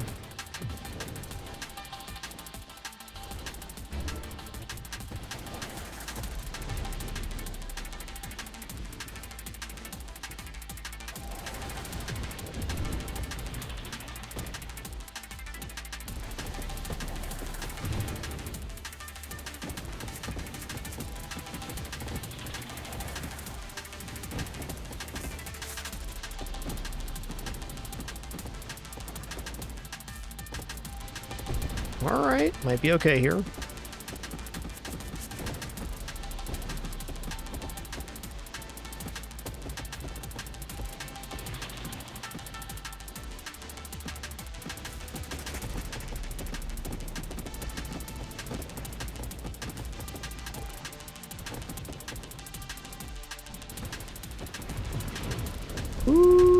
Hey, that was nice. That was a nice one.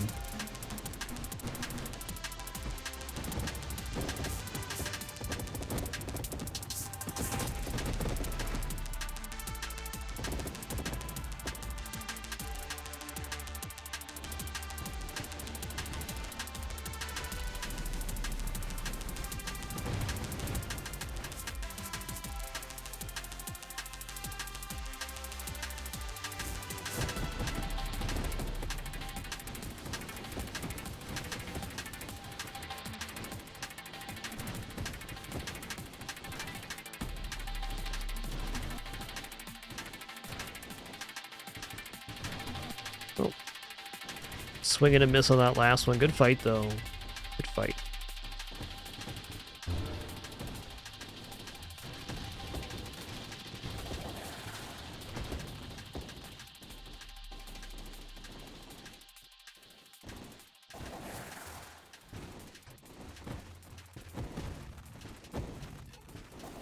Okay, I could use mine here, but don't need to.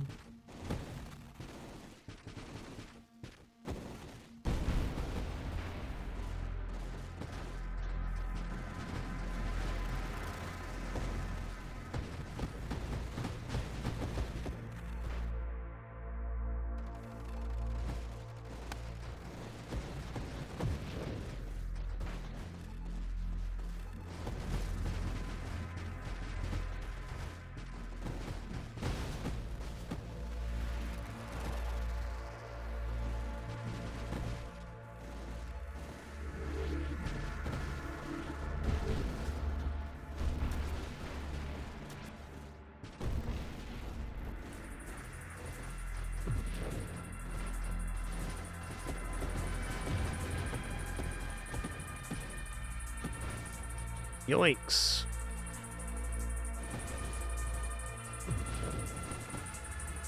The scary wave, man.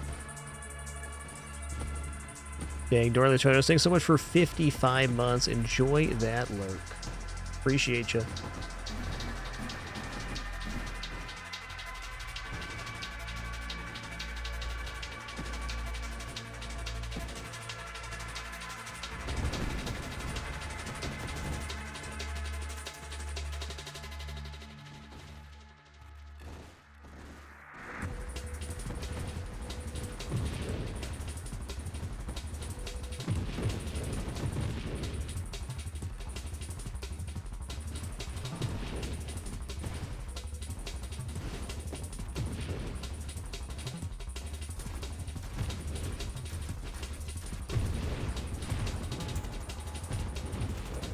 Alright, staying alive, staying alive.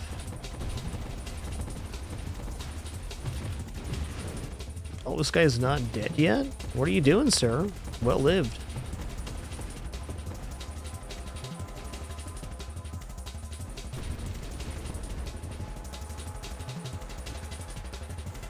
Take advantage of our apotheosis on these guys.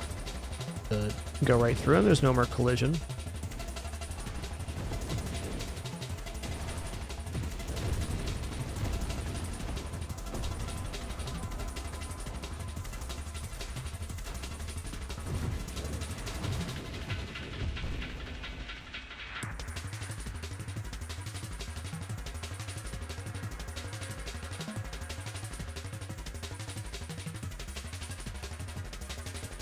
I am absolutely not turning down an additional projectile here.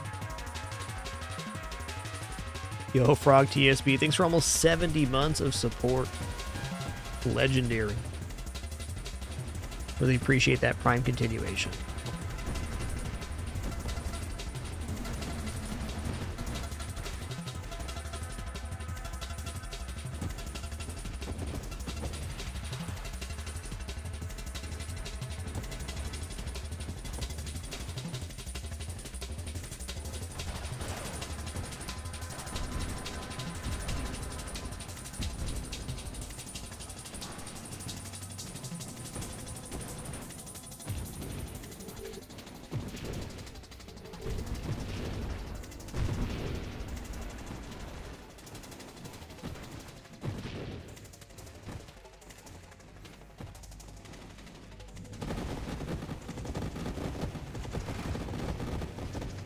That was fun.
Feels popping right now. Oh, the one I want is Gemini Protocol, but I can definitely see just 20% more hull being good. Did I get Gemini Protocol already? No,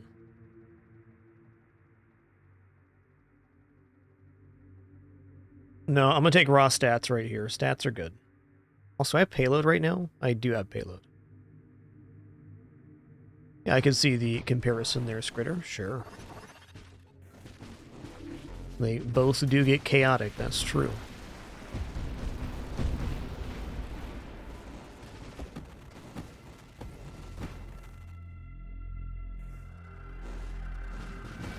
Hello.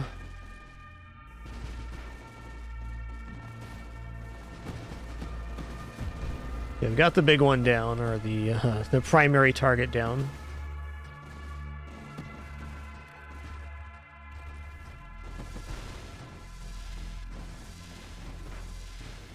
Shields back.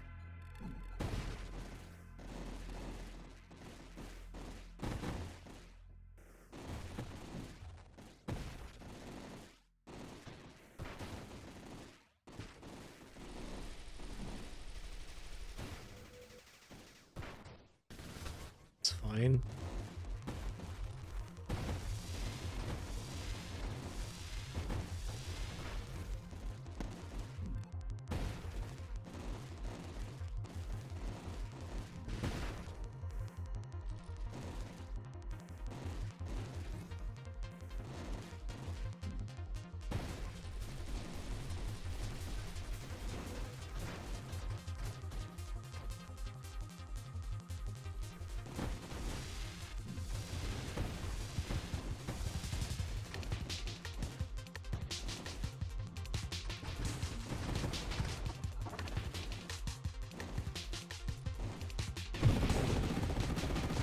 Get him, got him good.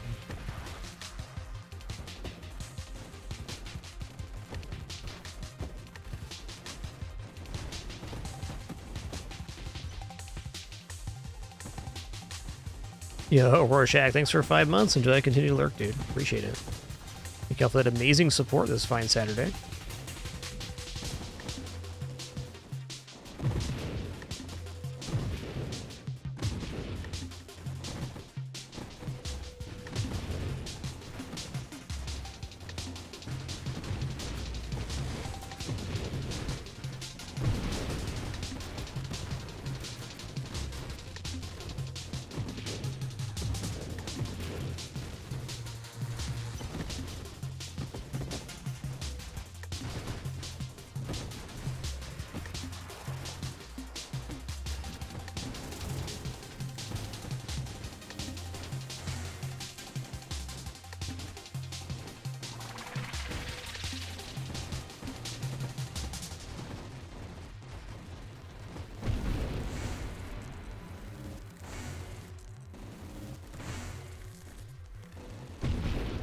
Later, Tater.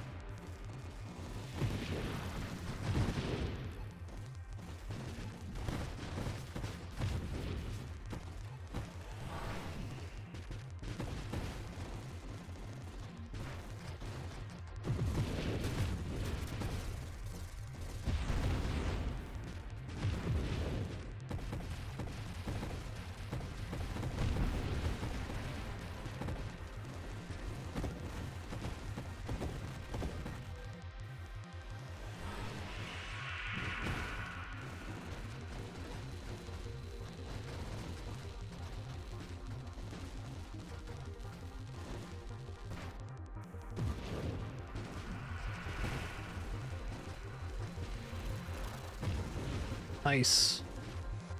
Thanks for the assist, Galaxy.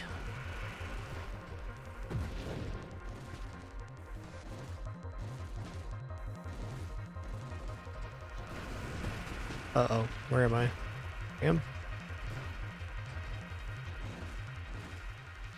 I'm alive. Kool-Aid.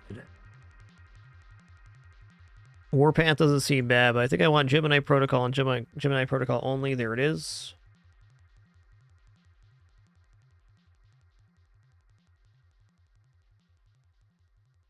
Oh, while your shield protects your constructs, your damage is divided evenly between your construct's hull and your shields.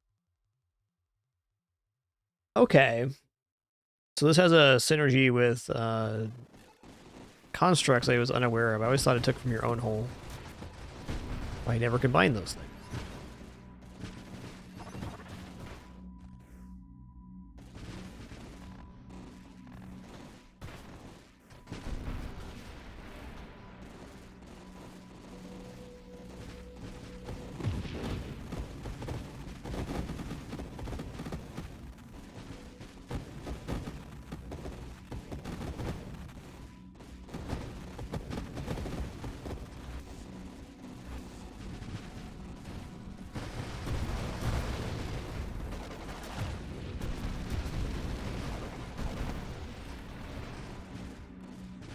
That was certainly a wave of Nova Drift.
Oh, he pushed my mines away? That's tough.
A little low on shields here.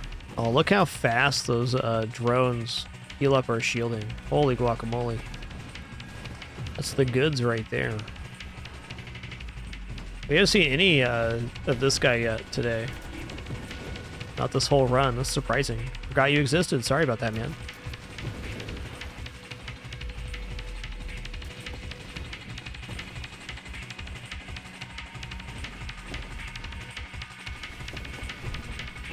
Oh, almost dead.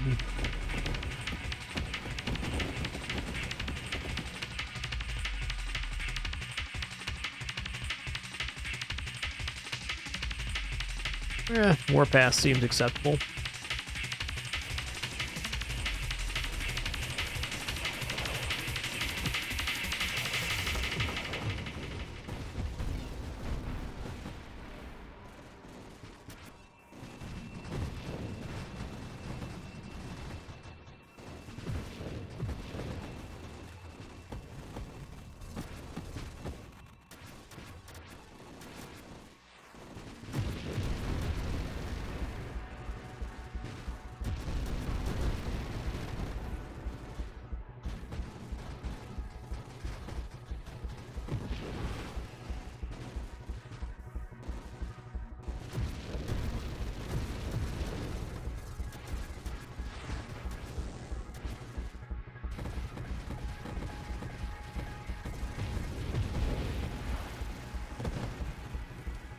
$1.8 mil. We're schmoving right now.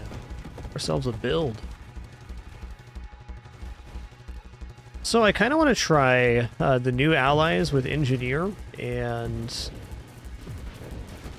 darts like this. So only go allies and mines on a construct style build, and also use the manual deploy style mine. We can get big chunky damage on those large targets, but being a little more control of our darts overall.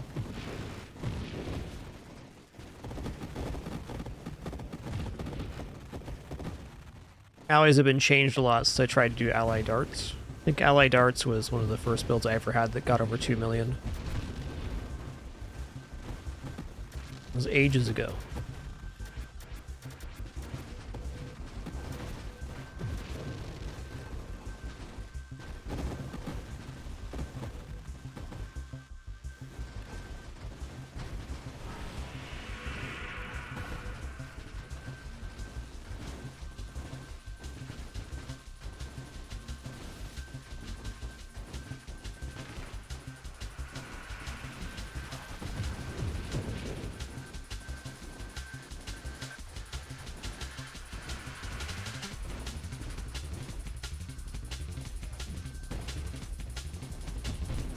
Nice. Pretty quick there. Oh, snap. I blew up. Fun run at 1.25 mil. We're gonna do something similar to that here in a minute. I'm just gonna take a short break after that run, and then we'll head right into another run of Nova Drift. Want to go for some ally mine stuff. I think drones are also good on Engineer, but based on my previous couple construct style builds, I think I need to pick 2 and no more than 2 unless we're going to go into full constructs.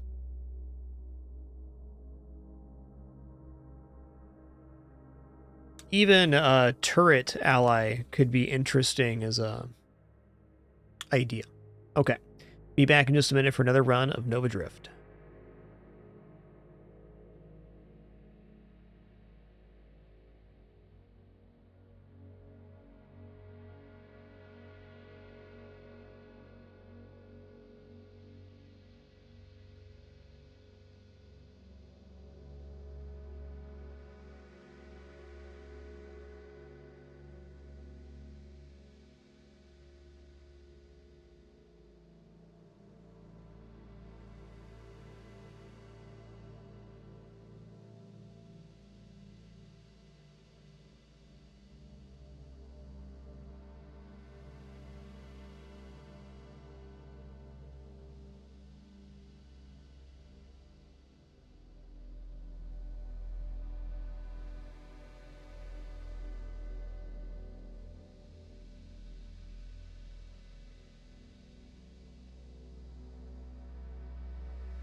All right, I'm back. Let's do it again.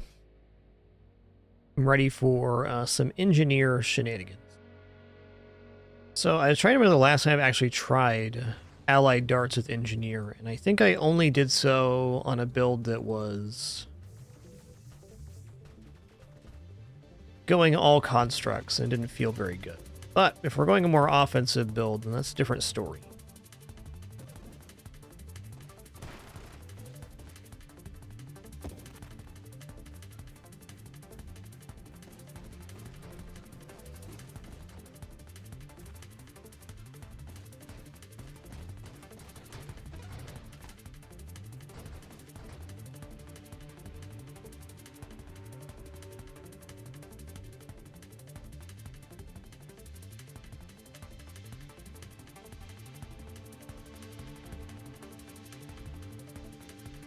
Debating.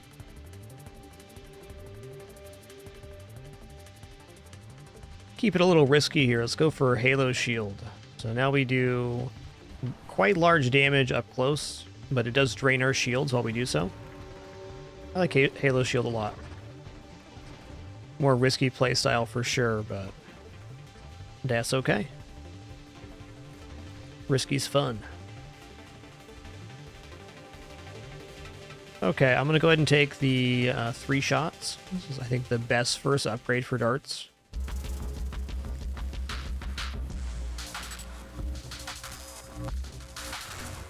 I got chompered. He burnt his mouth, though. That's tough.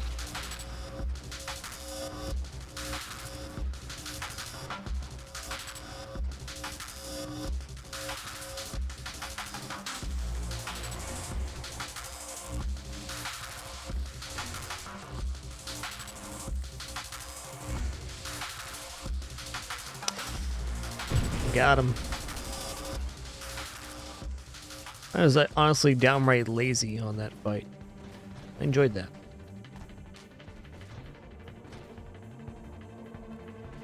Always make good use of siege now. Okay, good to know. Thank you, Nomad.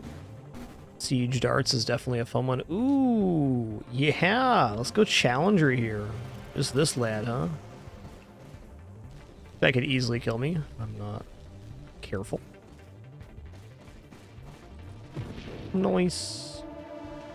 The Challenger just summons a larger boss, and then if it's destroyed, random power up and gain +1 levels. It's like a little bit of extra XP.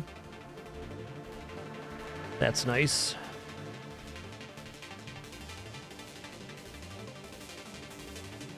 It's so hard not to take drones with Engineer. I'm gonna resist temptation, especially because we have the Halo Shield. Unless we go Pursuit Drones, a little bit of anti-synergy there.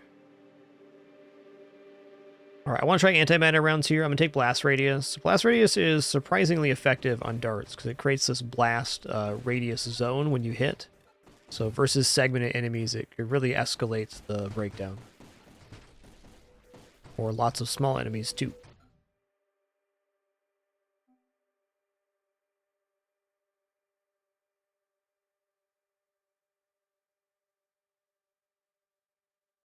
Ally explosive rounds create additional larger blast radius when they're destroyed on impact. This has to be affected by our blast radius.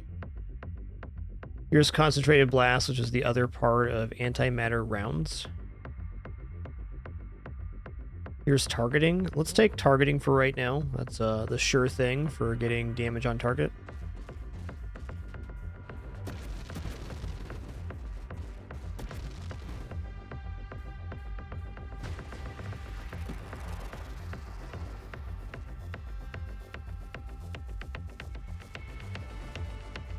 Okay, mine's is a yes.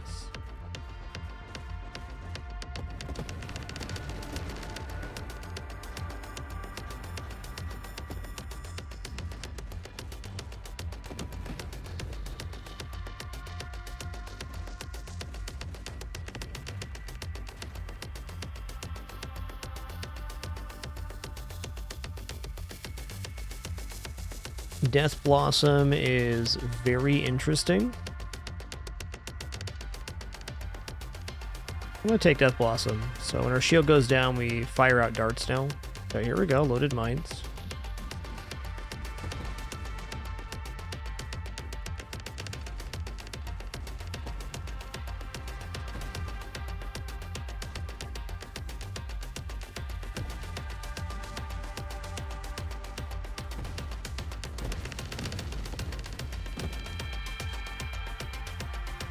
Okay, interceptor. Now our allies are firing darts. Good for them.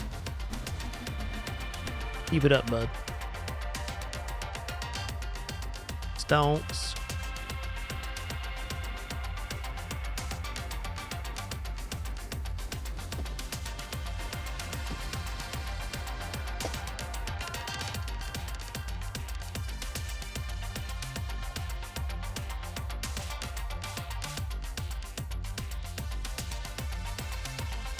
Man, I really kind of love 4x Scorching Wake here. I'm doing it. This is like my dream start. Oh, they look so burny with the orange shield. Love it.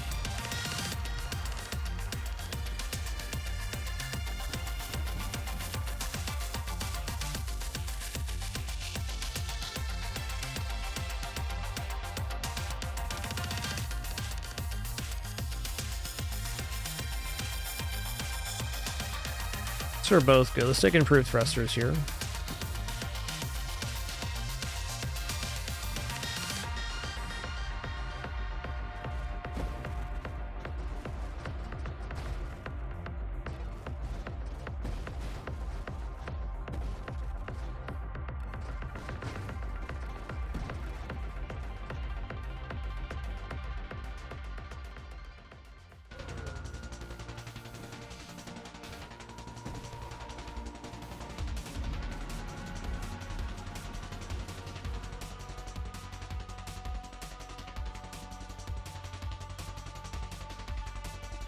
I'm gonna take skirmish here, so we're towards warp strike, not warp strike, essence sap rather.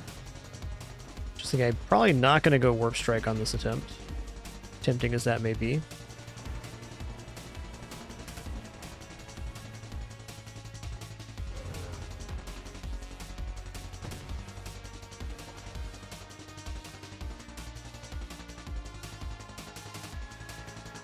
Fire rate sounds good, man.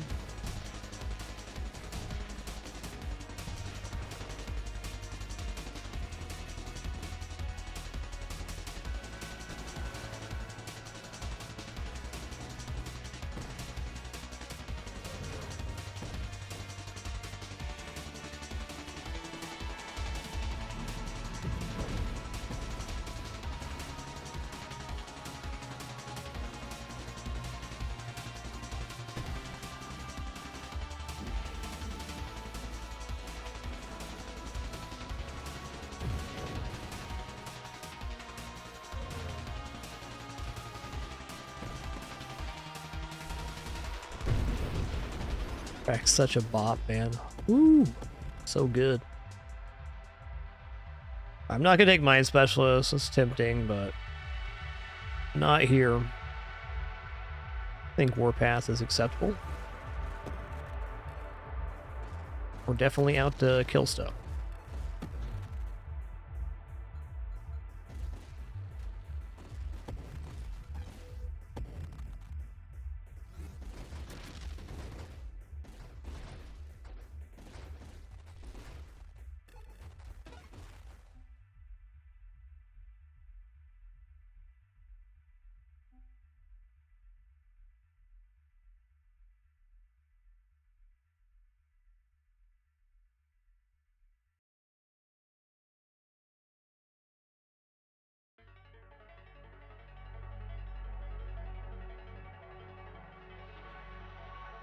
Trying to imagine right now where I'd want to be using the wingman setup.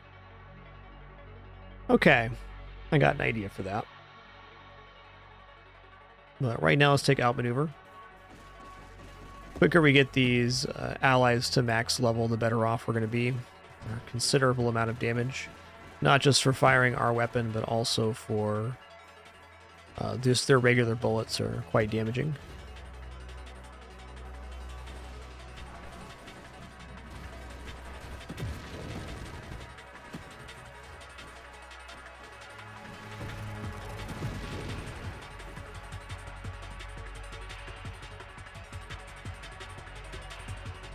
There it is, overpower.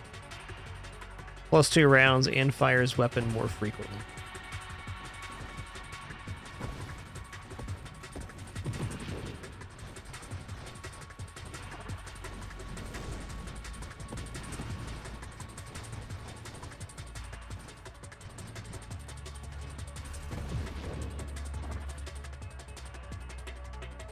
Okay, magnitude. It's a very nice damage increase. I'm surprised we didn't have already. Okay, what does this lead to? Evolution. Plus 1.5% ally maximum hull and 0.75% ally rate of fire per your level. Oh yeah. So for every 20 levels we have, that's a 15% rate of fire increase. Close to 40-45% by the end of the run. That's massive. Just grab it now. That is the next upgrade, but we want to get to that.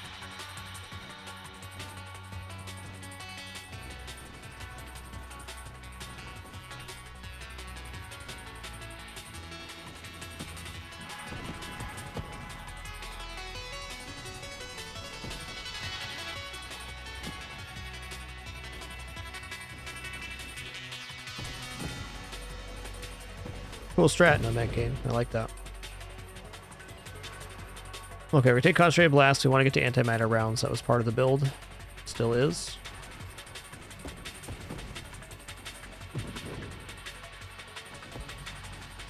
Right now I'm trying to play with using more manual deploy mines. Doesn't feel too bad. I'm curious how with charge mines, maybe placing them purposely kind of out of combat to let them stockpile could be interesting with a Warp Strike build.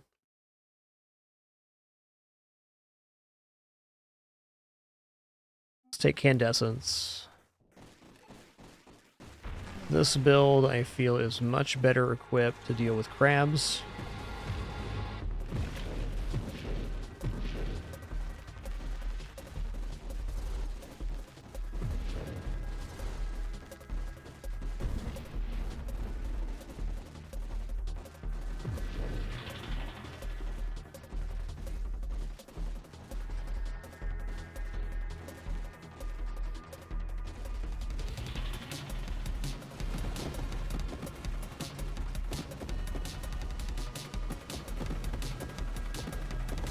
Get roasted, crabs. Get roasted.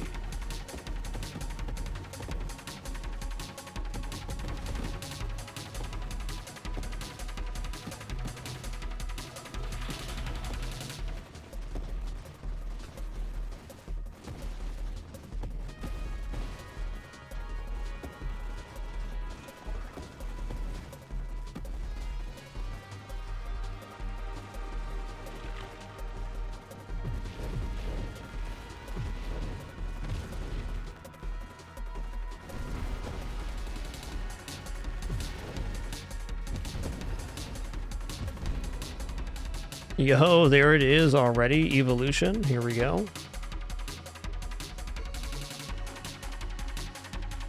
That's a great build, Barnabas. Yo, Having Garden, thanks so much for 27 months. Much appreciation.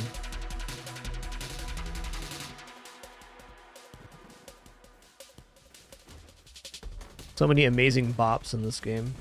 What an experience.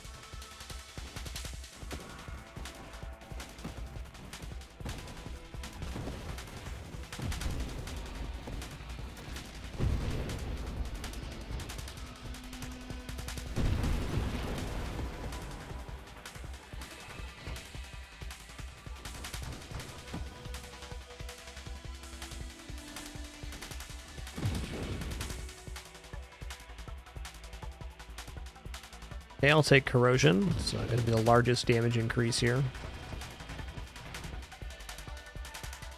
Alright. Hull Strength's probably not bad. Elegant Construction also seems amazing. Let's go for it.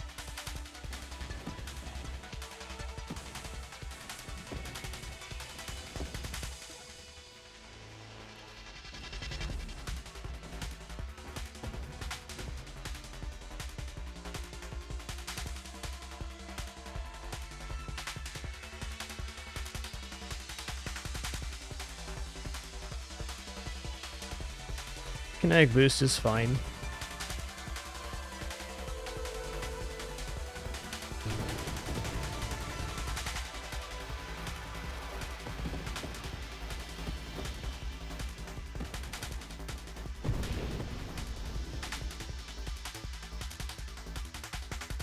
I don't think we're at needing Splinter yet. Siege weaponry is interesting, but not yet. Let's do a roll here. All right, payload, I'm down.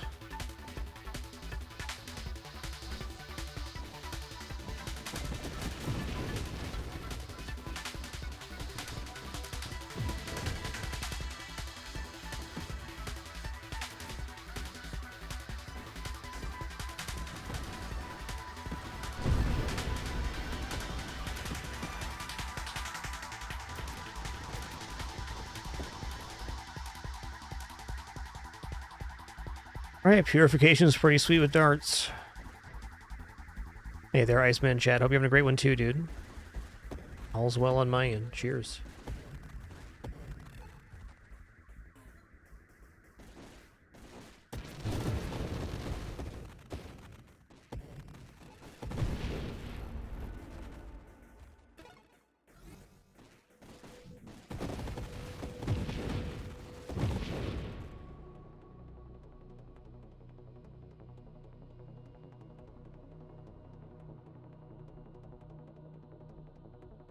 You know what? I kinda want charge mines right now. Might even spend a few re-rolls to do that.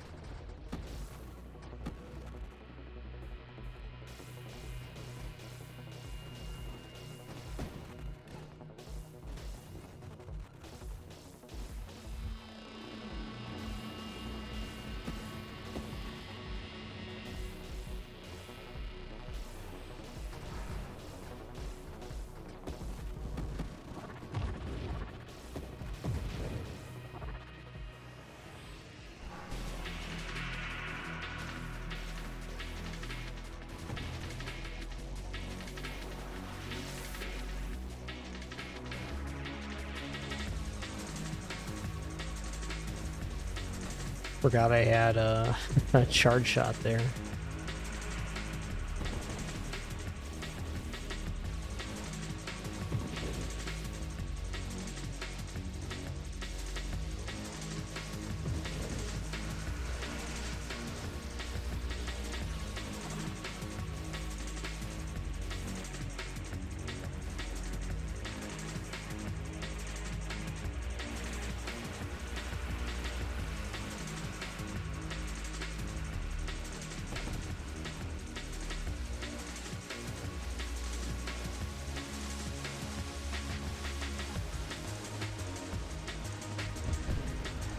Okay, well survived.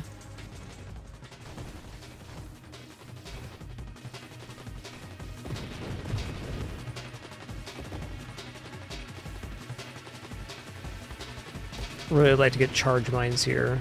A little bit annoying to have to tap fire. It's also quite good antimatter rounds, I'll take that. Oh, those darts look pretty cool.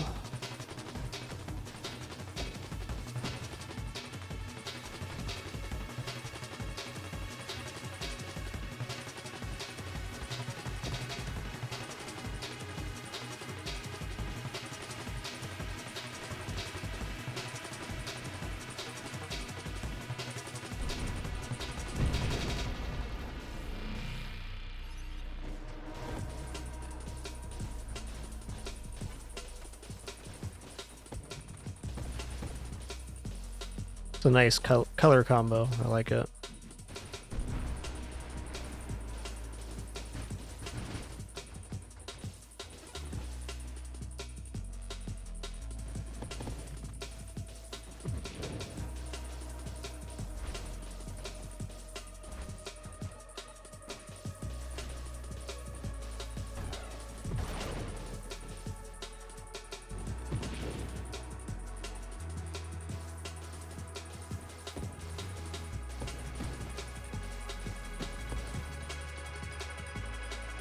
I just had a really cool Corsair build idea.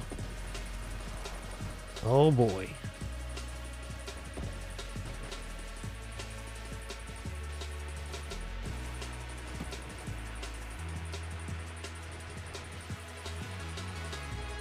Oh, I'm taking a lot of self-damage on these antimatter rounds. Be careful.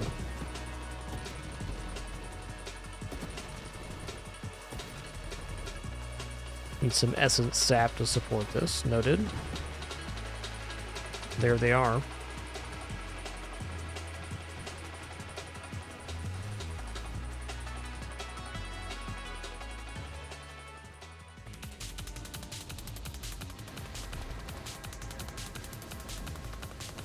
Oh yeah! That's the stuff right there.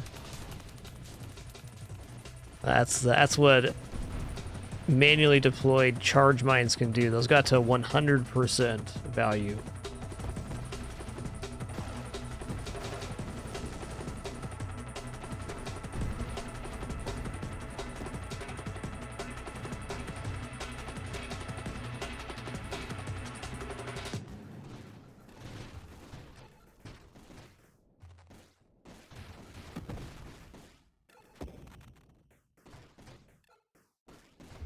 Sketchy build right now, but fun.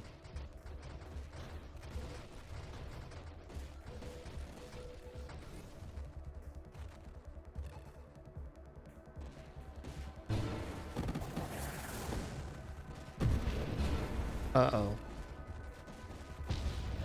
That's fair. I maneuvered myself into a pickle there. Big lad, though. Alright. I'm gonna do Corsair Barrage stuff now.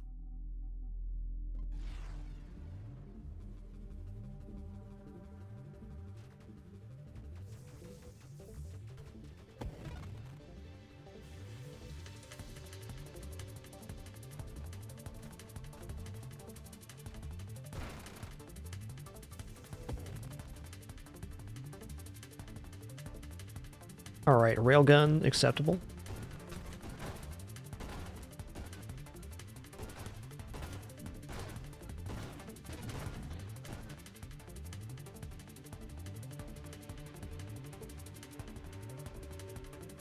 Amp is the natural synergy for railgun.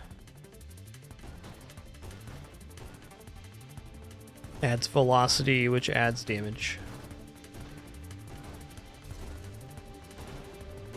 Lots of other shields can work here, but I think for the build I'm going for, Amp will be adequate. Where's Corsair? Not here. There is.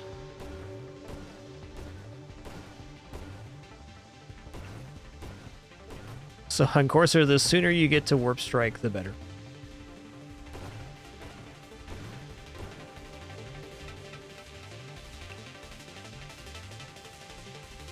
Oh, there's a piece of Warp Strike. I'll take it.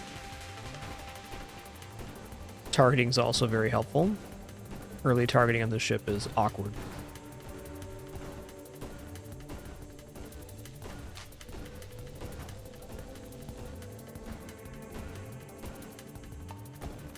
It's even easier just to walk up and use the explosion radius at the start of the railgun to deal damage here. Whoa. That was spicy, dude.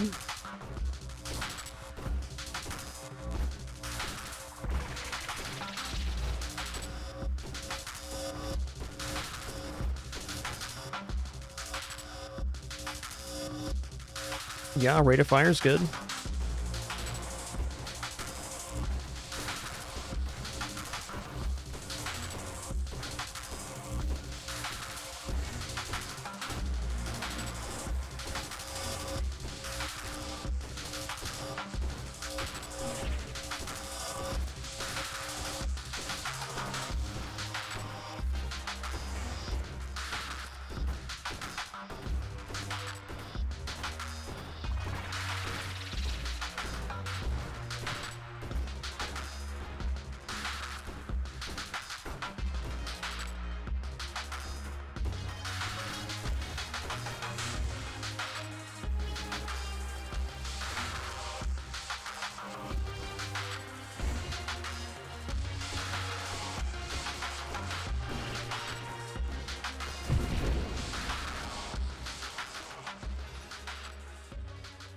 Revelation sounds awesome.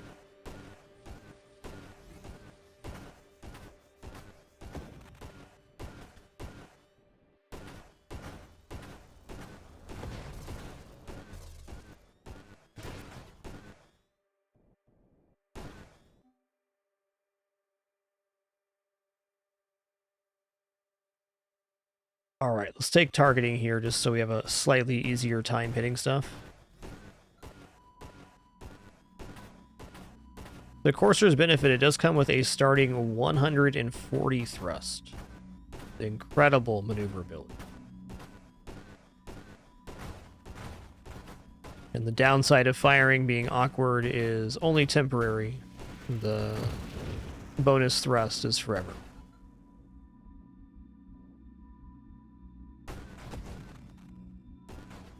Good choices, Kill Shadow. Good choices. Keep it cozy.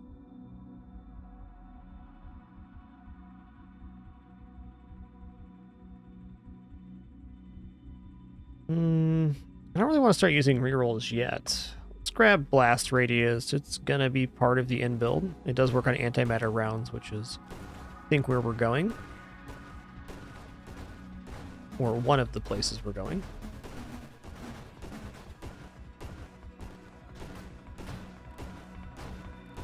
And he just having a snooze. That's nice.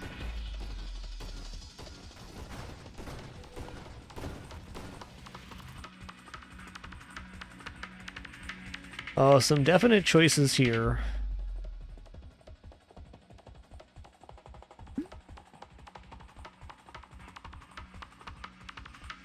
If I take this side instead of Deadly Wake, we're going to be so squishy.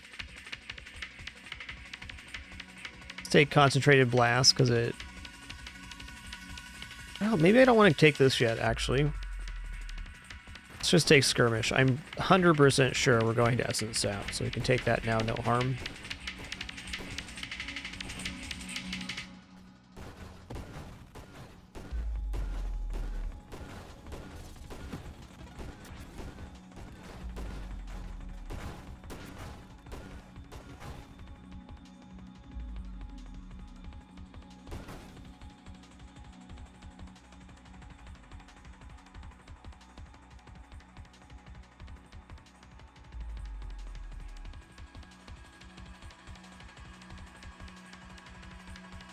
Okay, here's Deadly Wake. I'm going to take that. I certainly want Mines, but Deadly Wake is one of each side pull. It's going to be a lot harder to find. Let's take Velocity here. Quite a few pieces of Warp Strike already in place.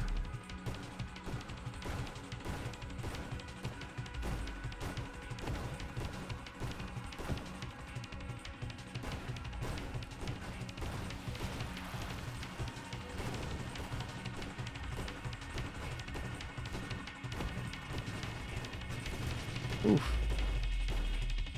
Tough hit there. Does this go towards Barrage? Certainly does. Sign me up.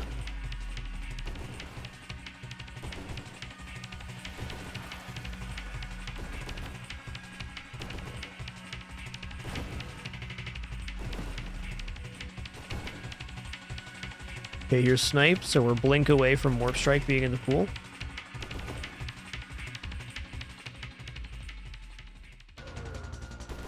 This guy again. What are you doing, this guy?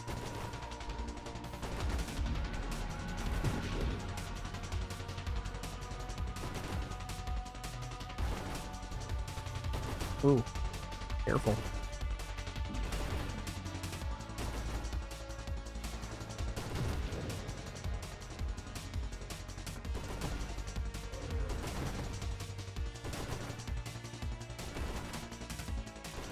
Gonna take my sweet time here. No rush on the wave 40, boss. Not like it's gonna time out or anything.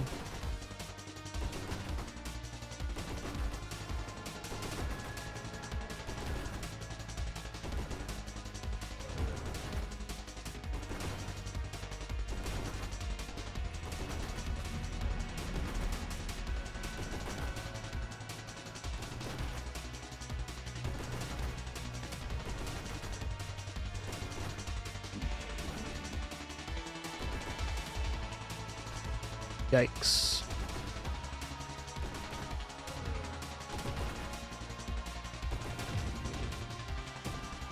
Almost died there, man. Luckily, almost doesn't count.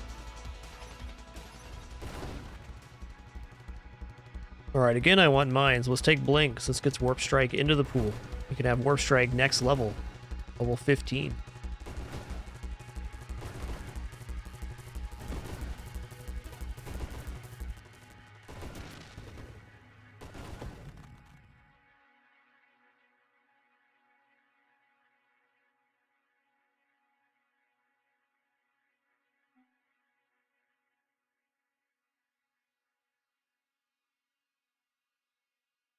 Take shield cooldown here.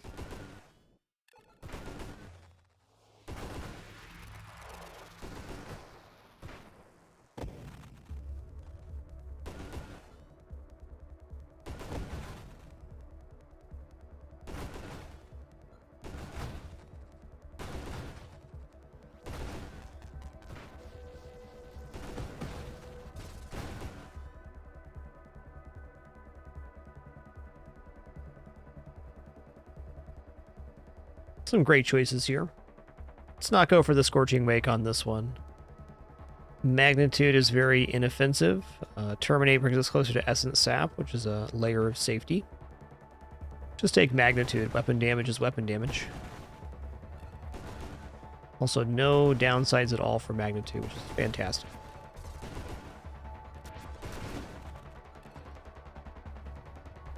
Oh yeah.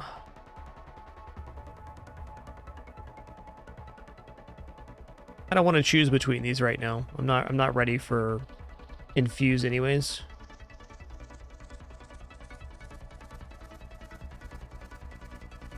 I'm actually going to use a roll here. Some okay choices, but there's Warp Strike. Okay, so now our projectiles can warp the screen once. They lose 50% of their tracking capability when they do. This is a massive increase to our damage and global presence, regardless. Okay, here we go.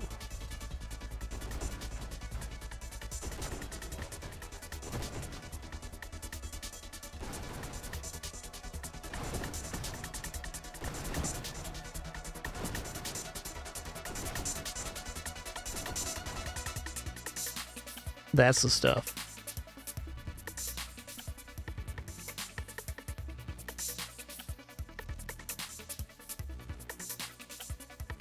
All right, we got to take Volley in order to get to Barrage, which is where I want to get. So let's take it now.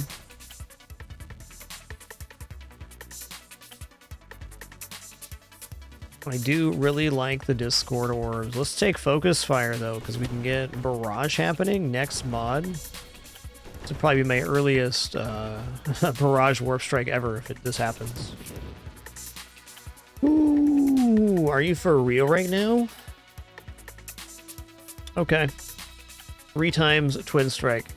So we're going to have slower shield cooldown, and we're going to have lower recovery rate for this decision, but we're gaining 3 projectiles.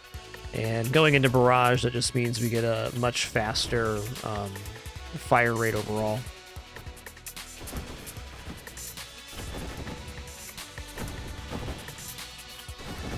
Twin Strike's a great mod, not without its downsides, but not really better than it can be right here.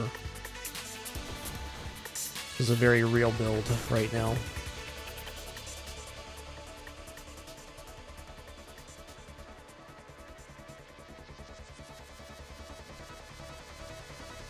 Okay, there's Barrage. Okay, so plus 25% weapon projectiles, plus 1 weapon projectile, plus 10 base damage for weapons that hit. Your weapon rapidly fires a barrage instead of a burst fire or spread 1 projectile at a time. Your weapon projectiles have a lateral divergence, which is affected by spread modifiers. Barrage modifies each projectile to have between minus 40 and plus 10% attributes. For triggered effects, Barrage counts as firing once. While you're firing, 50% total shield cooldown and minus 15% recovery rate. So you have very low recovery rate while barraging right now. But look at what we do.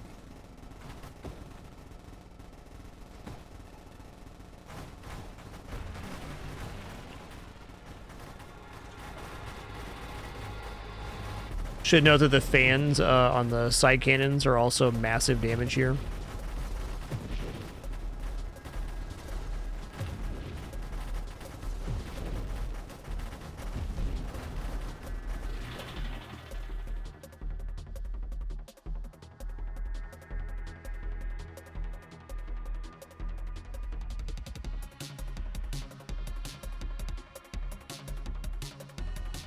Adaptive armor seems pretty good with where we're going.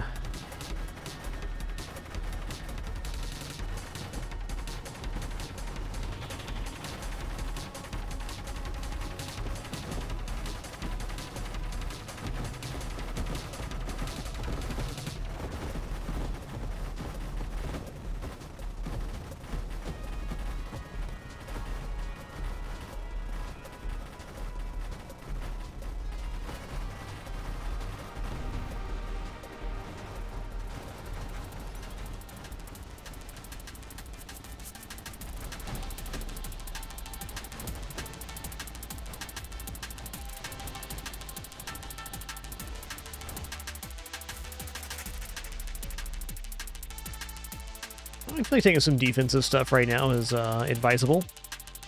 Go ahead and grab some hull strength here.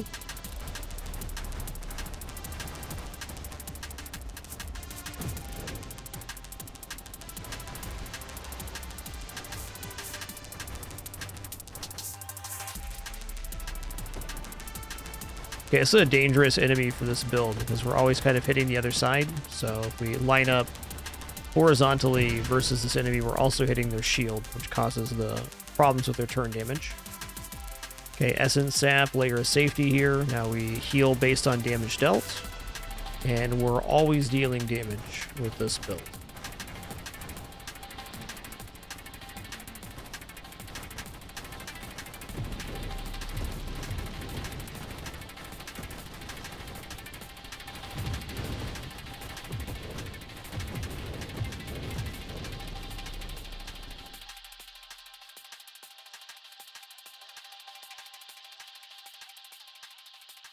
Trying to remember if Homing Strike is good with Barrage or not. Like, do we get really fast firing 2 little cannons for it? I don't remember.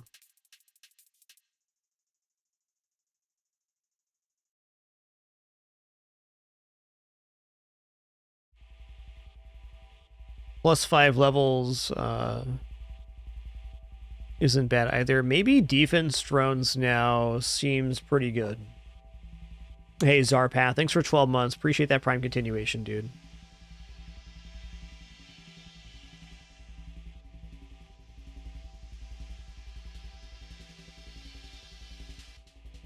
Since we took the triple twin strike, defense drones are seeming pretty desirable to me.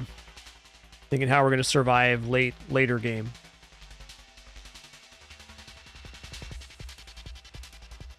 Oh, I don't know.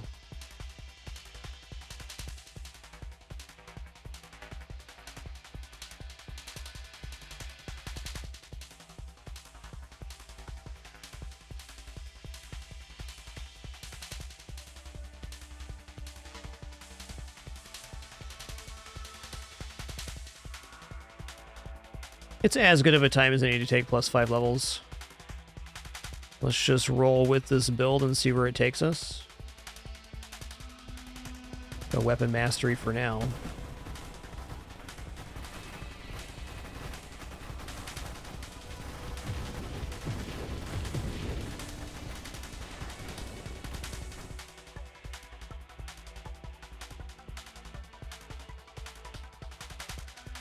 We'll take stabilization here. I think payload was also very nice. I'm not feeling a lack of damage right now.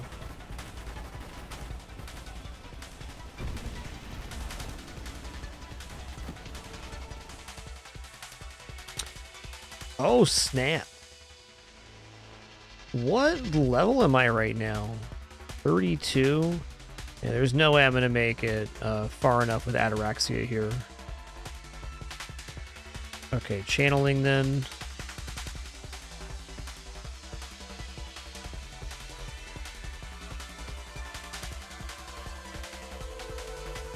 Take kinetic boost. Okay, volatile shield's fine. Okay, now I'm gonna take payload. That's a pretty nice set of level ups there.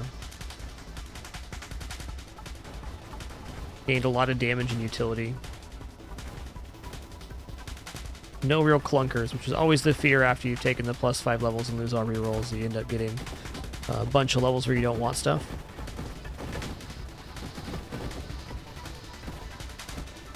It does improve it for sure, Royal Ascendant, so it makes it go faster. It does ramp up the self-damage pretty quickly. I just think of it as like Barrage gets stronger the longer you hold down fire. Definitely not Charge Shot right now. No, no. Yeah. I just don't have mines to drop that often. Incendiary Strike is okay. This is a pretty large damage down as well. Let's take a Masochism here. See this one getting into Infuse and having low shields or Tempest Break or something like that. So, having something that makes more damage for being self-damage doesn't seem that much of a stretch. Oh, snap.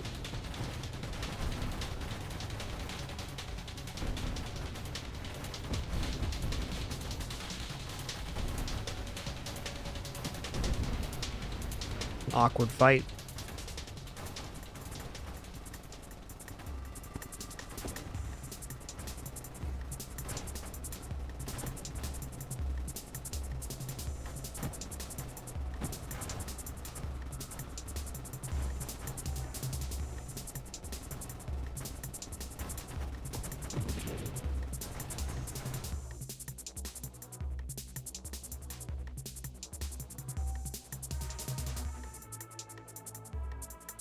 Mines loaded mines is never shabby in this kind of build.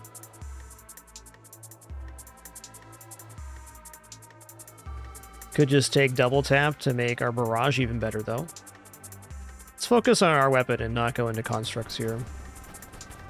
I do think that loaded mines are a good 1-2 punch on pretty much any weapon style build. I don't believe our coverage actually needs improved on this one. That frees up some room for some other mods.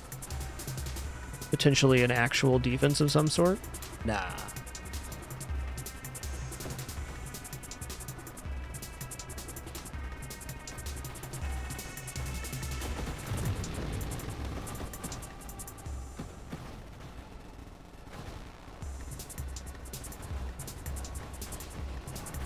What I want right now is agility. That's the mod.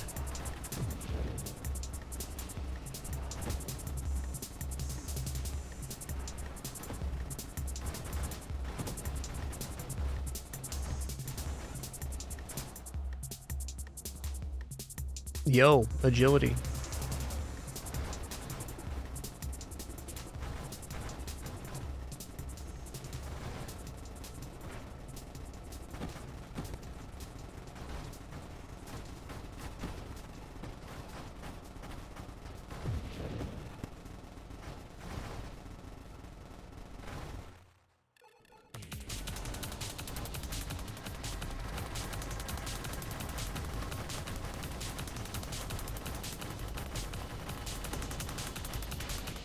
That was a really nice opener. Got that horizontal lined up right away.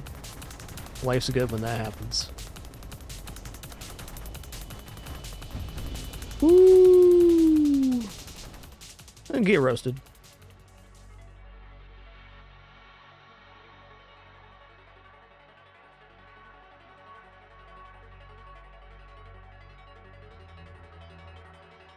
These are all right. I think out of these, I'd rather have Slipstream. Just another thing that gives movement. A little loss in friction is actually very beneficial for movement too. Drifting is a powerful defensive tool.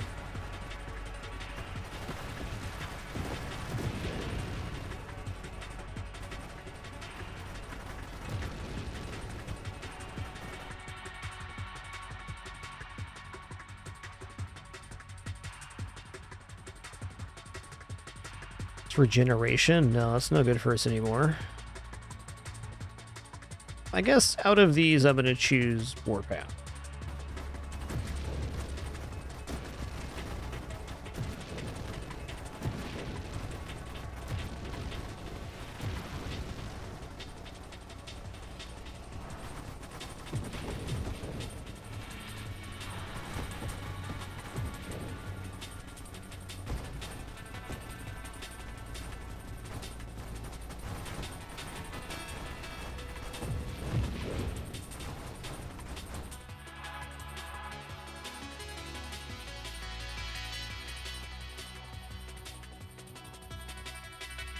Okay, so this puts antimatter rounds in the pool.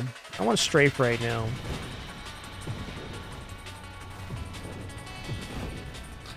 Strafe makes us extremely zippy. It's good.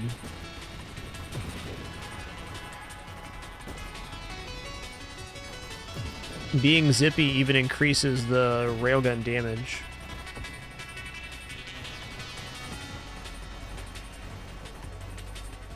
Make sure we're collecting all that XP as well.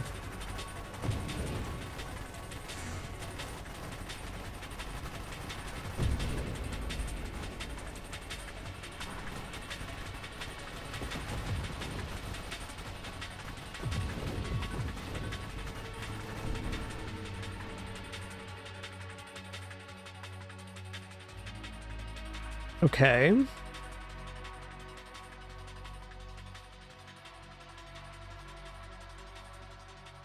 Aegis is... it's aight. Defiance for self-damage resist if we're going into some kind of build could be interesting, but probably just the high explosive because our railguns are dealing a blast radius per hit.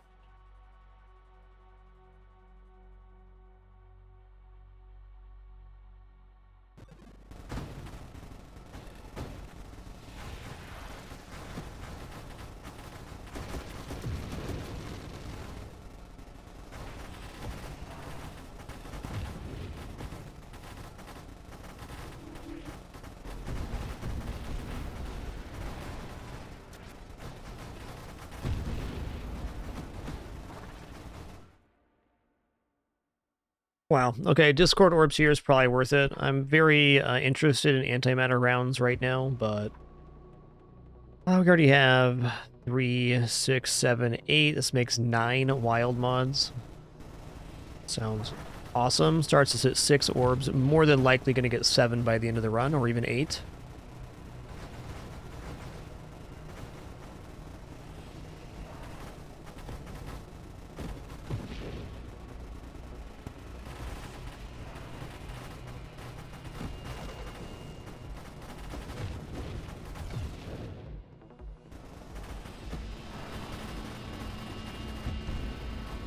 Our shield recharge rate is pretty slow when we're firing. Pretty bad. That's barrage for you.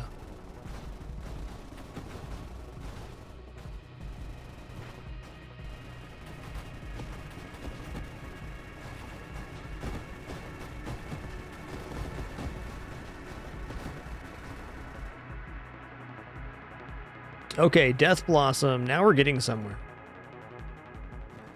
And that somewhere is if I get Tempest Break or some other thing that drops our shields, like Infusion, we're going to be having massive amounts of projectiles on the screen. Let's check our projectiles here. We're at 12 projectiles right now. Holy guacamole, that's a lot. We blapping.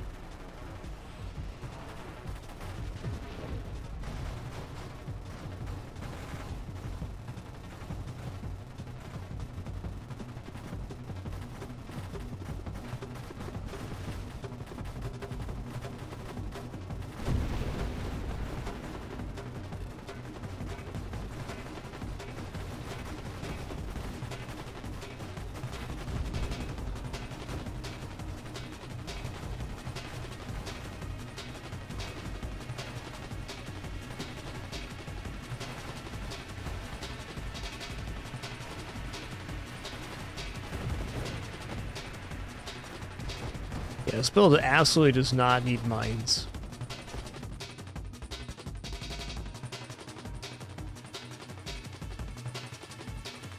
Okay, I'm going to take Concentrated Blast now. I want to put antimatter rounds in the pool.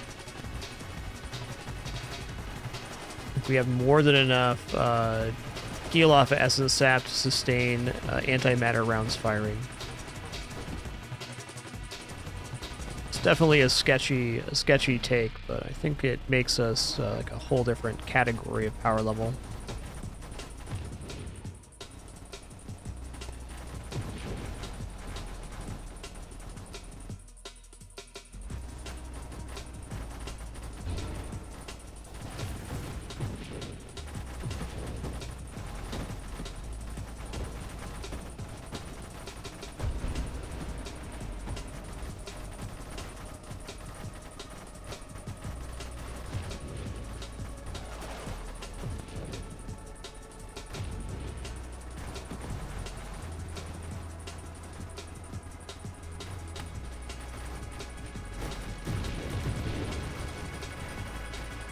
Whew.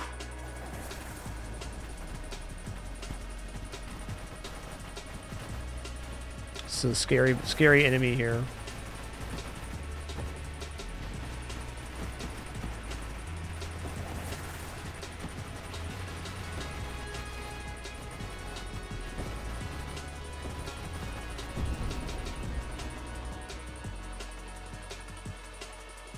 Splinter does look very interesting here. Yeah, okay, I'm gonna take Splinters. So we fire a little bit slower, but now we create offshoots on hits. So that's gonna be good for big waves.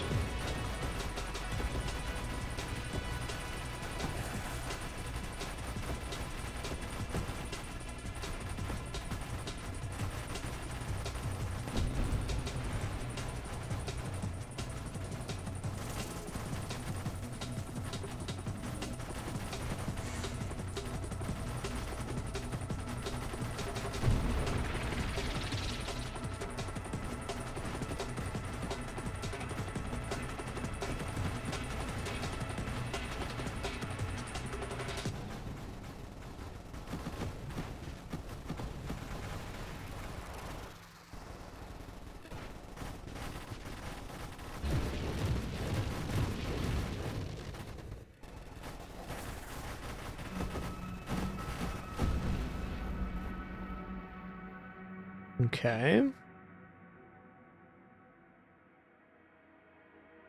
I'm really enjoying Strafe right now, so I'm hesitant to take Void Slice. So Void Slice could be looked at as double Blink, and that's pretty nice thing to have.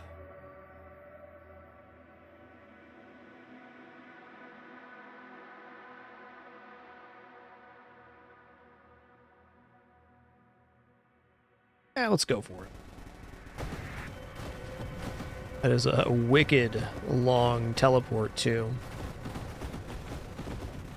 I like this mod for indexing reasons. The kind of compass-style markers it puts around you are very easily to recognize as things are getting chaotic.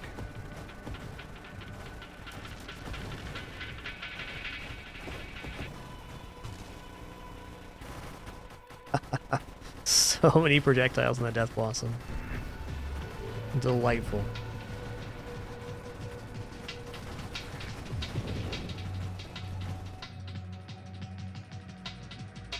Alright, so if I take Discharge right now, it does put Infuse in the pool, so I think I should take it now. The downside is we're going to be continually dropping our shield with this, and then proccing Death Blossom.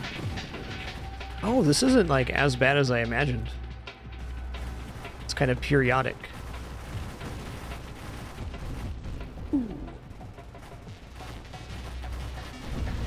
Still good.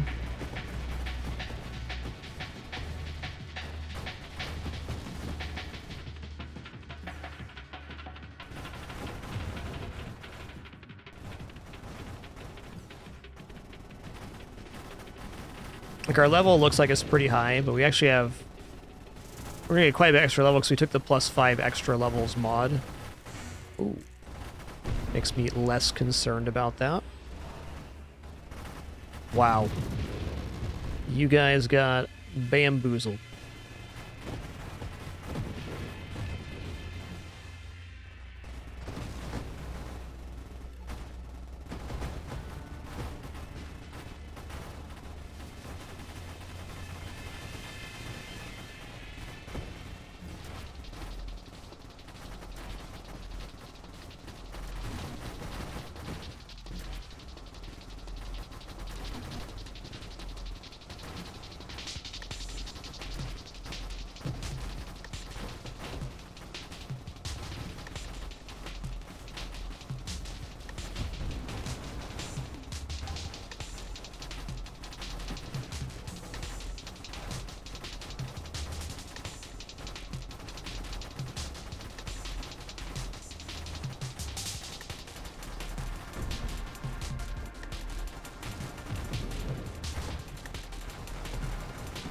Infused would show up next, I'd be quite ecstatic.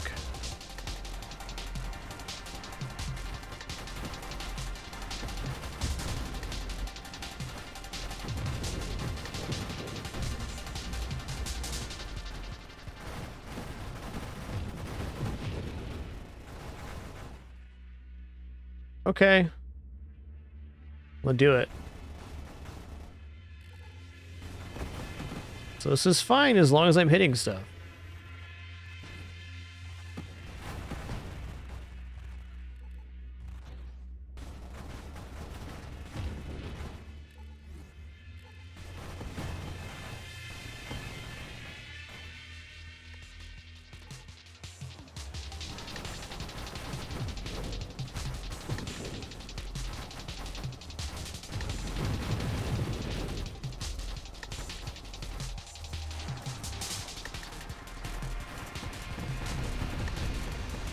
This is where having loaded mines would come in helpful. This build is most suspect. Infuse will also help massively keep our health up if we do make that mod. Well, if there's one thing I can say for certain, our damage is definitely amazing on this build. Defense is mega suspect.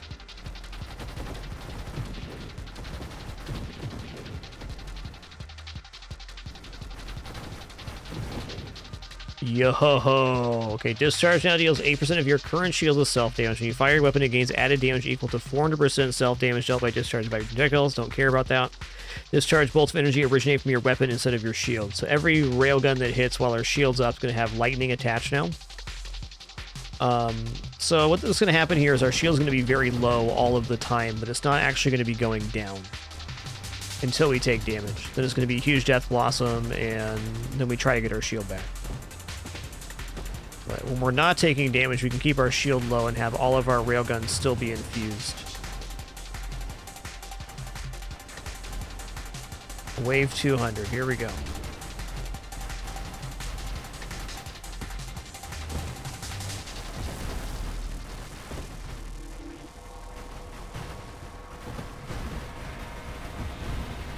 What's he doing down there? You turning around, sir? Yeah, you were. Don't be a jerk.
Okay. Can't re-roll, so...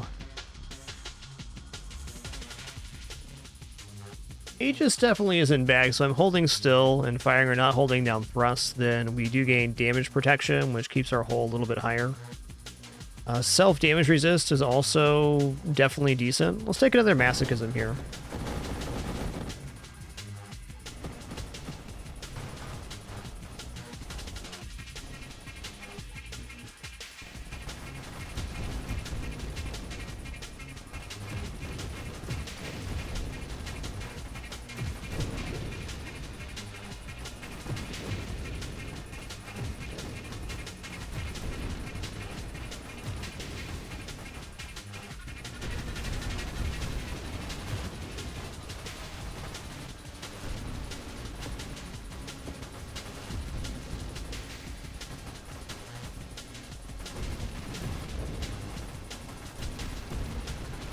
That little 8% made a very big difference in how this build feels.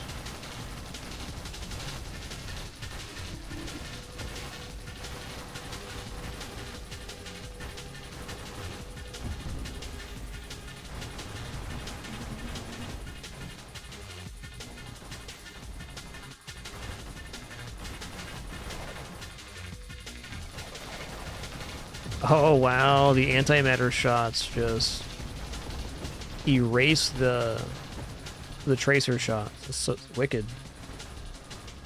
Me like.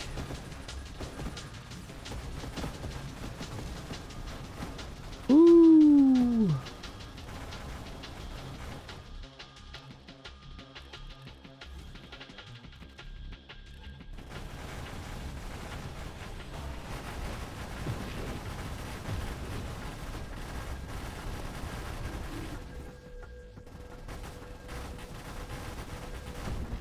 Later, Tater.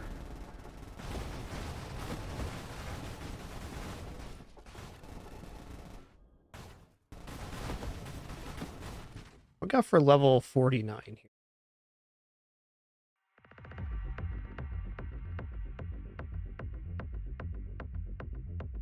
All right, well, Tempest Break is kind of tempting, and we do have the other piece here. Let's make our shield even smaller, but it seems like a fair trade-off to me. Excuse me just one moment here, just gonna refill my water and use the restroom, then we'll continue this very awesome run. Be right back.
All right, I have returned. I agree here that Flash Shielding looks good. I will say that Defiance also looks good because it's self-damage resist.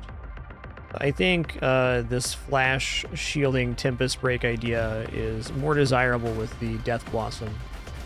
A really nice part about getting Tempest Break here too is when our shield does go down and that Death Blossom goes off, we cannot have our shield cooldown interrupted. It's going to come back up, which keeps infusion up for a much higher percentage of the time. Right now there's a very weird moment where our shield goes down and we have to replenish it, which means not taking any damage. But we're also not quite prepared to do that. Gotta readjust here, one moment.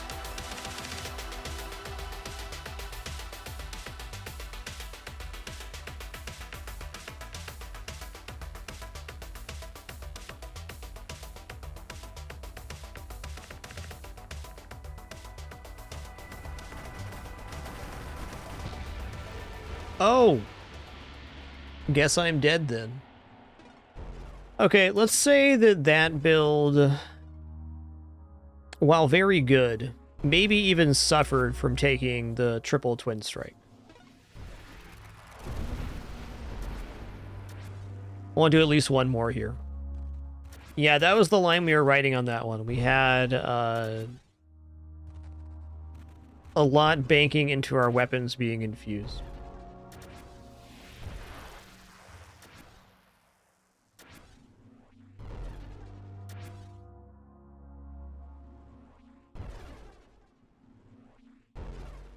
Okay.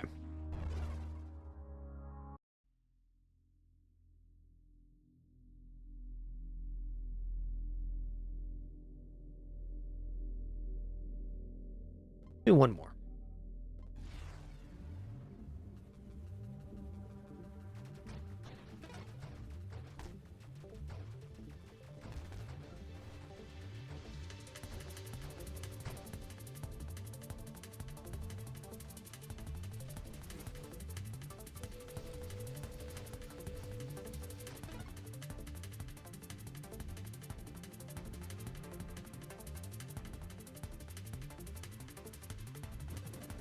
Swords here.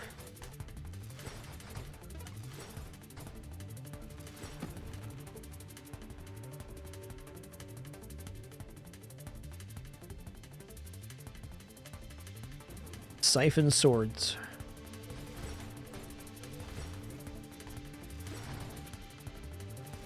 Get back here, little feller.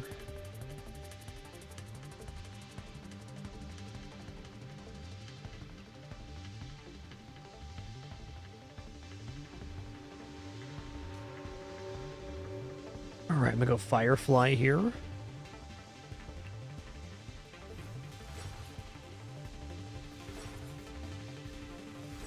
gonna kind of freeform this one. We'll see what happens.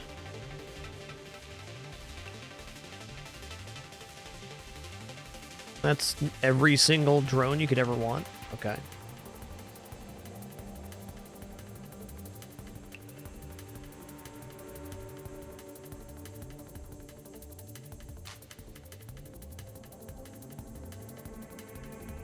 I feel like maybe I don't want to go heavily into weapons here. Maybe even like a hidden power style build.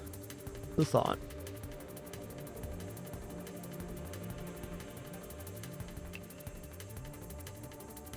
Hold on a minute. I got a build I want to try. Hold on a minute.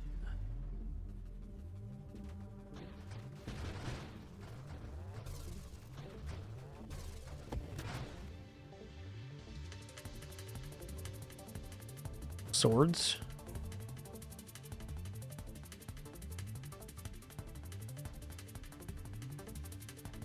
Halo shield. Oh, there's some awesome looking tracers there. The art in this game is just so spectacular. So clean. Engineer.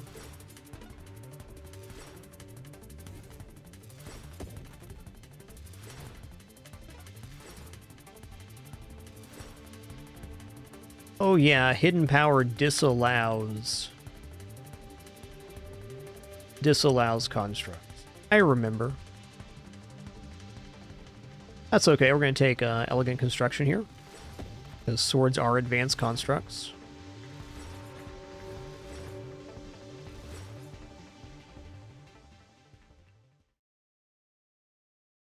We're going to take mines here. That's the other one.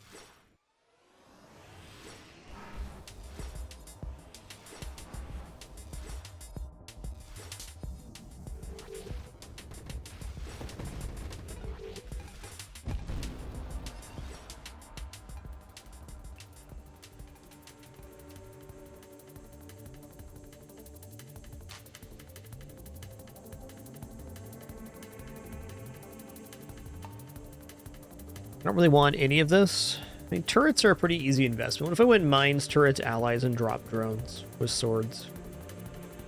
What if?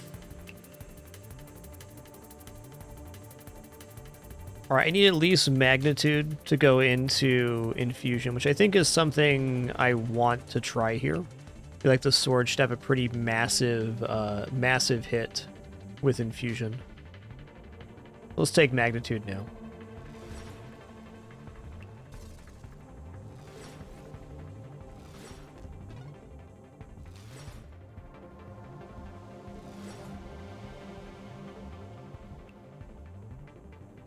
Okay, let's take stabilization.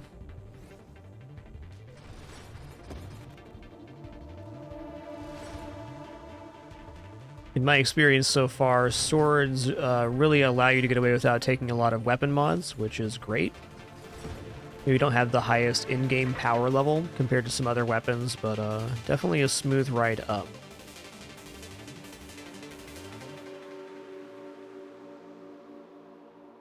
I am not, like, super stoked on any of these either. Candescence is alright.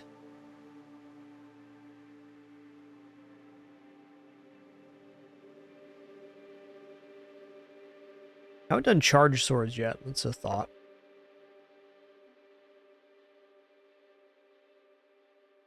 Yeah, I'm just going to take shield durability here. I don't have to rush this build to any particular goal. It's going to take good mods and see where it goes.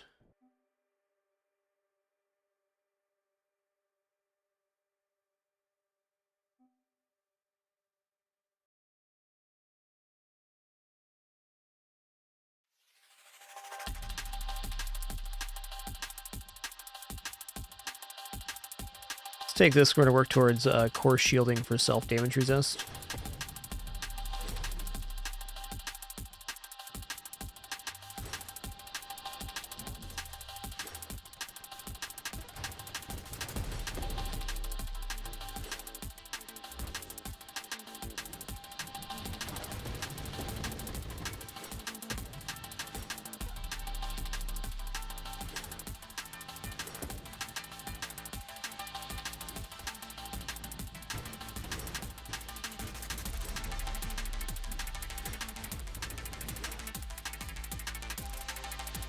Yeah, I'm not going to take loaded mines here. Loaded mine swords are definitely good. I'm going to try this this minefield setup.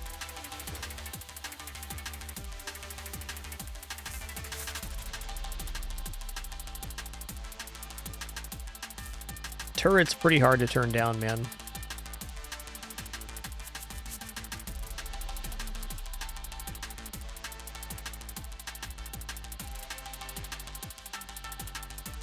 It's turret time. I'm going to skip the allies now that we've done this.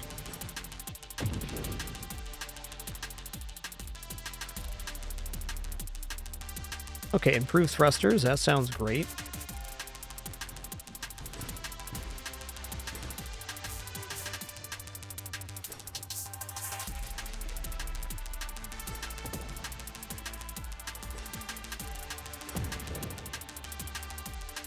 Okay, War Machine's sick. Agility is really nice here, too.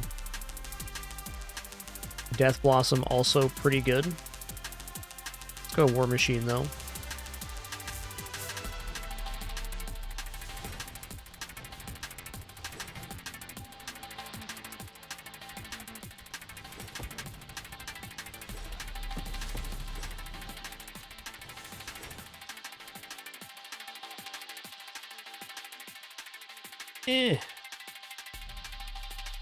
This is good, but do I need it yet? I might as well.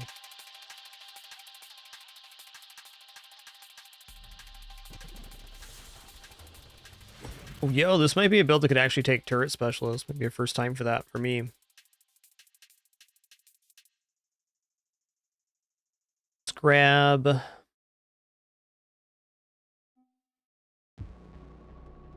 this whole strength here. Who's the boss?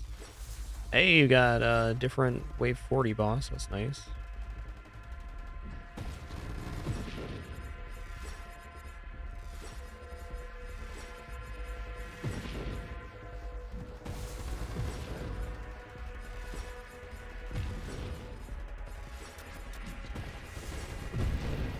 Later, Tater.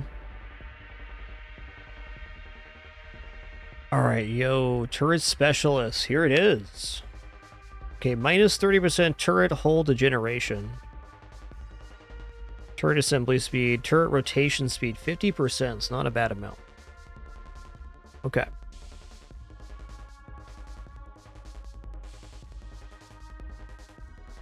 Swords currently have a 4-second assembly time, then we have other modifiers. I think we offset this enough with the elegant construction to make this work. I guess the big downside here is we're having mines deploy more slowly, but I'm not deploying the mines constantly like I would be in Warp Strike build, so I think we can get away with this. I'm gonna give it a try. Yo, Joe, so thanks for 62 months, dude. Should have 5+. Okay, rapid fire, blast radius. I'm gonna take channeling here, because core shielding is where this is gonna end up.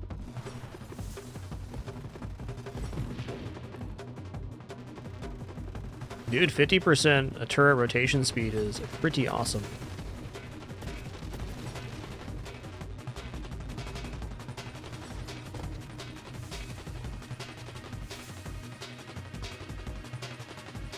Self-damage resist, let's go.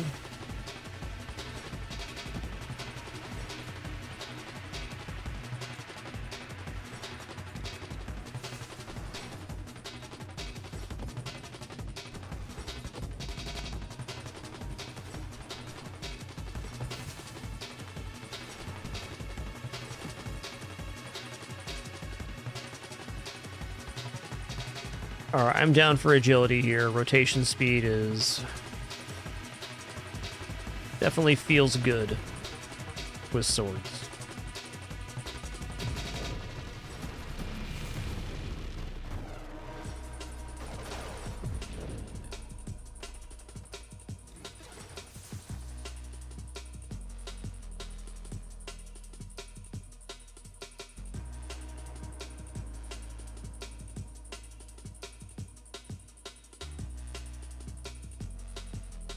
I'm okay with strafe and no blink here. I don't think I need to take a side path.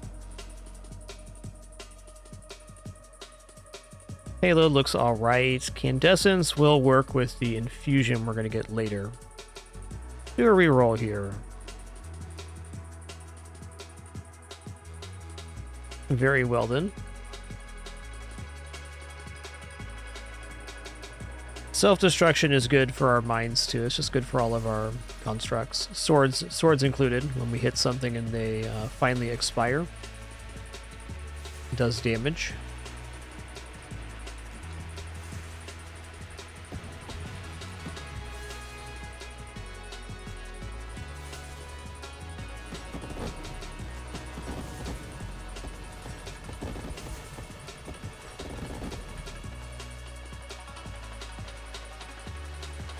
What is this? Point defense.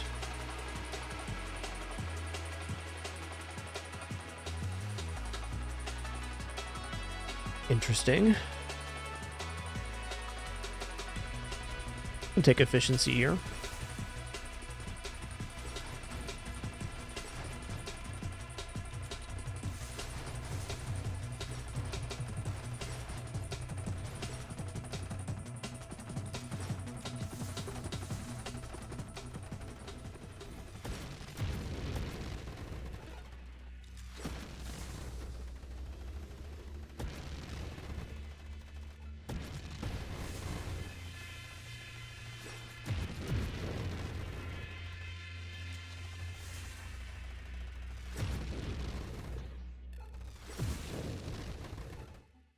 You've been outmaneuvered. Shield cooldown, yes. Hard to get infusion if we don't get down to discharge.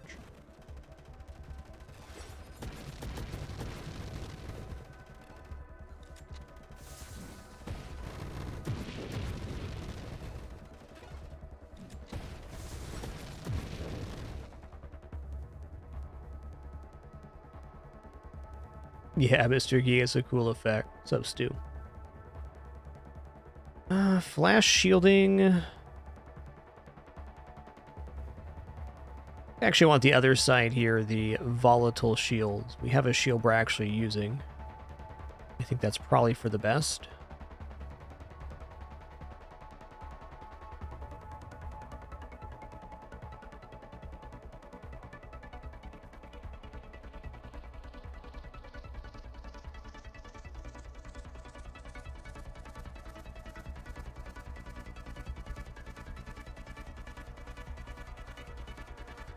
Definitely doesn't seem bad.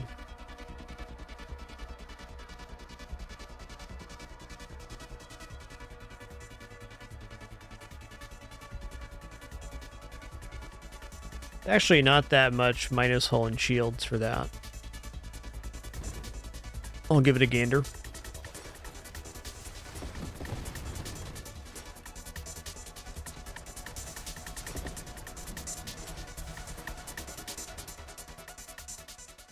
Certainly going to take Revelation here. Basically a bonus level if we live. What's up, Crabbert?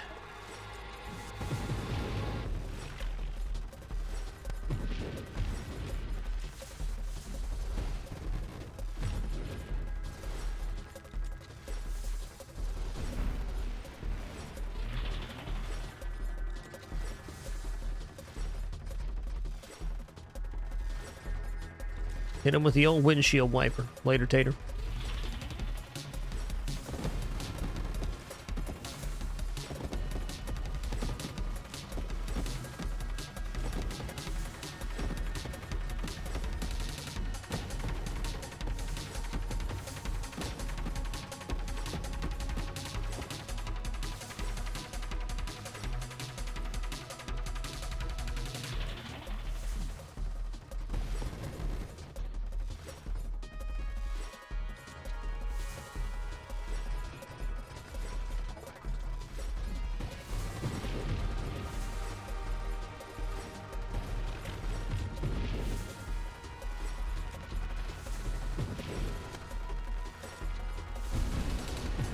Got him.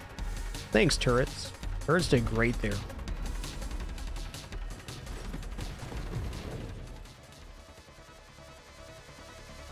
Alright, there's volatile shield. I think we take this while we can see it.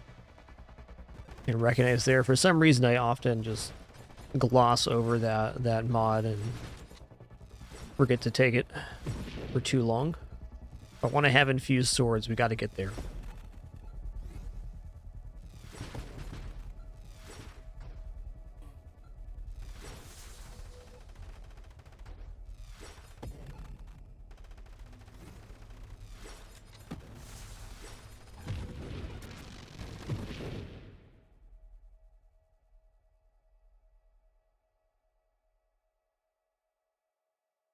Yeah, I don't know, man. Streamline's okay.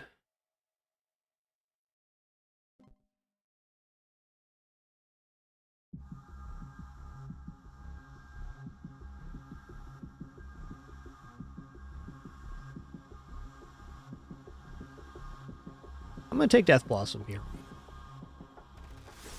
I think once I get infused, my shield is going to be dropping, at least on occasion. Well spawned, sir. Thank you.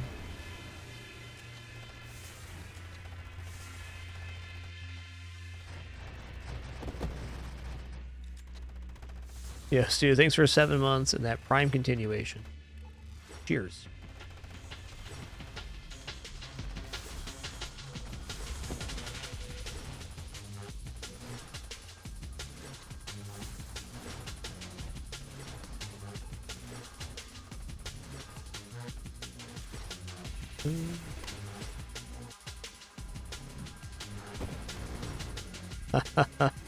Tough spawn for that guy. Okay, here's discharge. Awesome.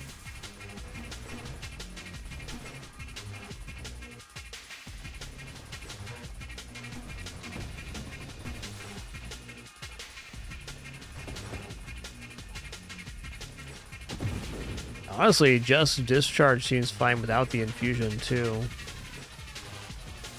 I bet infusion is better.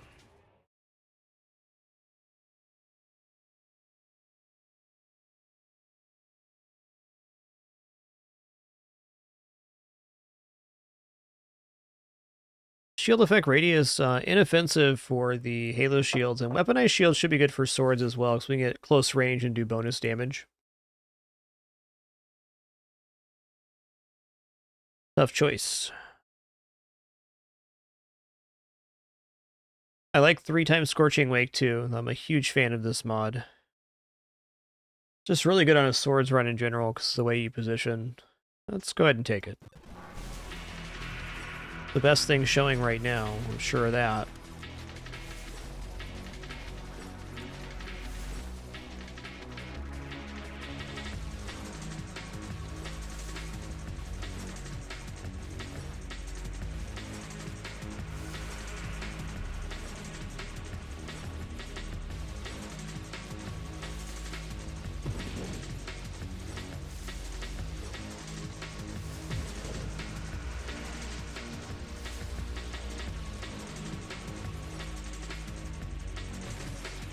There we go, there's Death Blossoms. Almost there's like one mine going off, is what that is. Probably still a fair take, even with that minimal effect.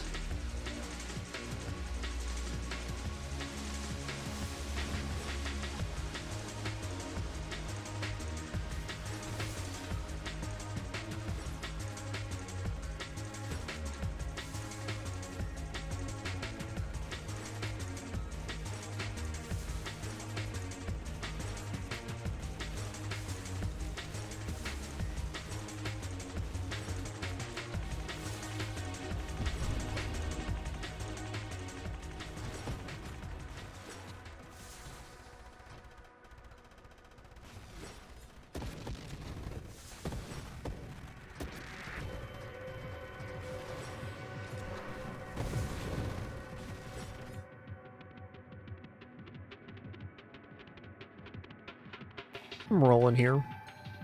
Yo, there's Infuse. Alright, so now our sword swings are infused with lightning, with the cost of 8% of our shields per swing. Definitely a hefty cost, but the damage output is very nice. Seems like the distance on the lightning is also great.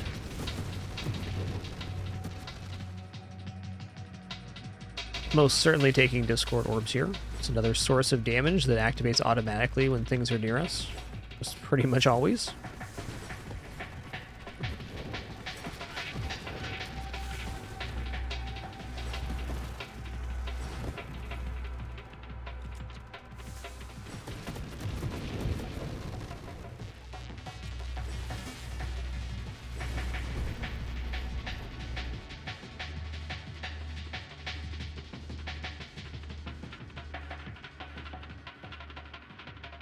Lexo shields are pretty alright. Okay, I'm going to take this for a couple reasons. One, plus 30% weapon damage. Awesome. Two, the minus 12% rate of fire increases the distance the lightning travels. So we'll fire slower, we get more of a reach out once we hit. Hey, Shadowbow19, thanks for 47 months. One more for 4 years. Thanks.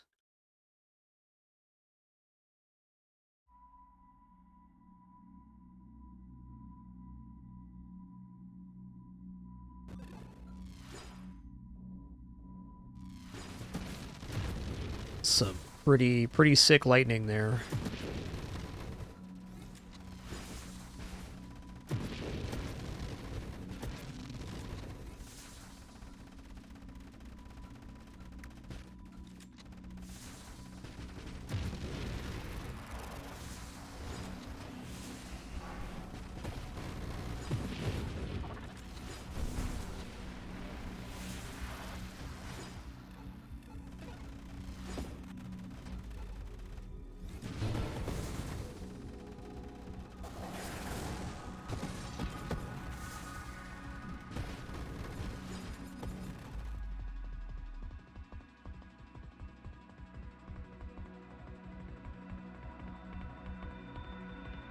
You cannot create non-shield constructs, so if I pass my shield onto my turrets, I could technically take hidden power. Interesting.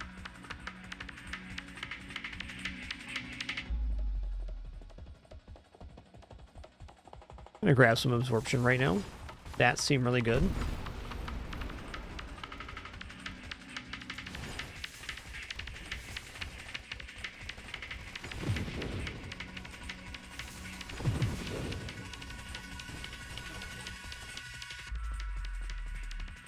I think Ricochet is helpful here.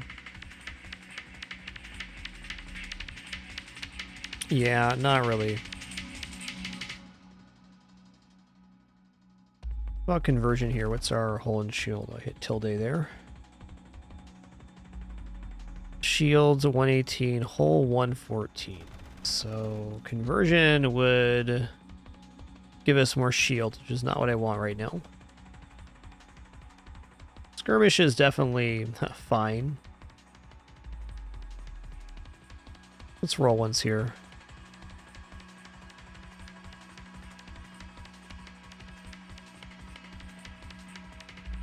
I think reflexive shields is the one I want.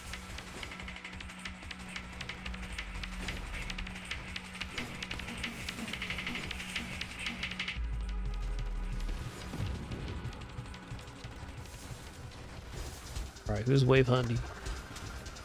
Glouches. Pretty nice build versus Glouches.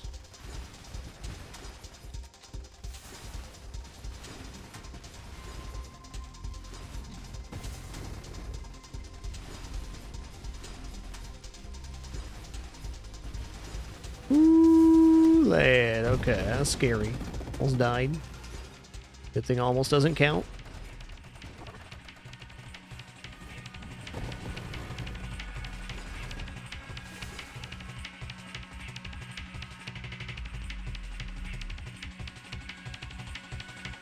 Last race is good for mines. Okay, so it's all about weapon projectiles, so I'm actually not going to do that. Weapon projectiles, no good. I think kinetic boost is acceptable.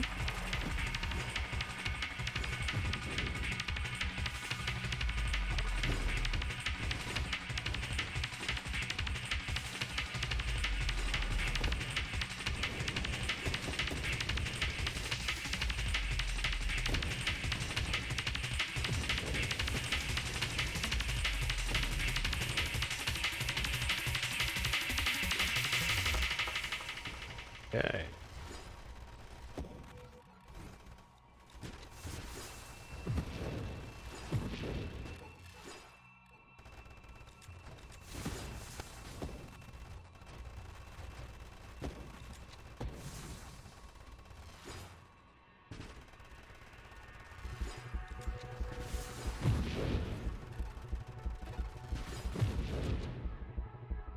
Probably force armor here. 10% hold damage resist. Crash knockback resist. Crash knockback. Okay, so it's not actually crash damage for sword damage, but still very effective. I think shield radius also looks pretty nice here. Let's grab force armor for now.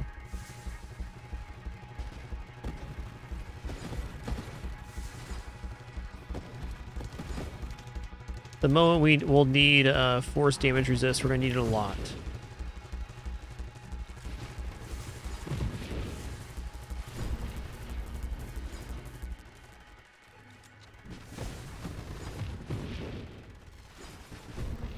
And get roasted.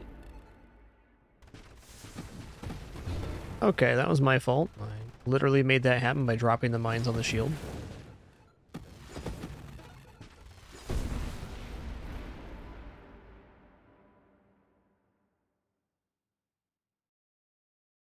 I don't know, man.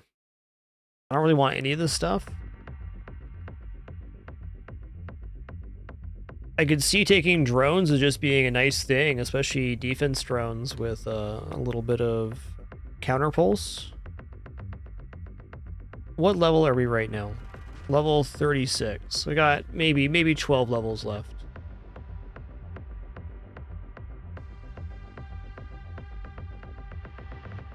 Anything that affects projectiles on swords will affect how swords interact with projectiles they hit and make the counter projectiles. Swords are based on cannons, so in our advanced constructs. So battery gets an extra pair of swords, engineer gets an extra pair of swords. But adding more projectiles, I do not believe adds more cannons. Just makes more projectiles when you counter swipe.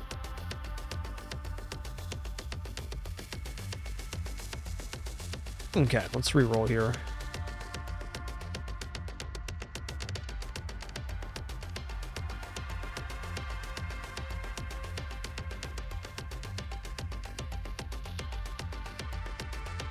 Charged sword is definitely an idea too. Dang, a lot of ideas here.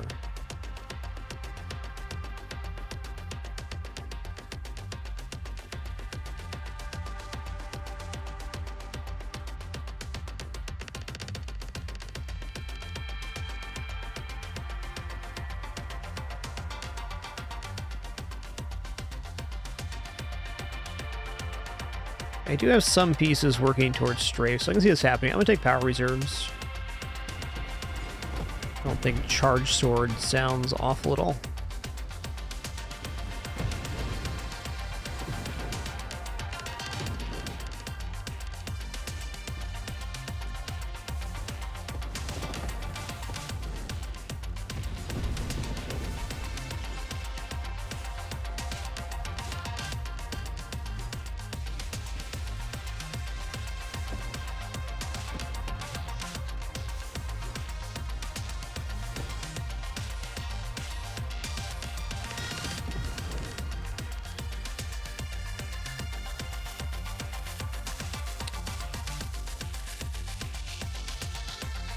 This stuff's fine, but not really good. Ugh, tough, man. Incandescence is extra damage on the burn tendril.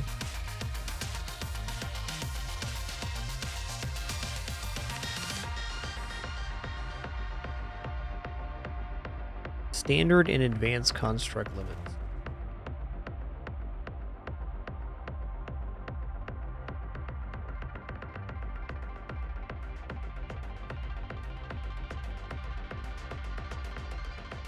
Okay, turret limit 2, sword limit 2. So I don't have any regular standard constructs right now, so it's only be 8% hull and shield for that. Okay, let's go.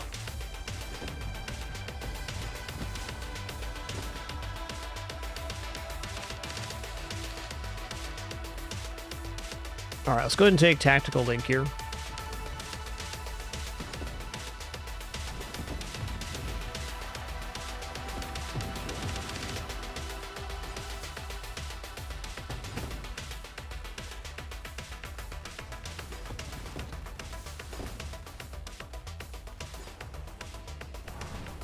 Bloop.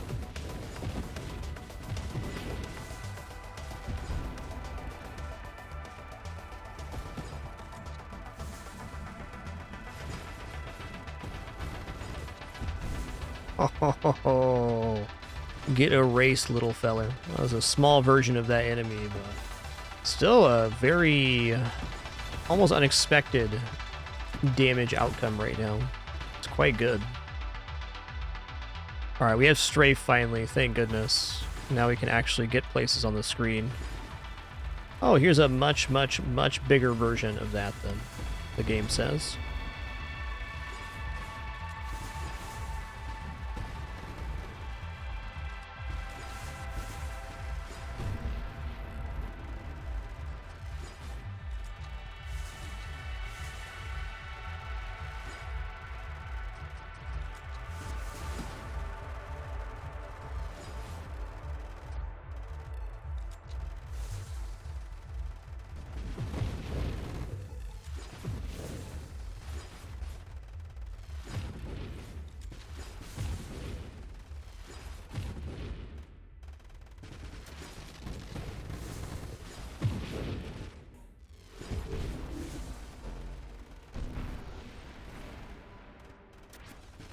Oh, no, you didn't.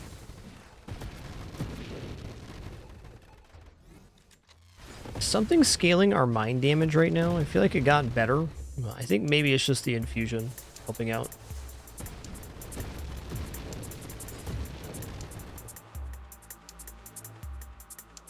Boy, it's about that time where I reconsider adding in drones now that we have infuse going. What else are we going for here that's not drones? Do I have enough meat left here to grab defense drones? I certainly do.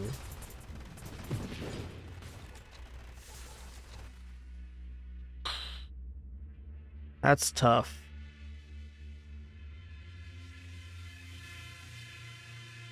Defiance is alright. Another Scorching Wake is fine.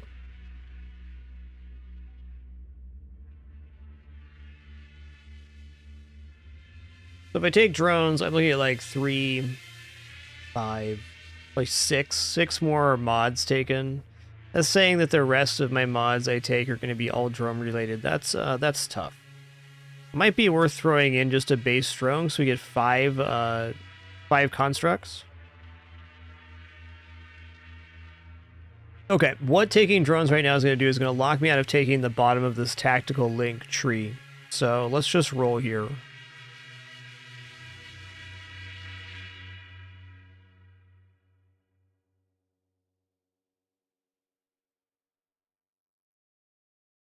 This is actually like pretty okay, even though I'm not doing shield. We still get the 3 hull and shield a second, and the 4% turret maximum hull per your level. This makes the turrets a lot more permanent.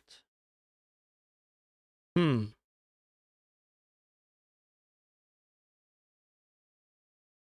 gonna do another reroll here. Okay, we found charge shot. I haven't done any charge sword yet. I'm curious about it. I don't think this will infect the infusion.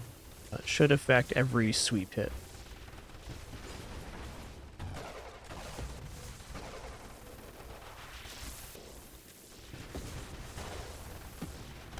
Okay, this is hard to do with the mine build, the way I currently have the e-bindings configured. I guess I can roll my finger down to press it.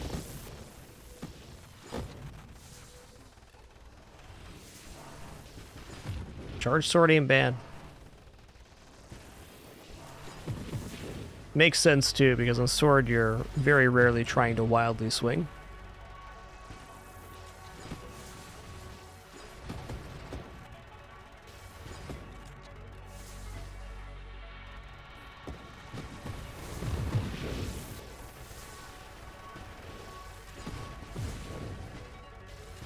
It might even roll back for charge mines now.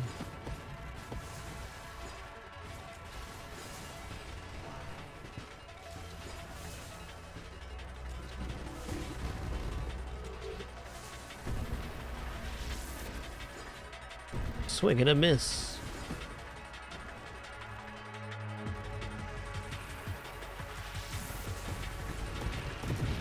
Nice.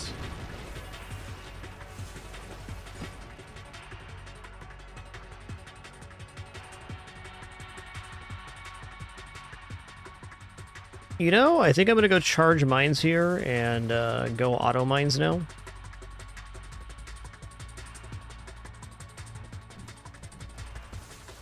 Looking to pass the charge shot onto our mines on the next pickup here.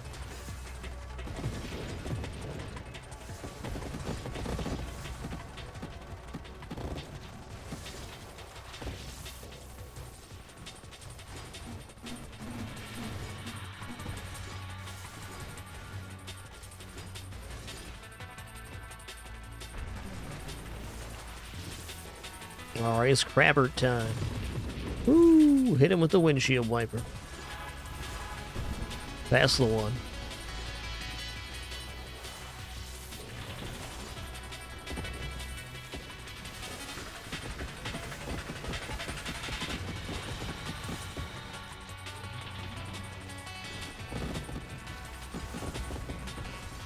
This is an extremely destructive setup. I'm enjoying it.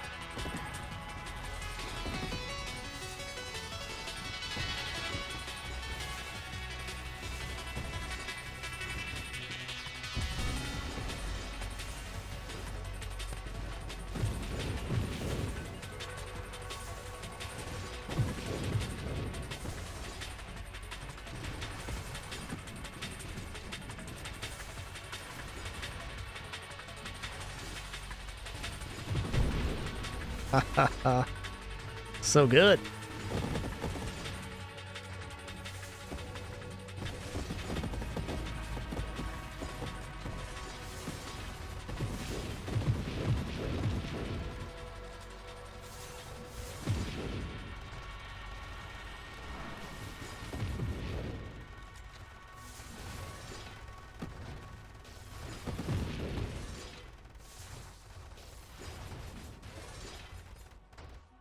All right, so this is my first ever turret specialist build. I don't think I've ever done that before. It's working out surprisingly well. I think this has to be a reroll too. I could take a slipstream. It's not going to hurt my mobility. Okay, let's take a slipstream here.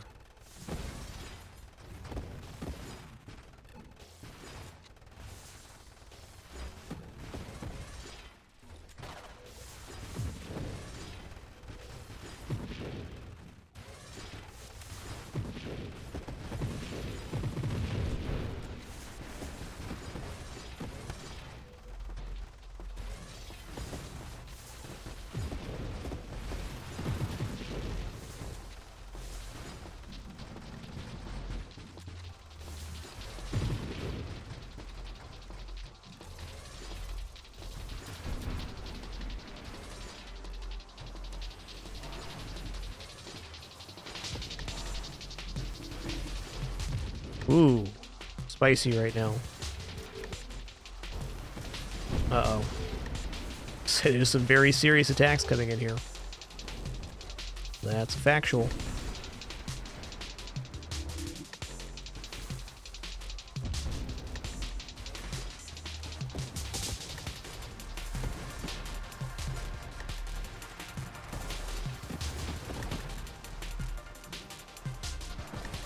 This game only has one more polish update, and this is going to be the 1.0 update. I'm excited for the dev cycle to complete on this game. I think it's been in a very complete and full state for many years now, but it's kind of cool to see the project come to more of a conclusion. The game has been really wonderfully curated the whole time I've played it. Great when I first started playing it, it's amazingly better now.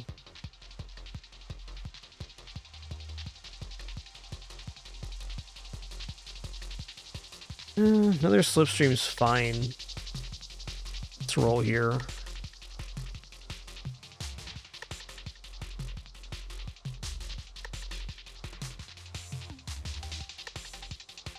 Mercy.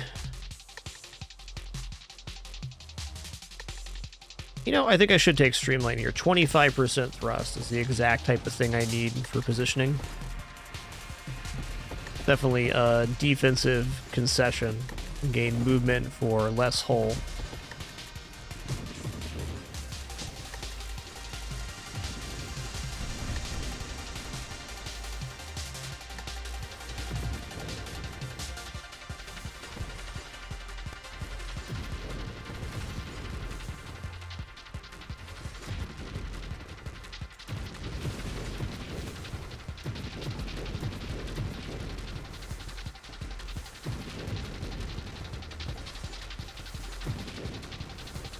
Oh yeah, we're still waiting on charge mines. I remember.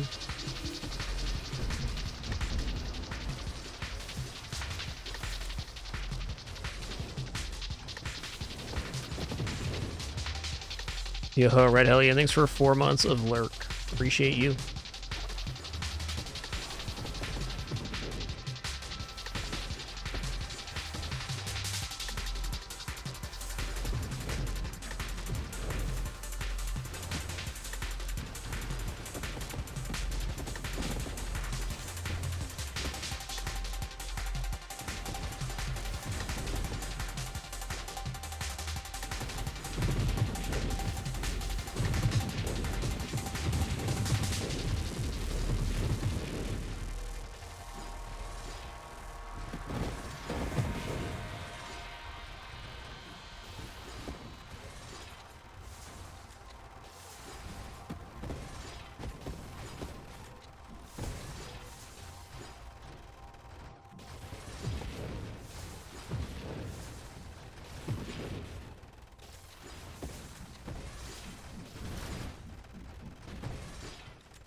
Okay, here is support specialist. I'm gonna go for this. Get less hull and shields, but we're not going so far into constructs that we can't afford this. Only 8% hull and shield, which is definitely somewhat significant. We're getting much better construct rate of fire. A lot of benefits to that. One, it's our fire rate with swords. Two, improves our turrets greatly.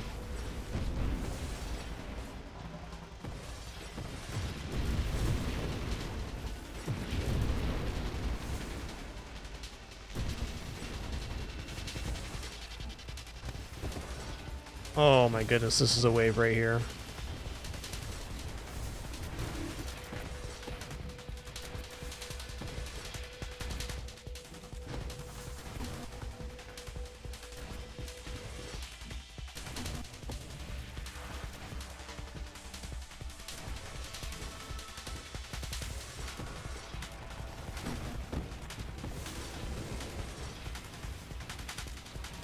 There you go.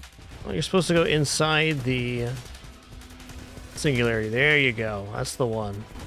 Doing great. Okay. Woo! Oh, I have about 600 hours in Nova Drift now.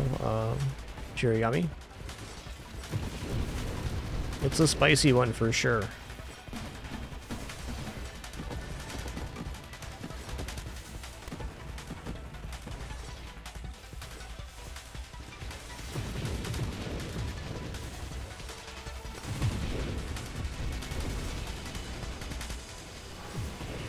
Whoa, whoa, these can get shielded? Get out of here with that.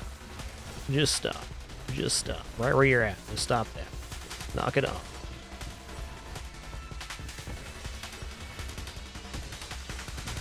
Uh-oh.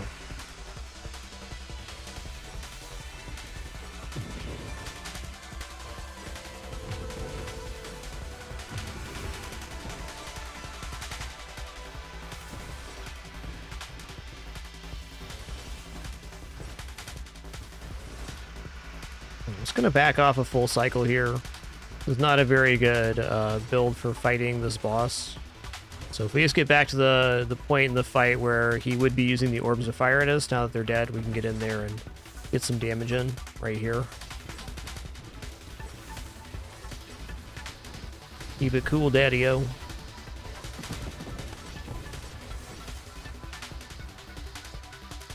I would say definitely worth buying this game now. Just a couple updates to come for 1.0, and it's, like I said, it's been very complete for years. This game is of a legendary quality for me. It's so good.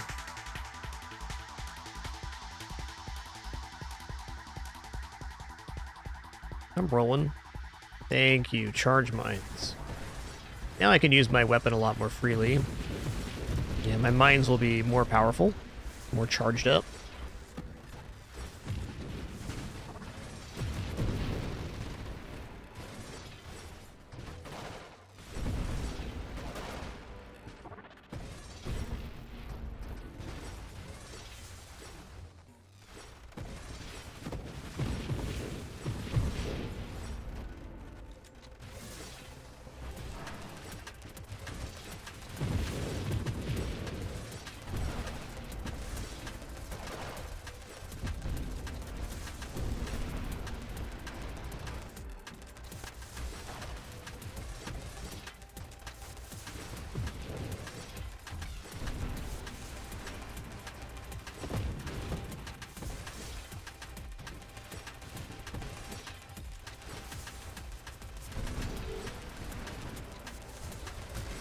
Ooh, I did that. Oh, don't die here, man. It's close.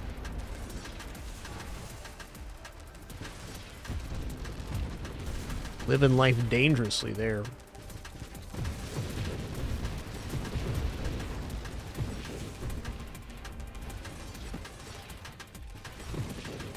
Yep, over a mill is where sword builds start feeling a little weird. That's true. True. Ooh, Comet came out of left field to take me out. Hey, man, that was a really fun run. Yo, Cleveland, thanks for 100 months of support. Glad you could still be here as well.